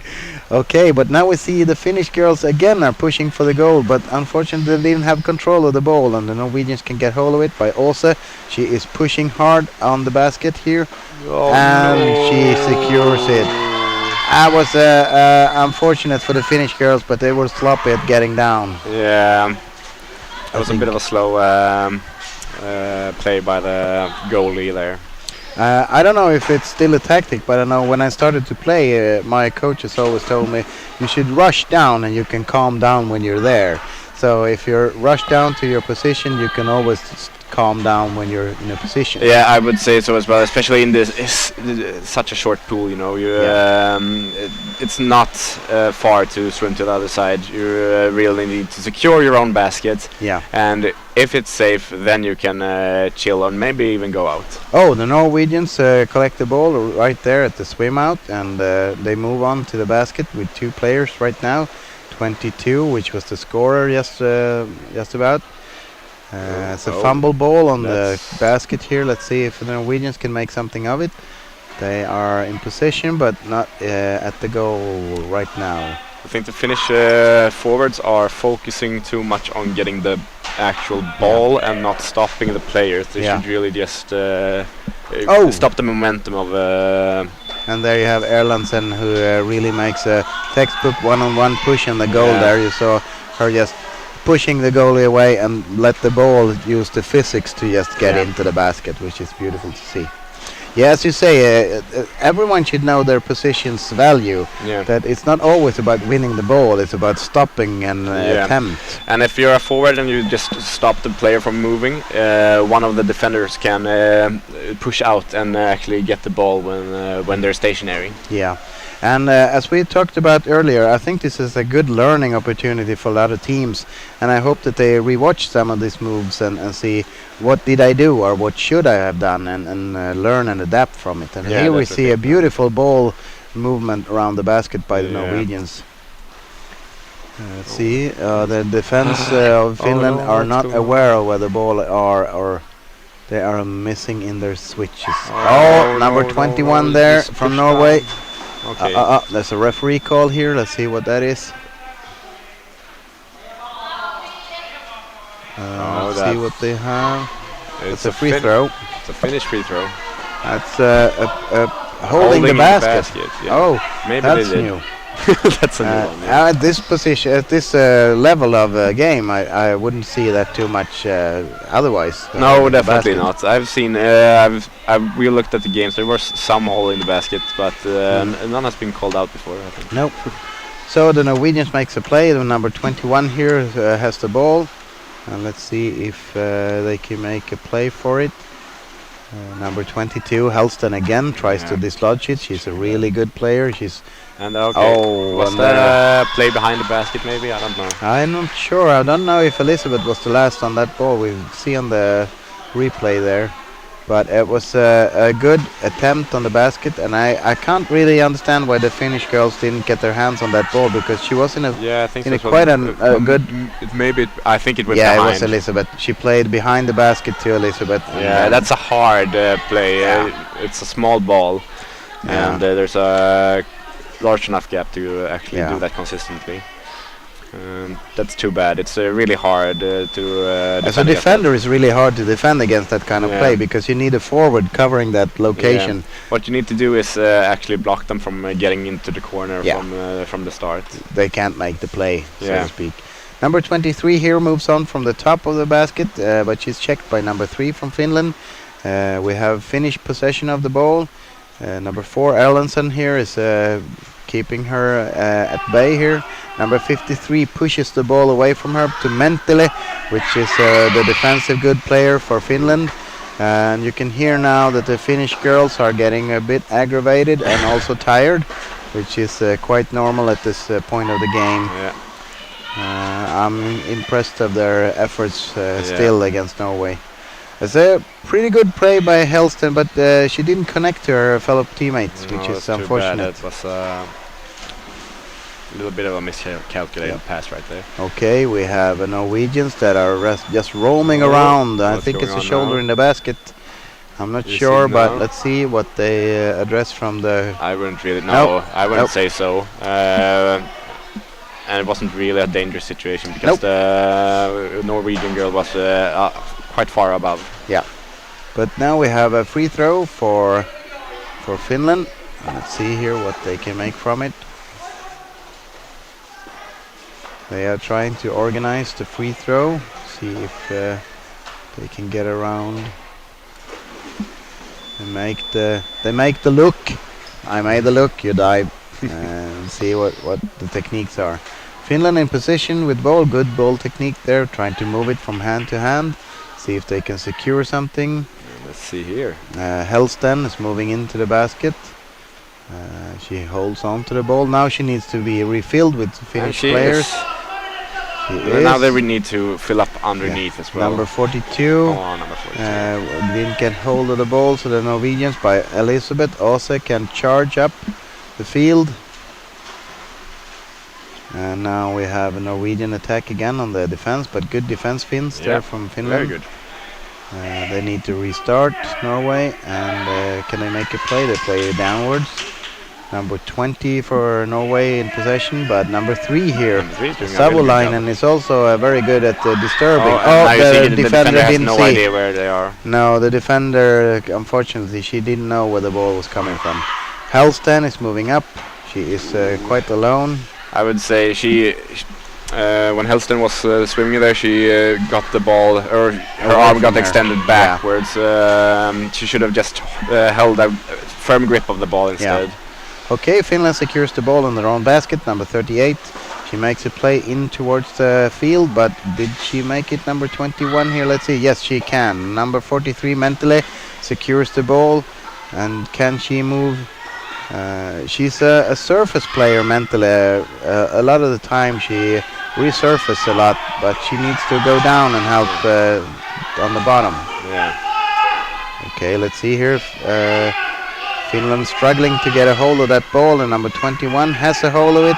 And now look at the goal, please. No. Yes, now we need to refill on that goal, and unfortunately it doesn't. So that's the end of the first half.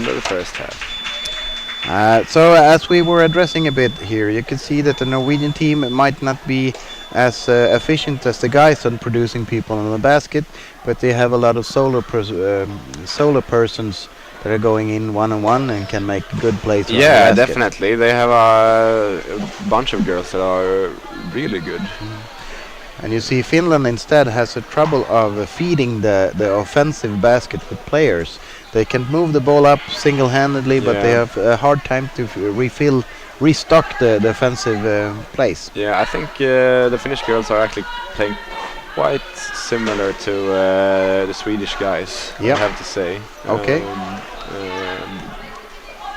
So let's see if they can have a bit of a chat here in the half time and see can they make some adjustments to the play and see if they can even out the score some. It would be nice to see a Finnish goal, but they, as we say, they should refill the positions. Yeah, I think it's quite possible actually if they manage to get a lot of girls in play at the same time around the basket.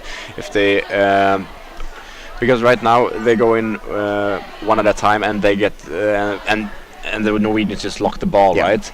As we are telling the Finnish to do on their basket. Yeah. They lock the ball and move it out. So the Norwegians are doing what the Finnish actually aren't. Yeah. It's really nice. And But I also see that yesterday I was talking a lot more numbers from the Finnish team that were pointing them, showing off in the stats. But right now we're only talking about one number, and that is number 22 for Finland. number 22. She is making a lot of plays, but she's a lot of long time Yeah. in the water. So let's see if they can make some changes or make some tactics here to have more people to be diving in. I hope so. They need people to fill up. Once the Finnish girls actually get the ball, as you say, they have a hard time filling up with players. There's always just one Finnish girl swimming up, while the Norwegians always have one or two other Yeah. players. Yep. And of course, you can see in the Norwegian team there are a few numbers that stands out. We have Elisabeth Aase, who's been appearing a lot in the stats, and we have also number 22 and 23, who's good carriers for the ball, Sanna and Susanna. So it's nice to see that they have a variety. We have a few switchings. Let's see. We have a team warning for Norway holding the basket. It seems that it's been done a few more times than we actually have seen. So there's a team warning for Norway now that they should stop holding the basket, basically. Yep, that means. Does that mean that they're actually going to get a penalty if they do it the next time? I would say that that's a pretty big certainty that the judges will call it the next time. Yeah. They seem to be getting too much of a upper hand by holding the basket, and it's not allowed. So it's a valid call, I think, for the judges. Yeah, definitely. You're not allowed to do that. No. What would you say, as you have played a long time, when you are holding the basket? Is it because you are tired to make the last push, or is it because what I feel is that it gets to be a habit that you it's hard to shake. I think it's almost always done unintentionally. Yeah. It's you don't even think about it. You just put your hand there, and it's not like, oh, I'm going to do this because really need to score now and I need the extra power. It's just I don't know. It's a nice thing to put your hand on. What I've seen when junior players are doing it, it's often because they can't transition into another push. Yeah. They are just a few inches away from making that easy goal, and when they need to do another push, but they don't have the courage or routine. It's not just junior players; it's new players overall. I think that's one of the big things that new players have.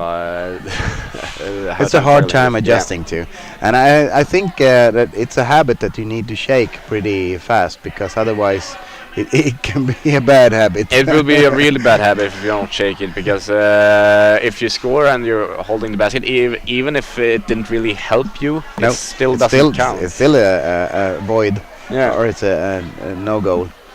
So let's see here. The Finnish teams and the Norwegian team has talked some. We should see. We have a few switches. We have for blue team Norway. We are switching out number 9 Noren, and we are switching out number 20 Christiane. We are switching in number 6 Kari Skåre, and we are exchanging in number 10 Silje Bjerke Nærland. So I'm not sure if they are using a tactic or if they just want to shift players, because right now they don't need to shift it to win by more. No, I think. No, they don't. I think it's a great opportunity to let everyone play in the team. So just give everyone a chance to play. Yeah. So let's see here. Norway wins the swim out, and they are immediately into action. And we are having a roller coaster ride by Hanse. Now we are about stabilized. Number 3 for Finland is pushing up the ball. Let's see here. Helsten secures the ball like a meatball tuck, but the Norwegians wedge it loose. Let's see here if they can push it. Number 13 here. Double plays with her teammate Erlandsen, I think.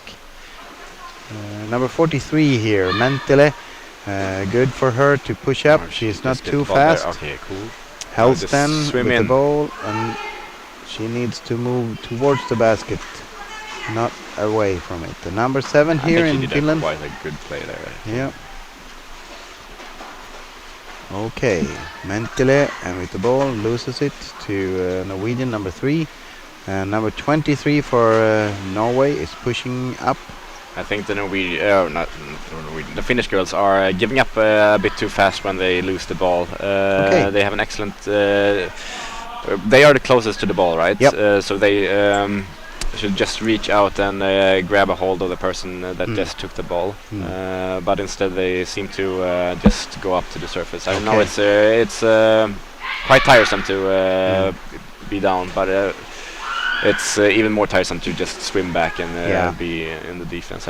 Number 21 here for Finland makes a really good push here against at least 4 different Norwegian quite girls. mean pass to That's a hard pass to secure for number 3 here in Finland. Right in the beer claws of the Norwegian girl. Yeah. But right now we have a penalty. No, we have a judge referee call. It's a throat grip. Oh. So it's a Finnish ball here. See here what they can make of it. It's the second Finnish free throw for the match, I think, for Finland by that throat hold. And let's see here. Norway is switching a lot of players. They're getting ready to have fresh people to receive the free throw. Finland is taking some time. Yeah, I would have started it right away if Yeah, they're if you exchanging. Okay, that was she was holding Yeah. when she wasn't having the ball. That's a blue free throw. Should be a blue free throw, yes, Yeah. and good call there, Victor. You could see it on the camera that the Finnish girl was attacking someone not holding the ball. Yeah. And now they are a bit too eager to start the free throw. You need to show the ball. What? I thought I did. No, you show the other hand. You need the one with the ball. Yeah, that's a common thing. You have to wait for the signal. Yeah. It doesn't really matter if you show the ball if the signal hasn't. The signal signals it's game starting. Yeah, so. it's not the ball. And now she puts her hands on her head. What did I do? Oh, come on! Now they're pulling a timeout. No, yeah. No, wait, they don't. No, They maybe make not. the play instead. It's a play bit of a misunderstanding. And you heard a grunt from the Norwegian coach. I made the sign. But he didn't see it. Helston again charging. She didn't get the ball that time. Mentele instead trying to reach for it. Norway is attacking. Good defense Finns from Finland there.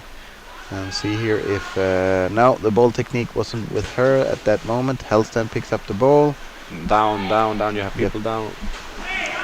They are looking. And here we have people going from the halfway. exchange pool, not really looking at where the game is. Securing their position first instead of the game. And it's not a bad thing to do, actually. It's just, I think Finland was actually in control of the ball right there. So there you have another score for Norway. That gets the play around the basket. And let's see in the replay here if you can see some of the shifts between the sides of the basket. You had the game coming in from the right side and the goal was made from the left. And there you have the push. And she nudges the ball in there. She must have found the gap between the shoulder and the neck or something. Yeah, I think so. There and push on that. Which That's is a hard time for the goalkeeper to actually. Yeah, and that's again with the positioning on the basket. That if you're perfectly positioned, it can't happen. But if you're slightly off, it can happen every time. Yeah, it can happen. It happens to a lot of players, even on a very high level of underwater rugby. Yeah. Really Finland secures the ball in defense and move up with Sinikalo, number 7. Good thing that she wasn't passing number 3 there. She was really highly guarded. Mentele tries to secure the ball from her friend. She's checked immediately by number 23 here from Norway. And Norway pushes up. See, that's Åse again. She makes a pass for number 8. She is towering over some of the girls. Yes, really impressive. Okay, let's see here. Finland in position with Mentele, but she couldn't secure the ball here. Good ball handling by Norwegian girls. And number 11 moving into the no basket. defender. Nope. The ball is secured at the bottom from the Norway girls, and they can push around the bottom there. Oh. Unfortunately, they can't score. It was a good. I could see the ball moving along the bottom for a few times there. Also with the ball in the corner, she wants to have players move on the basket. She has players there in a good place. No. And she secures it by herself. Oh, what happened there? Finland, come Yes. on. If you look at the replay, you can see that she acknowledges that her teammate is in a good position, but she sees an own opportunity here. You can see here the goalkeeper doesn't really do much. And it seems like she doesn't know where she is. No, I don't think so as well. You really need to focus on where the enemy is, and as a goalkeeper there, you could just put your feet up at her when in she's her coming. direction. Yeah, in her It almost direction. looked like when Åsa gently tapped her on the shoulder, she was like, "Oh, it's changed now." Unfortunately. Yeah, that's really It's the bad. jump. And that's the same thing again with Yeah. the defender not knowing where She the ball doesn't is. see where the ball is. Yeah.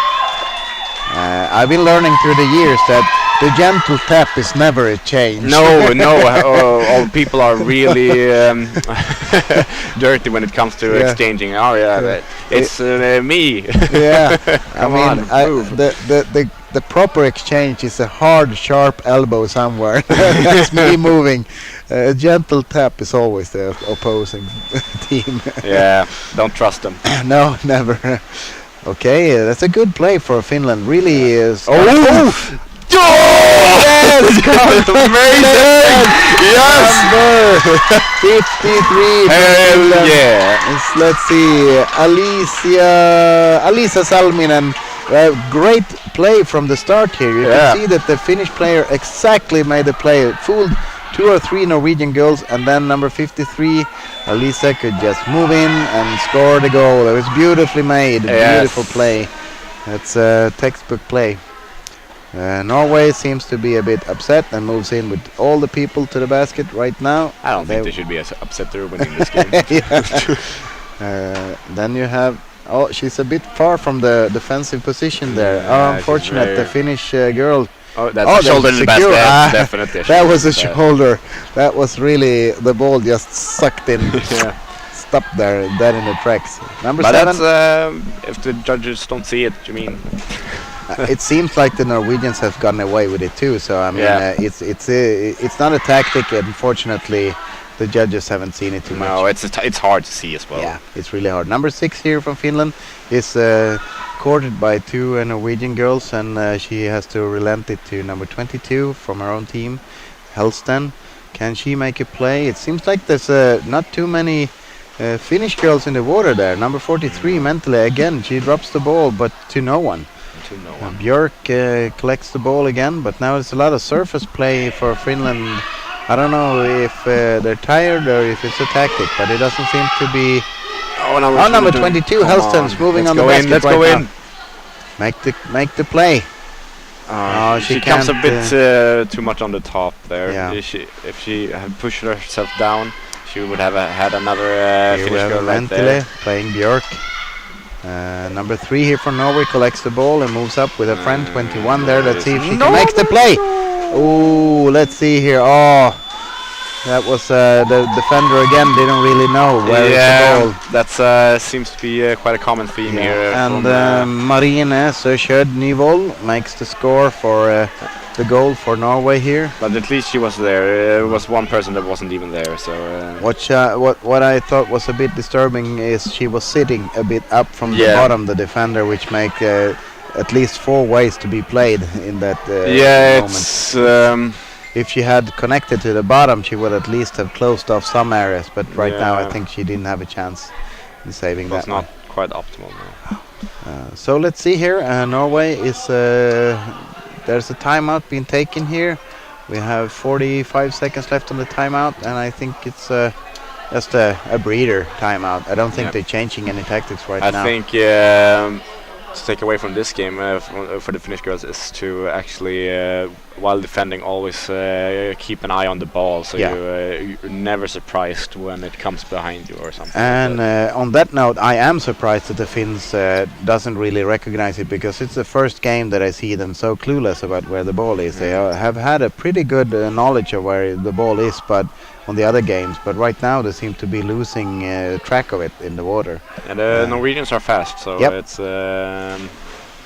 quite easy to lose track of the ball, but that's ABC of underwater rugby. Yeah. But let's see here. We have an exchange in the white team, the Finland. We have moving out is Cecilia Nugent, and moving in is number 10, Alma Nevalainen. So let's see if that can make any changes. I've seen Cecilia been working the rubber bands pretty hard, so maybe she's feeling some shoulders or something. But now she's trying to make a play here. Number 3 is irritating the Norwegian players, but number 23 can carry the ball over to her friend, which is 21. Let's see here. She moves back into the corner from an offensive position over into another corner, and she's not challenged. Which is strange tactics, but maybe Finland has some mentally is trying to get hold of the ball. She can irritate the Norwegians, but they're still on the basket, and let's see what happens here. Finland secures, and now they need to move out. The defender didn't leave the position there. Number 53, Salminen. Let's see if she can get the ball loose. Now Åse is securing it to 21, and she is slightly hindered. Now 21, you need to move faster. There we go. Yeah, but maybe a bit faster. Next time. Good push from Norway here. Let's see if they can make something for it.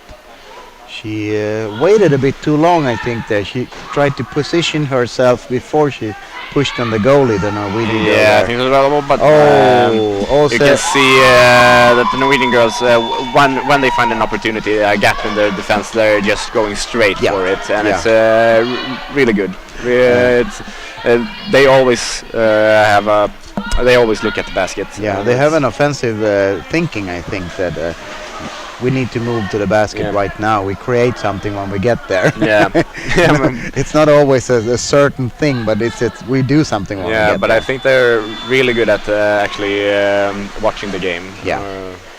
Oh, that's a good play by number 22, who's showing the ball and then retracting it and passing it for another way. I think the fake passes are underused in underwater rugby. I think they are really effective. Yeah, because you make a split decision as a opponent. Yeah. Where should I dive? What's my position?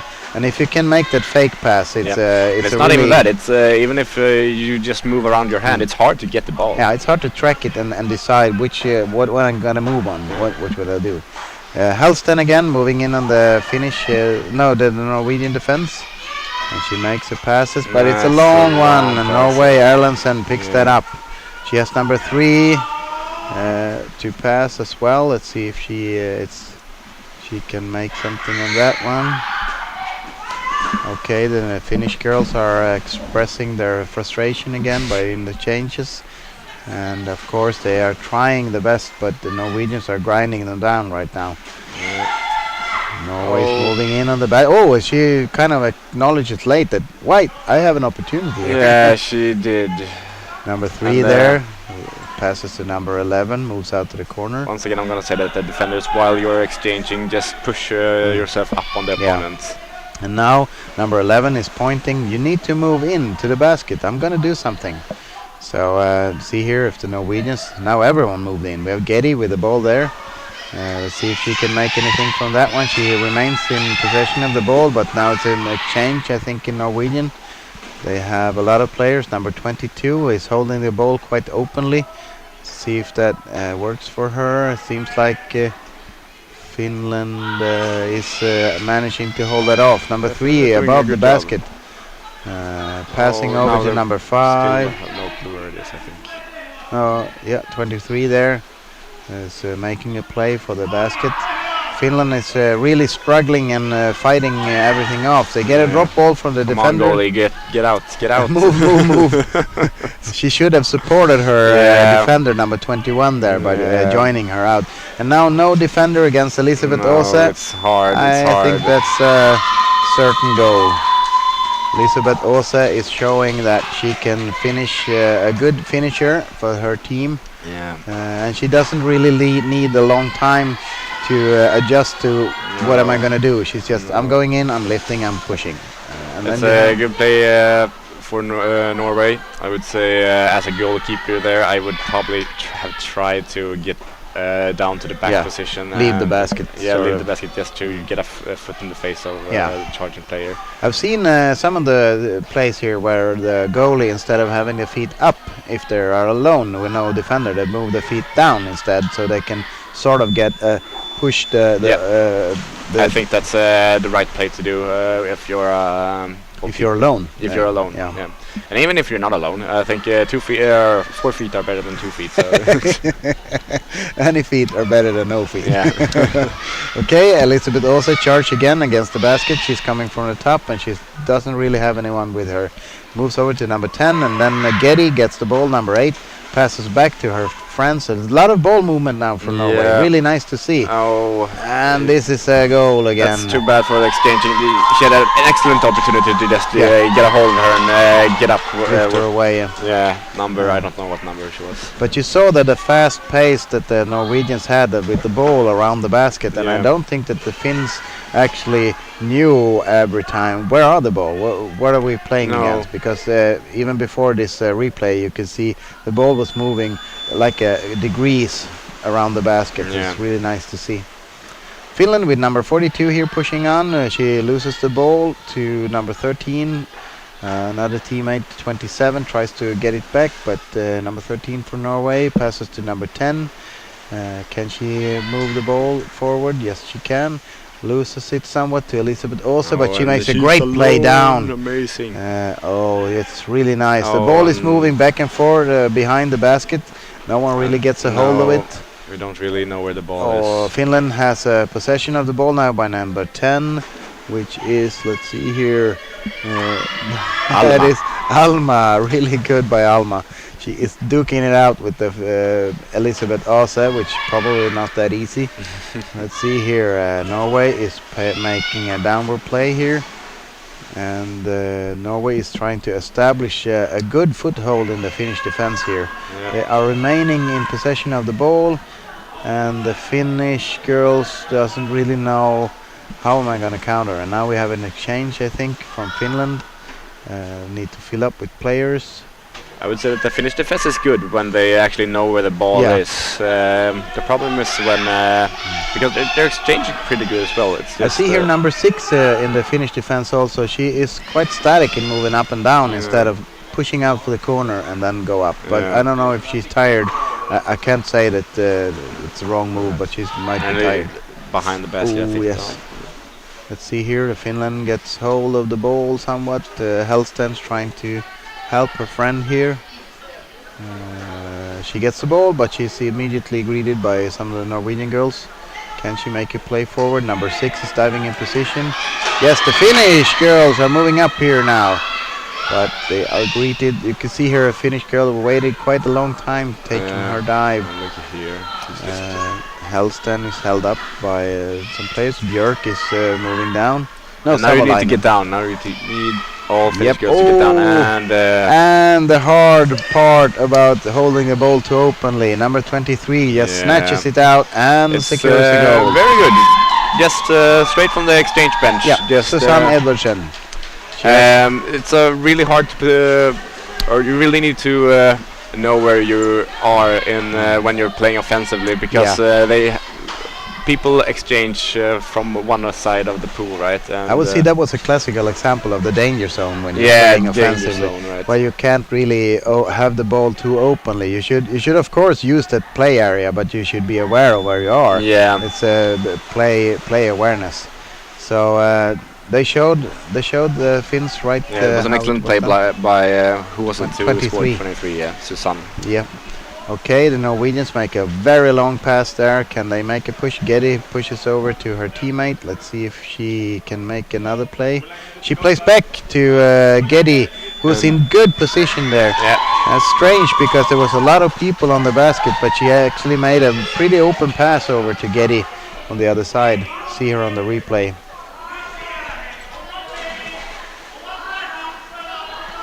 now we can hear the perkelek starts coming from the Finnish coach here, and we heard it at some time. You see a very open that's pass. a very open pass. And unfortunately, none of the Finnish girls can get their hands and just push it somehow. And she did hit her head on the on her way up. Unfortunately. Oh, that's the ledge. Yeah. Okay, let's see here. Mentile with the ball. Can she make something? She's almost turning back to her own basket. Norway breaks it free by number 22. And see if Erlandsen is in a good position here. They are the other side of the basket. Yeah, can they pass behind? Yeah, yes, she can. And yeah, that's a goal. And you saw there that Erlandsen was in a great position and really showed, give me the ball, I can finish it. Yeah. It was beautifully made. And as you said, it's a bit uneven that you can, this is a ball that's slightly smaller. I think if it wasn't for the fact that you can pass behind, I think the Finnish girls would have done this much better. And also, this is a sport where the details are really narrow, but you could see that Erlandsen already had her shoulder at the lower end of the goalie's back. So when she got the ball, she kind of just nudged the shoulder a bit and put the ball in. I think the Finnish girls are really good at actually taking advantage of, or when they get the ball by the basket, they're really fast at actually pushing. Yeah, really good. Finland advancing here, trying to get a hold in the offensive line. Koski there, plays number 38, and plays to 21. She makes another pass for number 6. No, look at that fake passes. They're great. Again, a very good pass where she can retract the ball without losing it, and it's really startling the opponent, which is nicely done. Okay, let's see here. Finland is trying to move in. It's a Hail Mary pass that didn't pan out. Number 38 needs to rescue it, and she goes back to a safe position. She's challenged by number 3 there. She needs help. Come on, girls. Number 6, Savolainen. Oh, and now they're making passes in the surface, which is never a good thing to do. No. You really don't gain anything by it. And now we have 18 seconds on the clock. Oh, that's what it is. It's just that's why the noises are going up. Norway's thinking maybe we can do one more goal. 23 here. Let's see here if they can make a push for it. It's a beautifully play here. Let's see. Can they make something of it? Come on, Finland. Oh, Finland is trying to nail it shut. Åse is in there, but the game is over. Thank you very much, Victor, for joining me on this game. Before you go, you are starting to get ready for your last game of the tournament against Norway. Yes. Do you have anything that you would like to see from your own team against Norway this time? We have talked a lot about when we should go in on the goal and what we should do there. So what I really want to see is if we ever get to attacking, that I want to see players go in and know when they're supposed to bring back the ball out. It was interesting to see the training moment against Finland, where it actually did pan out a lot of times, where we had people going into the basket. It was really nice to see, and hopefully that was a training session. Yeah, that definitely was a training session, and that's what we need to do in order to actually manage to score against Norway. And we also need to, everybody needs to believe in themselves that they can go in, because there was a lot of struggling with, or people were struggling with actually believing in themselves. Can I go in here? I might be, they might take the ball. Maybe I'm checked, maybe I lose the ball or something. And they were a bit too nervous. So I would like to see them actually have the courage to go in. And also know when to go out again. That will be a really good thing to see. Thank you so much, Victor, for joining me for this match, and have a really good last match. That's mine. Thank you. So have a good one. Thank you. Bye bye.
for the last game of this Junior Nordic Championships, and we are now seeing the Swedish team moving into position to start their lineup, and we have soon to be presenting all the players from the game.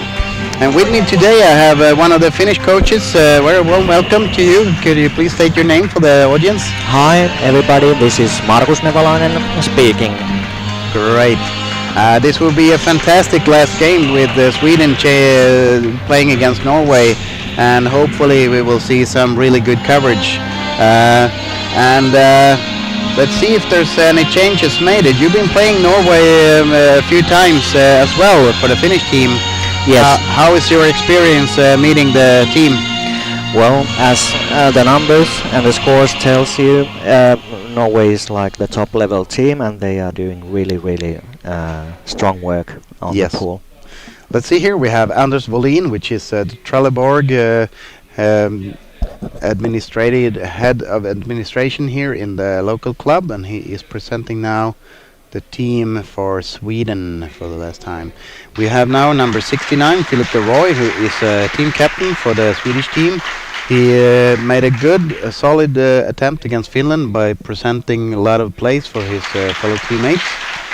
We continue with number 6, Aslam, plays normally for Trelleborg.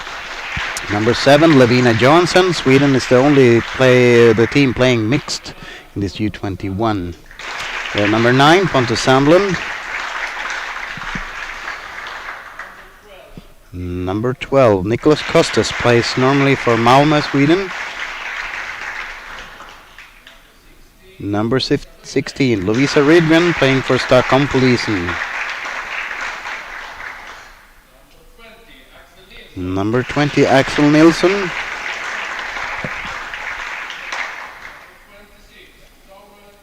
Number 26, Samuel Garhead, and plays for Stockholm Polisen normally.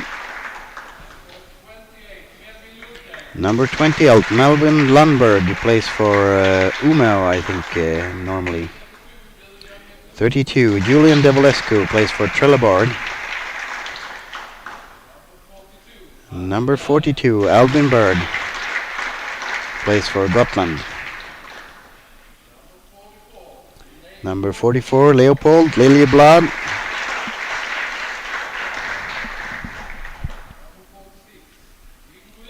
Number 46, Viggo Wåhlin, plays for Trelleborg and is also Anders' son. Number 55, Elias Svedjalt, playing for Gotland. And the number 91, Isak Andersson. And we shall now listen to the Swedish anthem.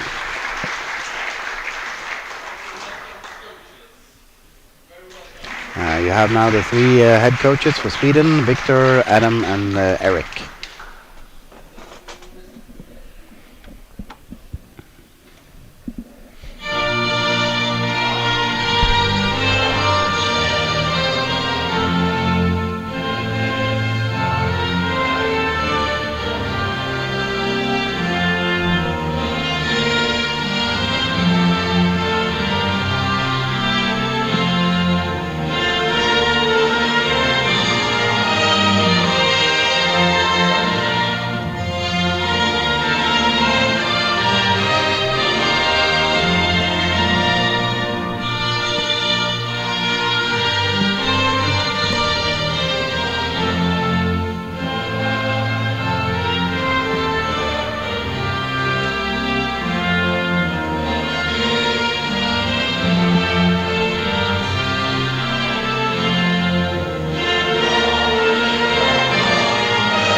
And there you have the Swedish national anthem, and we will now go over to present the Norwegian team.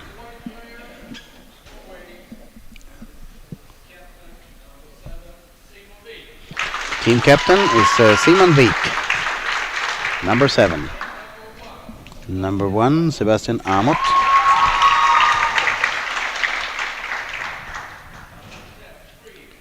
Number 3, Christian Åse, one of the Åse families that are here.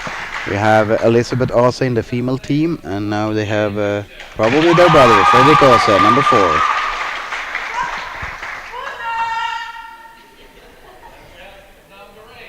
Number 8, Marcus Chegstad.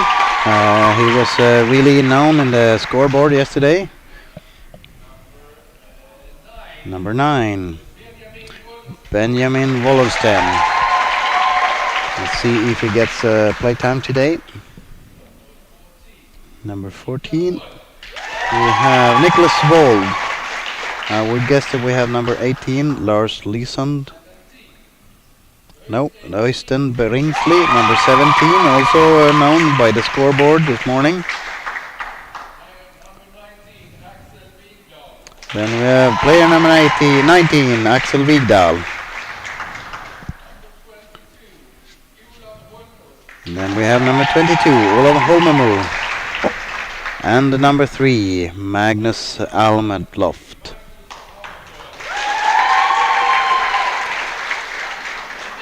And the Norwegian's team has at least 4 really good scorers for the team, so it will be interesting to see how they perform today. Now number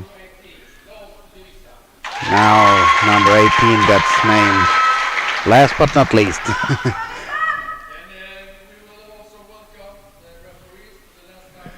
Today we have referees, that is deck referee Eivind and water referee Hanu and diving referee Sami. I guess Sami or Hanu is Finnish, right? Yeah, they're both from Finland. Yep, great. See now if we have a national anthem first, I would say. Anders is getting tired as well.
Okay, we have the national anthems done, and now we should pan out to see a changing of the flags, which is a great tradition, I would say.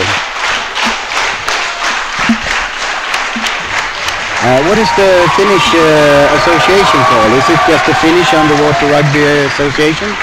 It's called Sukeltajaliitto. It's the Finnish Diving Association, the diving association. Or Federation. Yeah. That's really nice. Now it's been really, I think it's a great tradition to changing the flags. It means that even though we are competitors in the water, we can still have a good exchange between each other. So it's really nice. Yeah, it's a nice habit.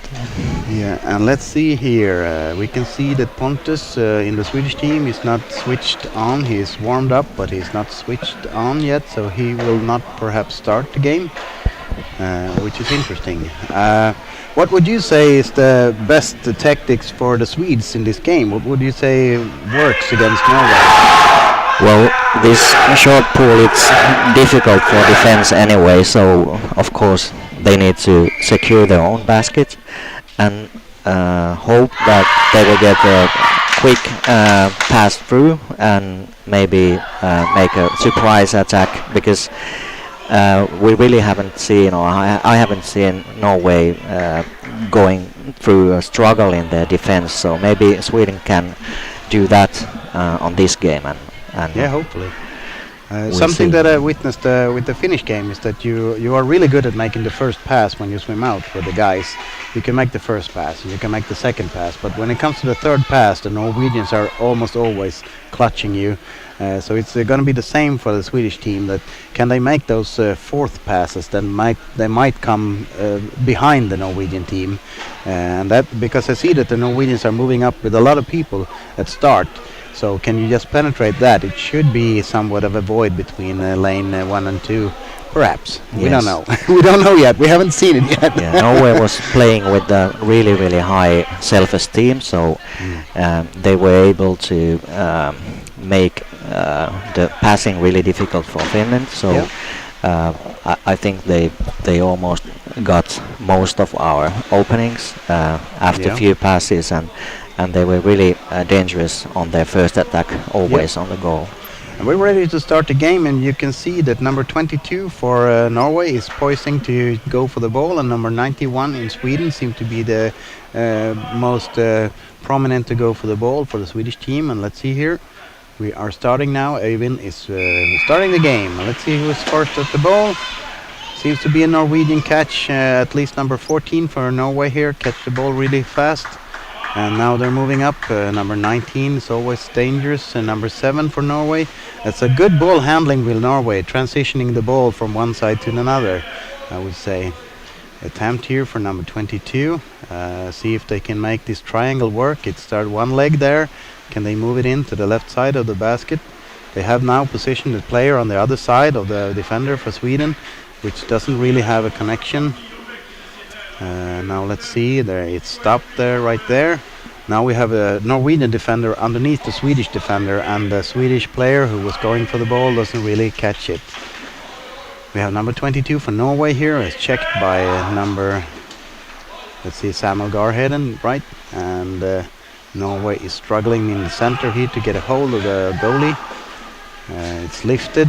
Number 14 here is checked by the danger zone, the exchange zone that you really have to be aware of making passes or covering your ball.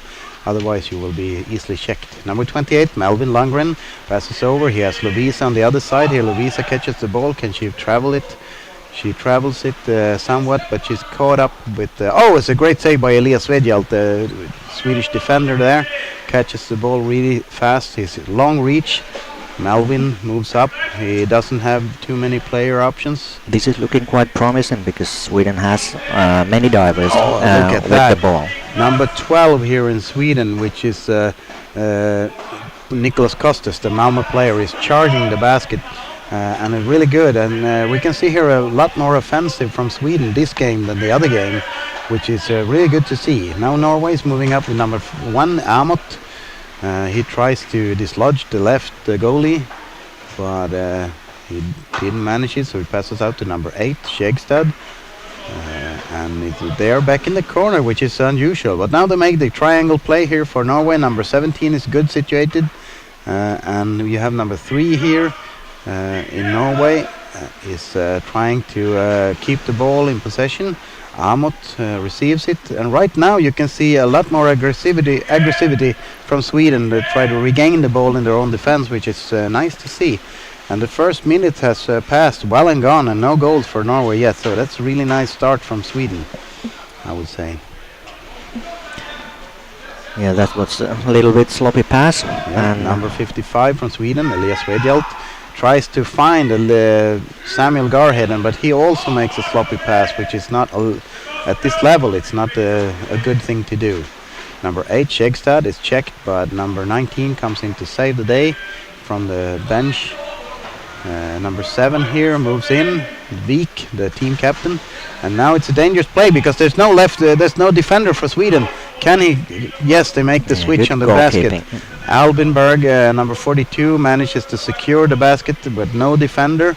And right that's- now, maybe it's the thing that you were talking about. It's a high ledge to make the switch, and it takes a few seconds to come in from the bench. So maybe that was what we saw. Yes, because- and also when Norway keeps on with the pressure, they have a really long bottom time, and there is always somebody underneath the basket taking all Yeah. the space, so Yeah. it's difficult to defend against them.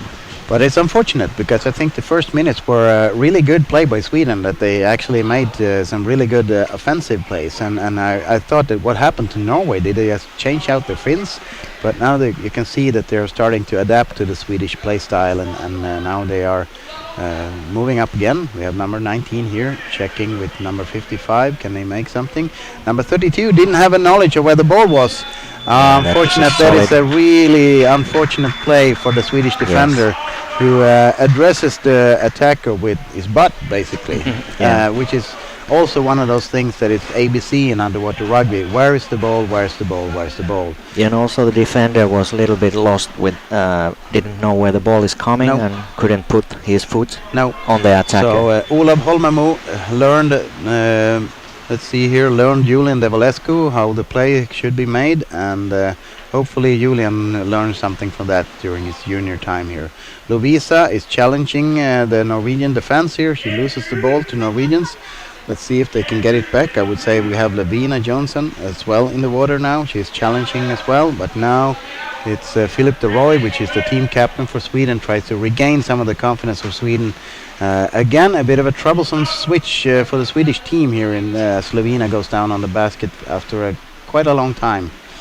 Philip de Roy switches out for the defense on Sweden, but he is struggling to get his place in from the Norwegian attacker, number 17, Øystein Bringsley.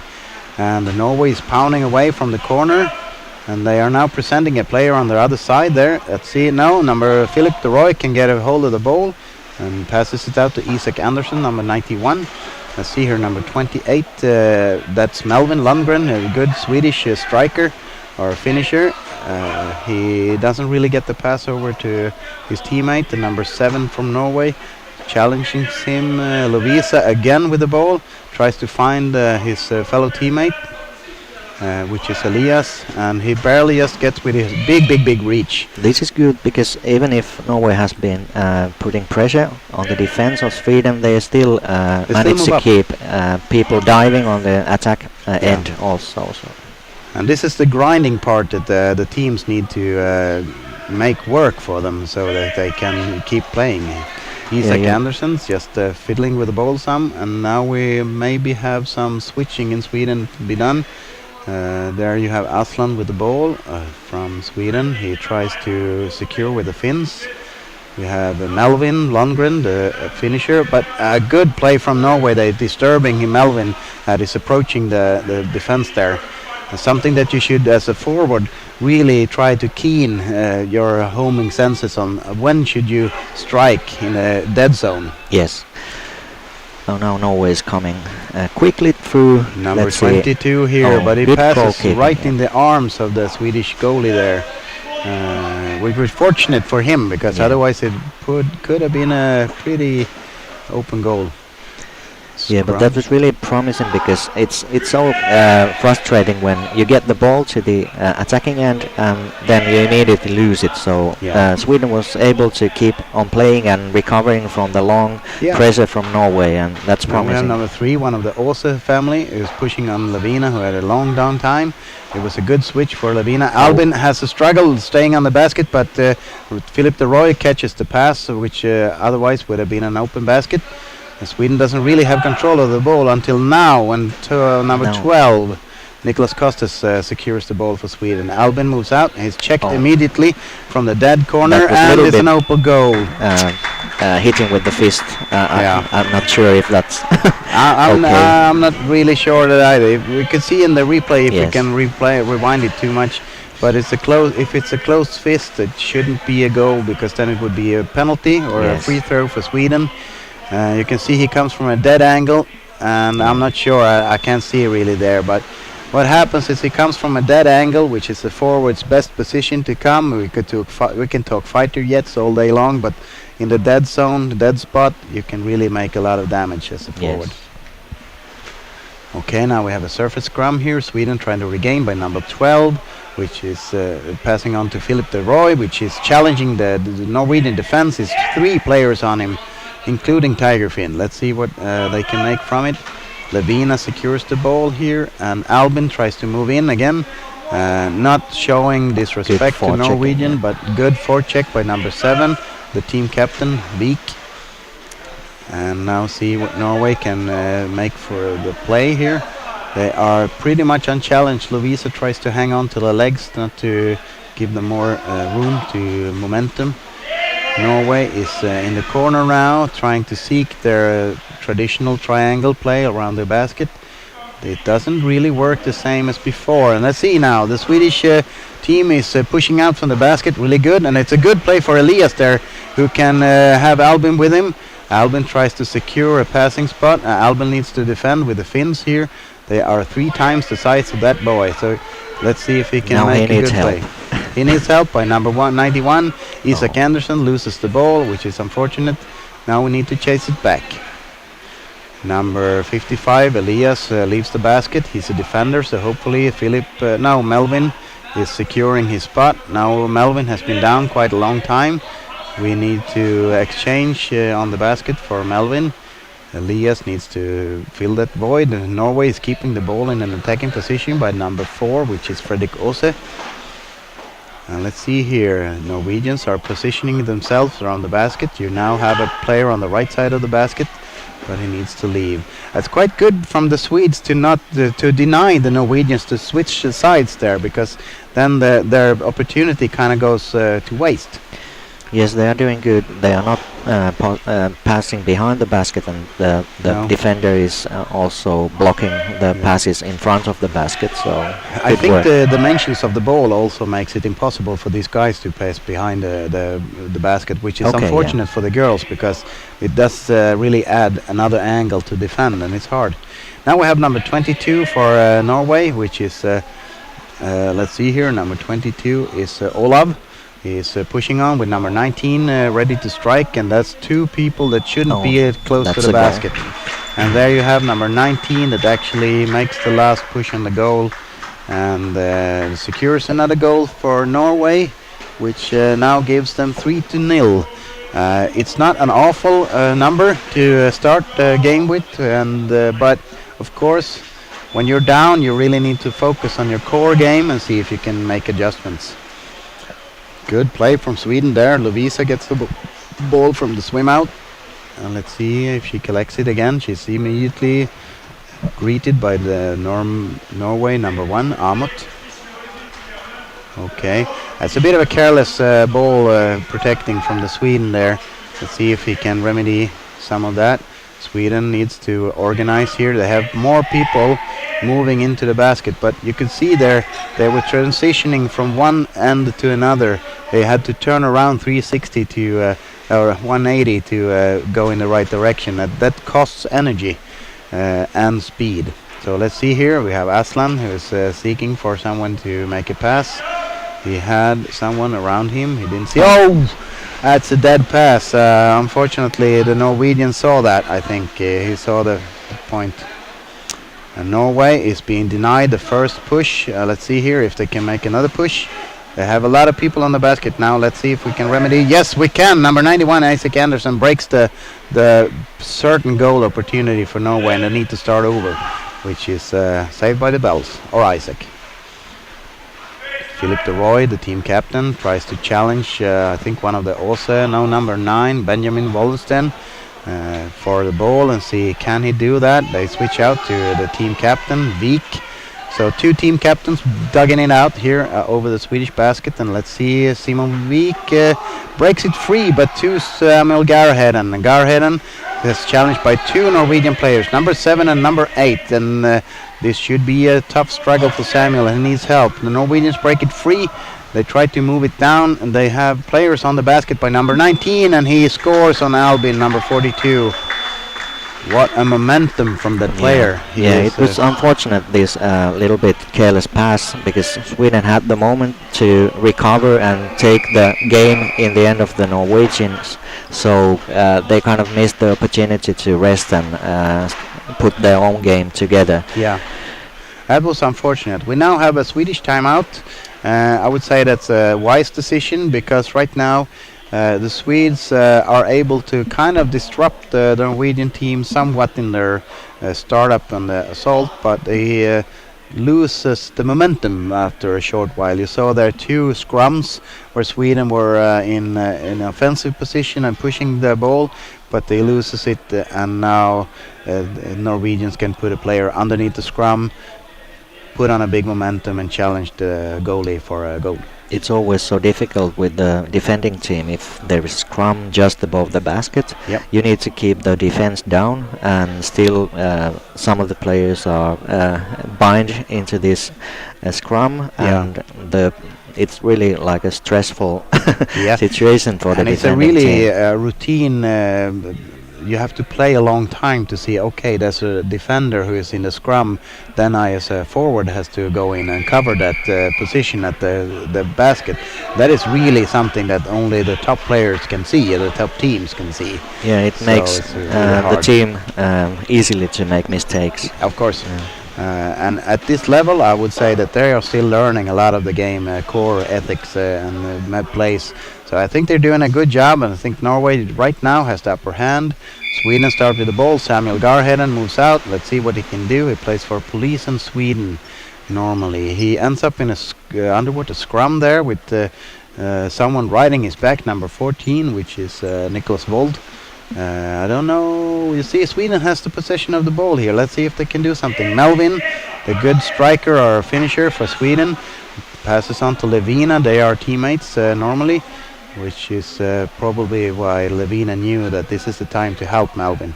You kind of create that sense between team players who play locally with each other, that I know what he's going to do or she's going to do. So it's a really nice thing to see if you can blend it into the team tactics.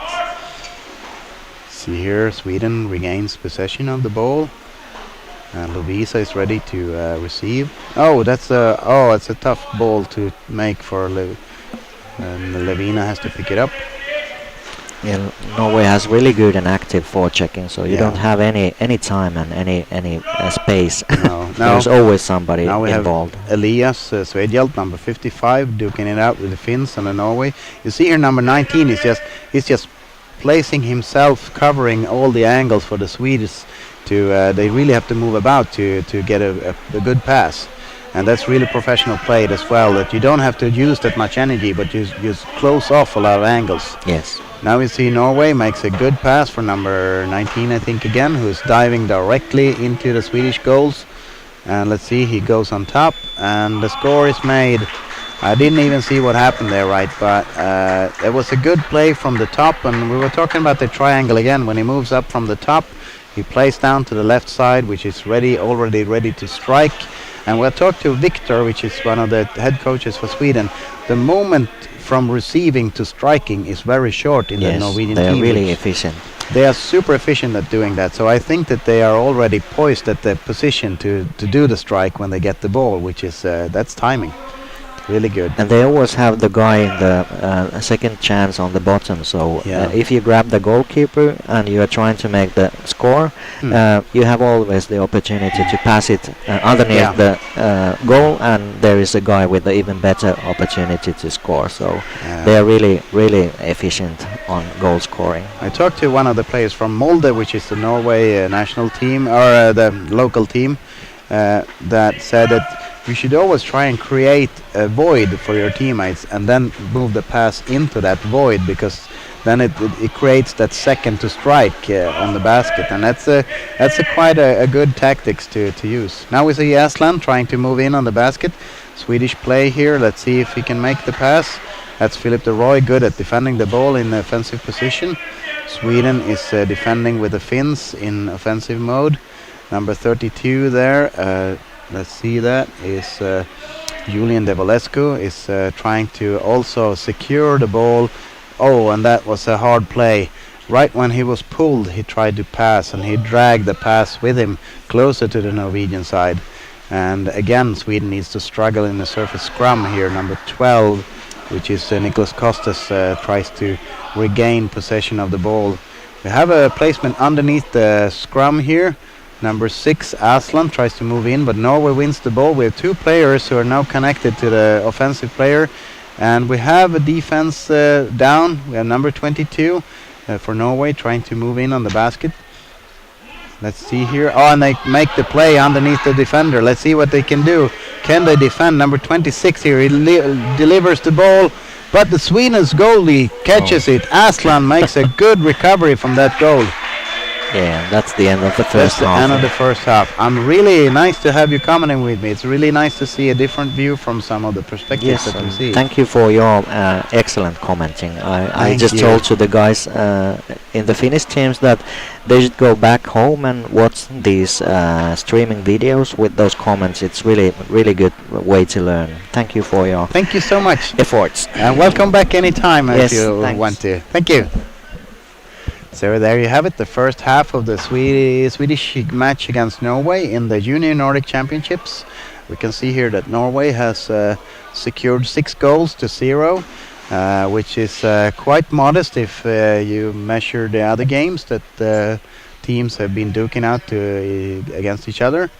But you can see a slight muscle over speed from the Norwegian side, where you have number 22, number 23, number 19, and number 17 for Norway, which is really dominating both the scoreboards and the playmaking.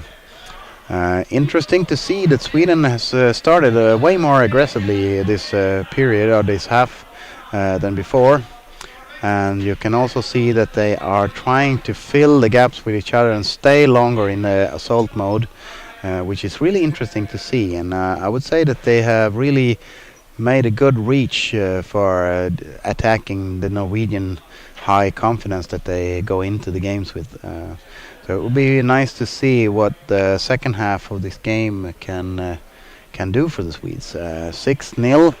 That's a tough cookie, but I would say that they could equalize the score somewhat against Norway. And I'm glad to see Victor talk to me earlier this morning and said that the Swedish tactics here was to try and challenge themselves to have the confidence to move in on the basket, even if their initial thought is, what if I lose the ball?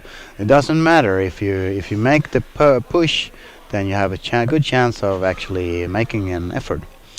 And right now I will be joined by another fellow co-host. Welcome. Please tell us your name. My name is Lisbeth, and I'm coach for the girls team from Norway. Oh, and congratulations to your win. It was Thank really you. fun. It was interesting and impressive to see your game throughout the whole championship. I mean, you have really methodically and really you have a good push on both on the whole level of the field. So it's good. Yeah, we are very proud of the girls, and we think also they have developed through the weekend, and we're very happy with the play we did in the last game. You have to tell me. We are all wondering, how is the relationship with the Olsa family? Are they? This is a family affair. Yeah, they're all siblings. Yeah, they're all siblings. Elisabeth on the girls team is the older one, and then is Fredrik and Christian. It's really impressive to see that they all have a very high level of play style. So it's really fun to see. Do they play locally together, or is it just national, or how are they in the same local team? Or Elisabeth has moved, but the two brothers play for Egersund. great. So there are a couple of people coming from Egersund, and we have players from Bergen and Bobbel. And we also have a lot of players from Ålesund. Great. I heard that yesterday that Ålesund has made a big push in getting people to play with them. Beforehand it was another team close by. I don't know exactly. Was it Molde that had Molde? Yeah. But now they have transitioned over to Ålesund, and it was interesting. Yeah, there's a lot of young players Good. becoming very good now in Ålesund, so that's fun to watch them evolve. We have a minute left from the halftime pause, and I would just like to ask you: have you seen some of the first half of the game, or? No, I've been a bit busy organizing with the girls. Of course. But I know a lot of those players. I've been watching them on the training camps, and a thing that I thought was really interesting during the first half of the first period, or first half of the first period of the game, was that Sweden had a bit better collective play against Norway that denied them some of this. We've been talking to the championship that Norway uses a sort of a triangle. Otherwise, it's laying down where you can pass from one side to another and make a push, or you can have a standing triangle down. And Sweden was able to actually deny them some of that play, which was really interesting to see. The scores have run up to 6-0 to Norway, but it still is an interesting game, I would say. Now we are ready to start the second half, and you have to help me with some of the names. I've been butchering them all the championships here, so you need to help me pronounce them. I will try. Who's first on the ball here. I think it's a Norwegian ball there. Was it 14? Who catch the ball? I don't think so. Number 7 there, the team captain, Vik. Simon, yeah. Yeah, he is good at making play and securing play for his team. It's really interesting to see. Number 22, That's Olav. Olav Madalya. He's one of the Bobble players. Yes. So there are a lot of new players that's from Bobble. Oh yeah. Interesting. Olav was also with us last year, but we have, I think, 3 more players from Bobble now. Oh, great. Really nice. Now, a thing that's now you see number 22, Olav here pushing in for the basket here. He's moving upside, tried to seek someone to play a bit down against the corner of the basket. He makes the play to number 7, Thomas Wieck. And the Swedes are on him, trying to dislodge him. Number 19 there makes a good solid void for his teammate, but unfortunately he couldn't make the strike. See here now we have and that's a head grip. See if Philip gets the ball away. Yes, he does. Now we have that's 44, Leopold, the playmaker, but he couldn't really get a hand on the ball. Norway secures it. There's a referee call here. Let's see what the referee call is. Øyvind, the head. Free throw for Norway. Free throw for Norway, and you can see that Øyvind, the deck referee, telling the Swedes that I know what I'm judging. You don't have to tell me what to judge. So it's really interesting to see that they are trying to keep a good level, keep the temperature down in the teams. I think both teams want to play their best game. Of course. Now and it's the small details, I would say, that differs. Okay. It seems like the Norwegian managed to keep the ball in their team a little bit better. Yes, I would say so too. And you saw that good blocking from the Norwegian team, trying to block off some of the opportunities for the Swedish defense. Elias Rejalt, number 55, now tries to make the play. When we get a roller coaster ride from the cameraman in the water, I would say that the play is right on top of him. Norway moves up now. He's alone, number 22. He tries to make the play over to the other side. Right now it's another roller coaster, but we have what's that number? I think that was Magnus, maybe. Oh yeah. Samuel Garheden tries to collect the ball there. There's a lot of fumbling. Can he make a pass to his fellow teammate Philip de Roy? Yes. Philip is caught by the fin or the foot.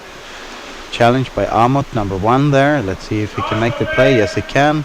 That's Aslan in the corner. Let's see if now Sweden makes a lot of exchanges, I think.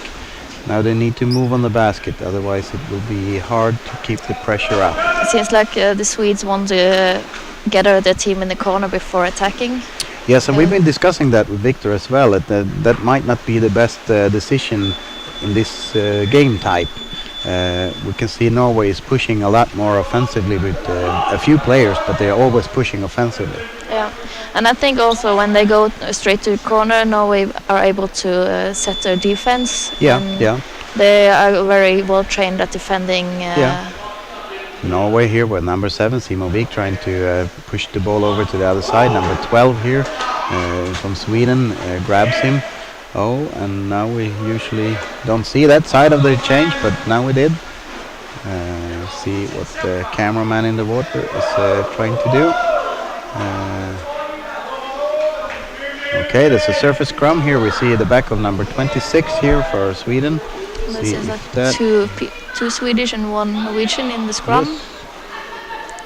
I can see the Norwegian try to have one player underneath the scrum. So and they are faster in doing that than the Swedish team because I've seen it a lot that they're fast. Norway's fast at putting people underneath the scrum, and Sweden always are number 2, which is important as well to keep track on.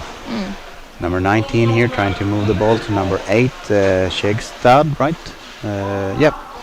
Let's see if he can make a pass. Sweden intercepts by number 55, Elias Svedjalt, and Albinberg, number 42, is trying to hold off against number 19, and that is again like a Volkswagen Beetle against a bus, and Albin loses that to the Norwegian side. Let's see here, good defensive fins by Norway there, keeping a lot of body between themselves and the opponent, which is always good. Sebastian gets the ball. Let's see. It's a fumble ball. Is that attack on someone without the ball? Yes, holding. Holding, free throw for Norway. And we have 10 minutes to left. see more of Norwegian players underneath the basket so they get more space. Yes, absolutely. For the ball to come in and try to score a goal. Yeah. Okay, now we see Norway's trying to establish their offensive game here, and now they push up from the ledge and try to get a momentum, and the ball is moved behind the basket. Yeah. That is not normally seen on the other matches, which is really a game changer when you have to defend also that. Yeah, and I think side. that will be really hard for the defender to. Of course. Right now they managed to get it free, Sweden, but Norway snatches it again by number 19. Let's see if they can make a place. Skjegstad moving the ball up to offensive line. He's also moving out to the corner. I think it's kind of a different tactics for Norway now. They haven't moved from the corner that much before. It's first in this game that I've seen them use the corner, which is interesting. Levina Johansson, a really good female player, playing the mixed team. She has 2 Norwegian players on her, but she's managed somehow to keep hold of the ball, which is an extremely good player, and she has been a good finisher for the Swedish team as well during the Finnish games. So it's been really nice. Philippe de Roy chases after that ball. He can't really grab it, but he can slow it down. Number 7, Simon Beek with the ball. Good ball handling from Simon there, moving the ball, keeping it away from the Swedes. Number 22 again here, a good striking position. He managed to lure his way behind the defender, which is really good. They should have checked him. Oh, that was a close call. Oh no, that's the goal. No, it wasn't. That was close one for Benjamin, but he missed it. Oh, that's a throat holding from the Swede. Let's see if they can calm things down. Time out. You can see here Levina is sitting on the ledge there. She is obviously hurt in some way. Let's see if they can help her. We have a good medical team here. If you could please pan the camera over so that the streaming could see that everything is going okay with Levina. She has a good support team. The medical teams here in Trelleborg has been working explicitly good. It seems like maybe it was in the scrum that she was involved in the attacking moment that she got some sort of a untangle or tangled somehow. But you can see there the bright green yellow vest are moving in to help Levina. They have 2 people from the medical team that are helping her. And let's hope that Levina is doing all right. She has done a great job anyway. The Swedes are taking their time to take a time out, and you can pan out the camera. We know that Levina has been taken care of, so we know that this is going well. The Norwegian team quite calmly just collects themselves in this timeout. They are doing what they should be doing, so I mean there's not much tactics to be changed, I think. Yeah, they have a comfortable lead. I think now they just want to play the best game and don't save any energy. They have to just give it all for the last minutes of the game. Now we have a free throw for Norway, and they are showing the ball. They are ready to start the game. The judge is not able to start the game, and we've been seeing that for some time, that it doesn't seem like they can get the game started properly. Now we can get the game started properly, and let's see what this means. We have a frozen bottom camera, and let's see if we can solve it somehow. We have to judge what we see from the top here, and what we can say here is that Norway is pushing more people onto the basket. There's not many white caps on the surface right now. Sweden is also pushing a lot of people down on the basket. All the Swedes were down yeah, 1 minute there. so there should be a double change or something from the Swedish team. Now Norway is There's moving the up. goal. The goal is there. We have number 7. Simon It Wijk is was close. Olav Mardal who scored, I think. Yeah, I think so too. It's a little bit hard to see here from the top of the Yeah, it was 22 scoreboard. Olav. Yeah. And Olav has been, he's known in the scoreboard since earlier. He's a good finisher. Yeah. Has he played a lot with number 23, Magnus Almeloft? Or Yeah, they play both because of they them. seem to find each other very well, or they seem to have a good connection. When one is in front, the other one is ready to take up any slacks or something. So it's really nice to see. They have a good connection. Okay, let's see here if we can continue to follow the game on top here. Norway pushes on. There's a lot of Norwegians down right now. The Swedes are trying to scramble their defense. Now there's no Swedes on the top, so that means that there will be some sort of a double dive or something, or they were trying to cover each other in a dive. Now the Swedes are 3 people up, 4 people. There is Leopold changing for Sweden, and Albin as well changing for Sweden. Number 9 as well, which is Pontus Sandlund switching. Samuel Garheden is involved in a scrum there. See if they can unwedge it. Sweden's moving up by number 6, Aslan. Aslan changing, and now Sweden is diving in a forward position. And now no one is at the top almost. It was really good to see that you can have that transition from a hard push on the offensive to a hard defense in the defensive. That's a tough condition. It seems like when Sweden wins the ball, they're very fast moving in to the other side of the pool. That's good. But then there's not really, seems like not really hard attack from the Swedes. Nope. Now you can see that the deck referee is calling out of bounds from the water judge, and that's a Swedish free throw here.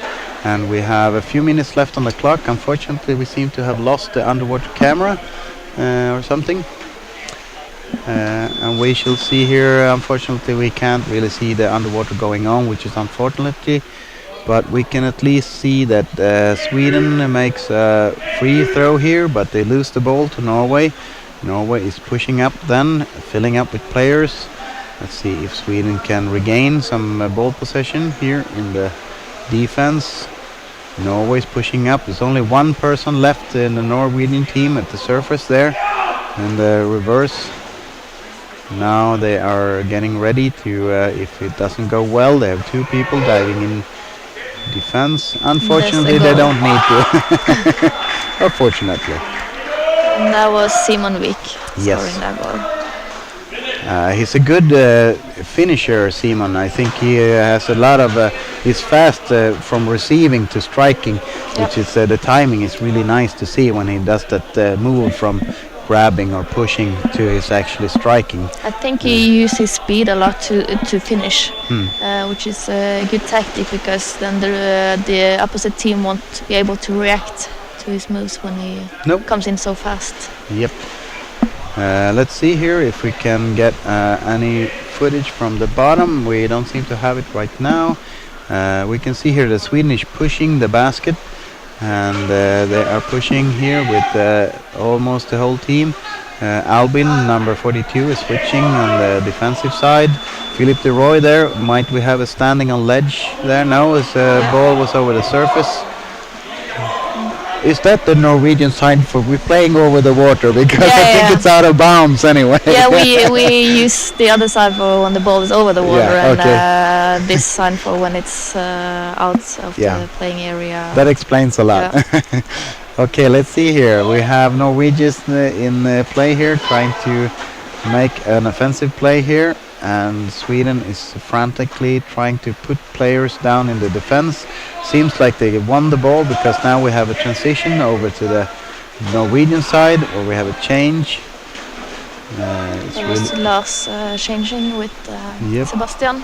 we have water surface call here. It's a blue free throw. It's a roughing or punching the ball or punching. No, the Norwegians are. No, pushing on something. You see there, the hand is pushing down. I think that's an international sign for pushing down on something, on the head, pushing on the head. No. And let's see here.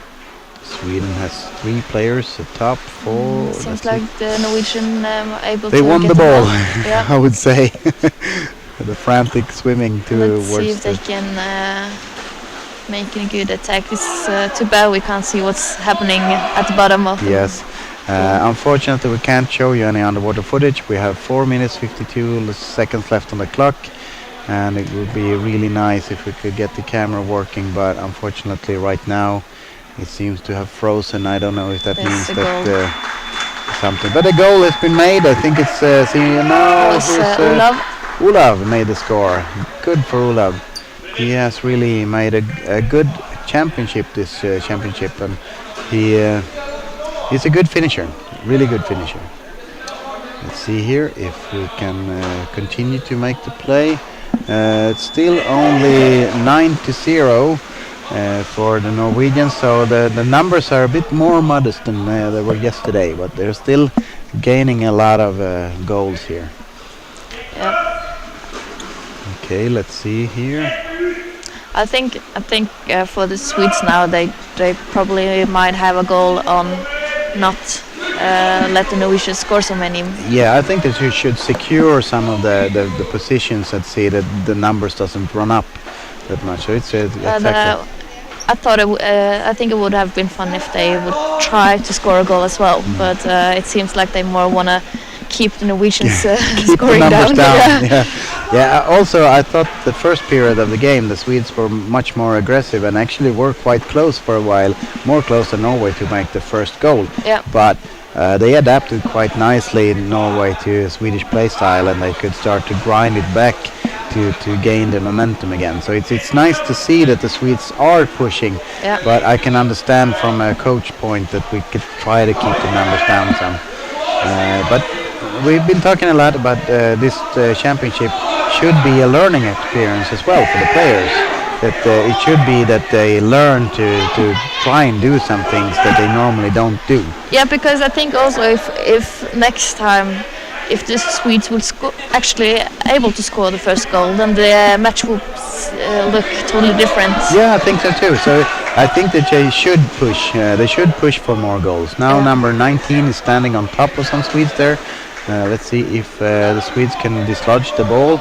Oh, there's a lot of scrum there. Let's see if and they it's can not a make good position for Norway to have a scrum right over the basket, so they should try to get the ball. Yeah. Now the like ball is moving up. Won it. Let's see if they can make a move here. We have 2 minutes 40 seconds left on the clock.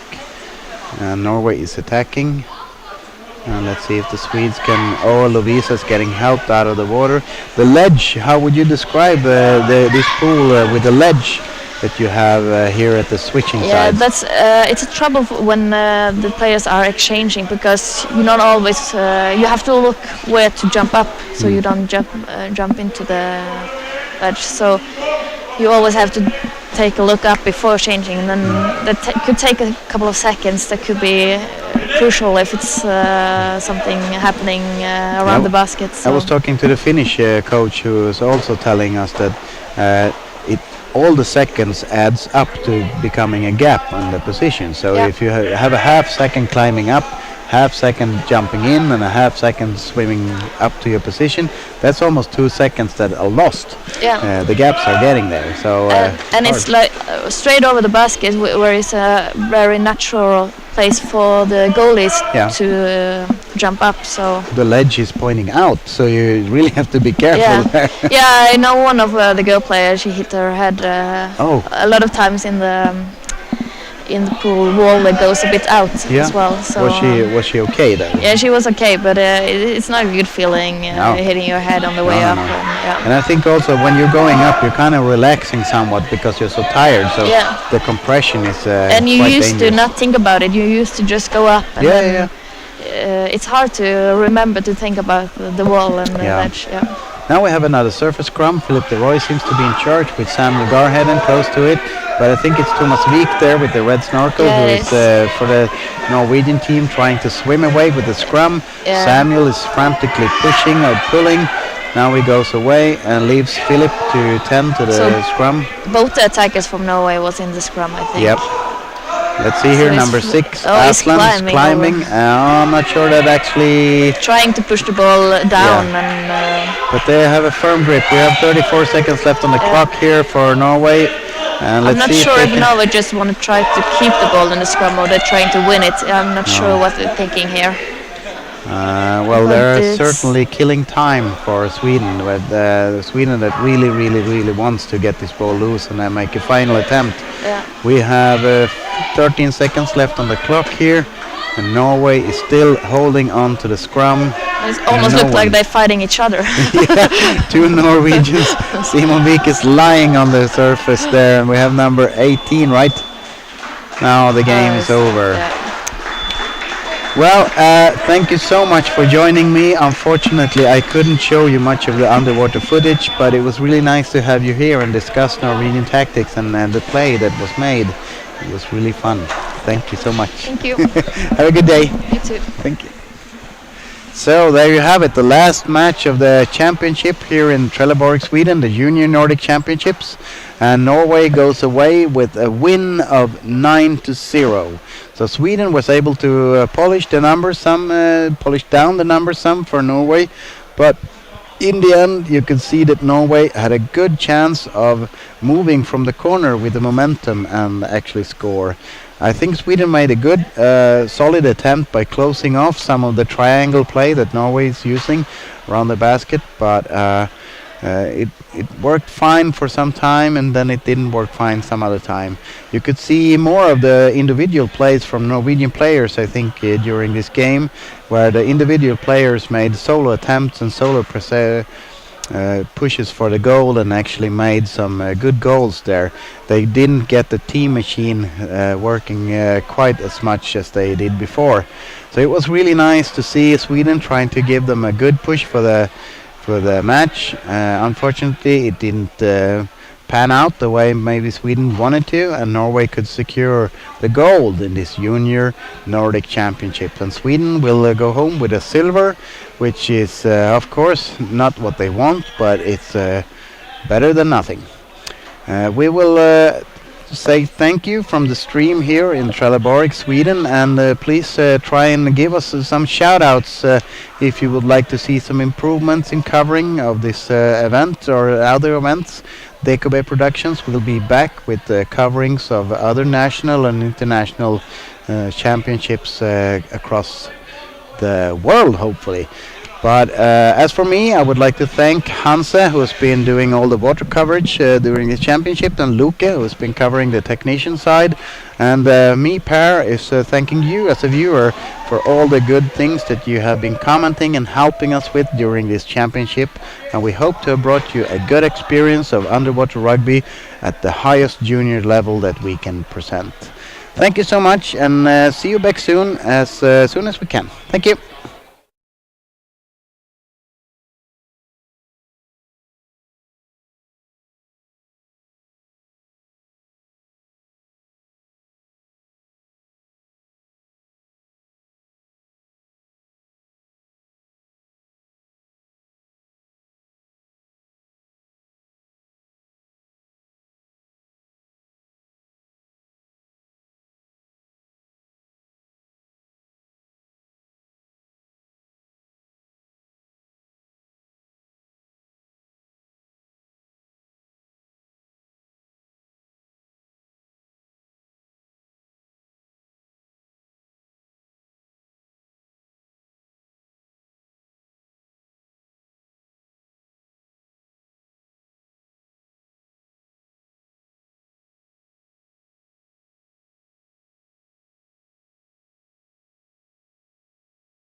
great underwater rugby has come to an end.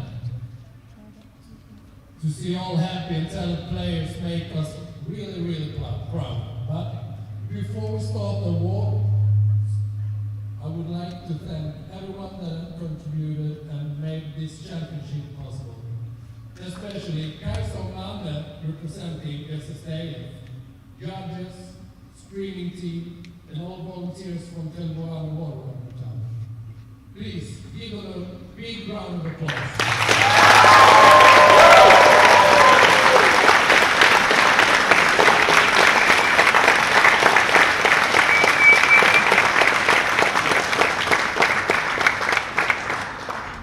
We start the prize ceremony for the latest silver medalists in the Junior Nordic Championship 2022. And now we have Finland!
Team in the Junior Nordic Championship 2022.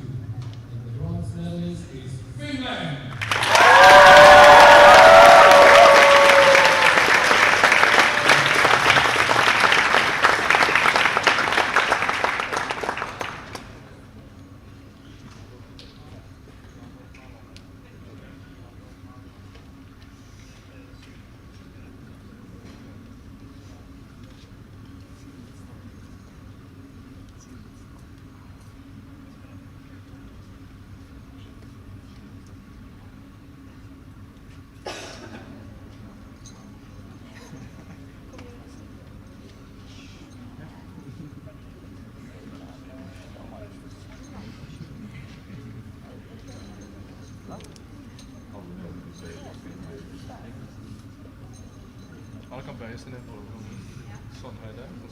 Alle må bøye ned til Kristian fra høyre, da.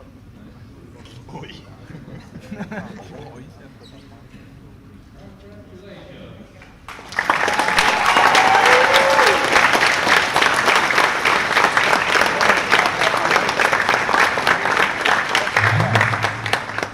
The silver this year goes to Sweden.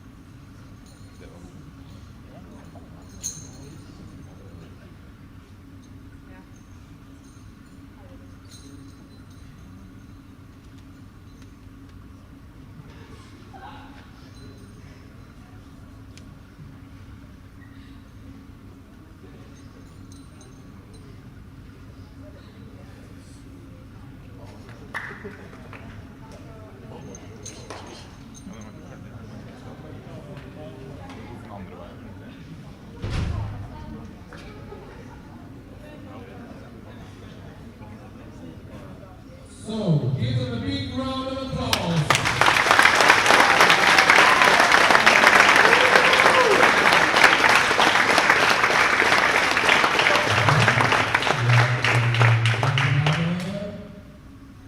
Title. Norway, who is the goal?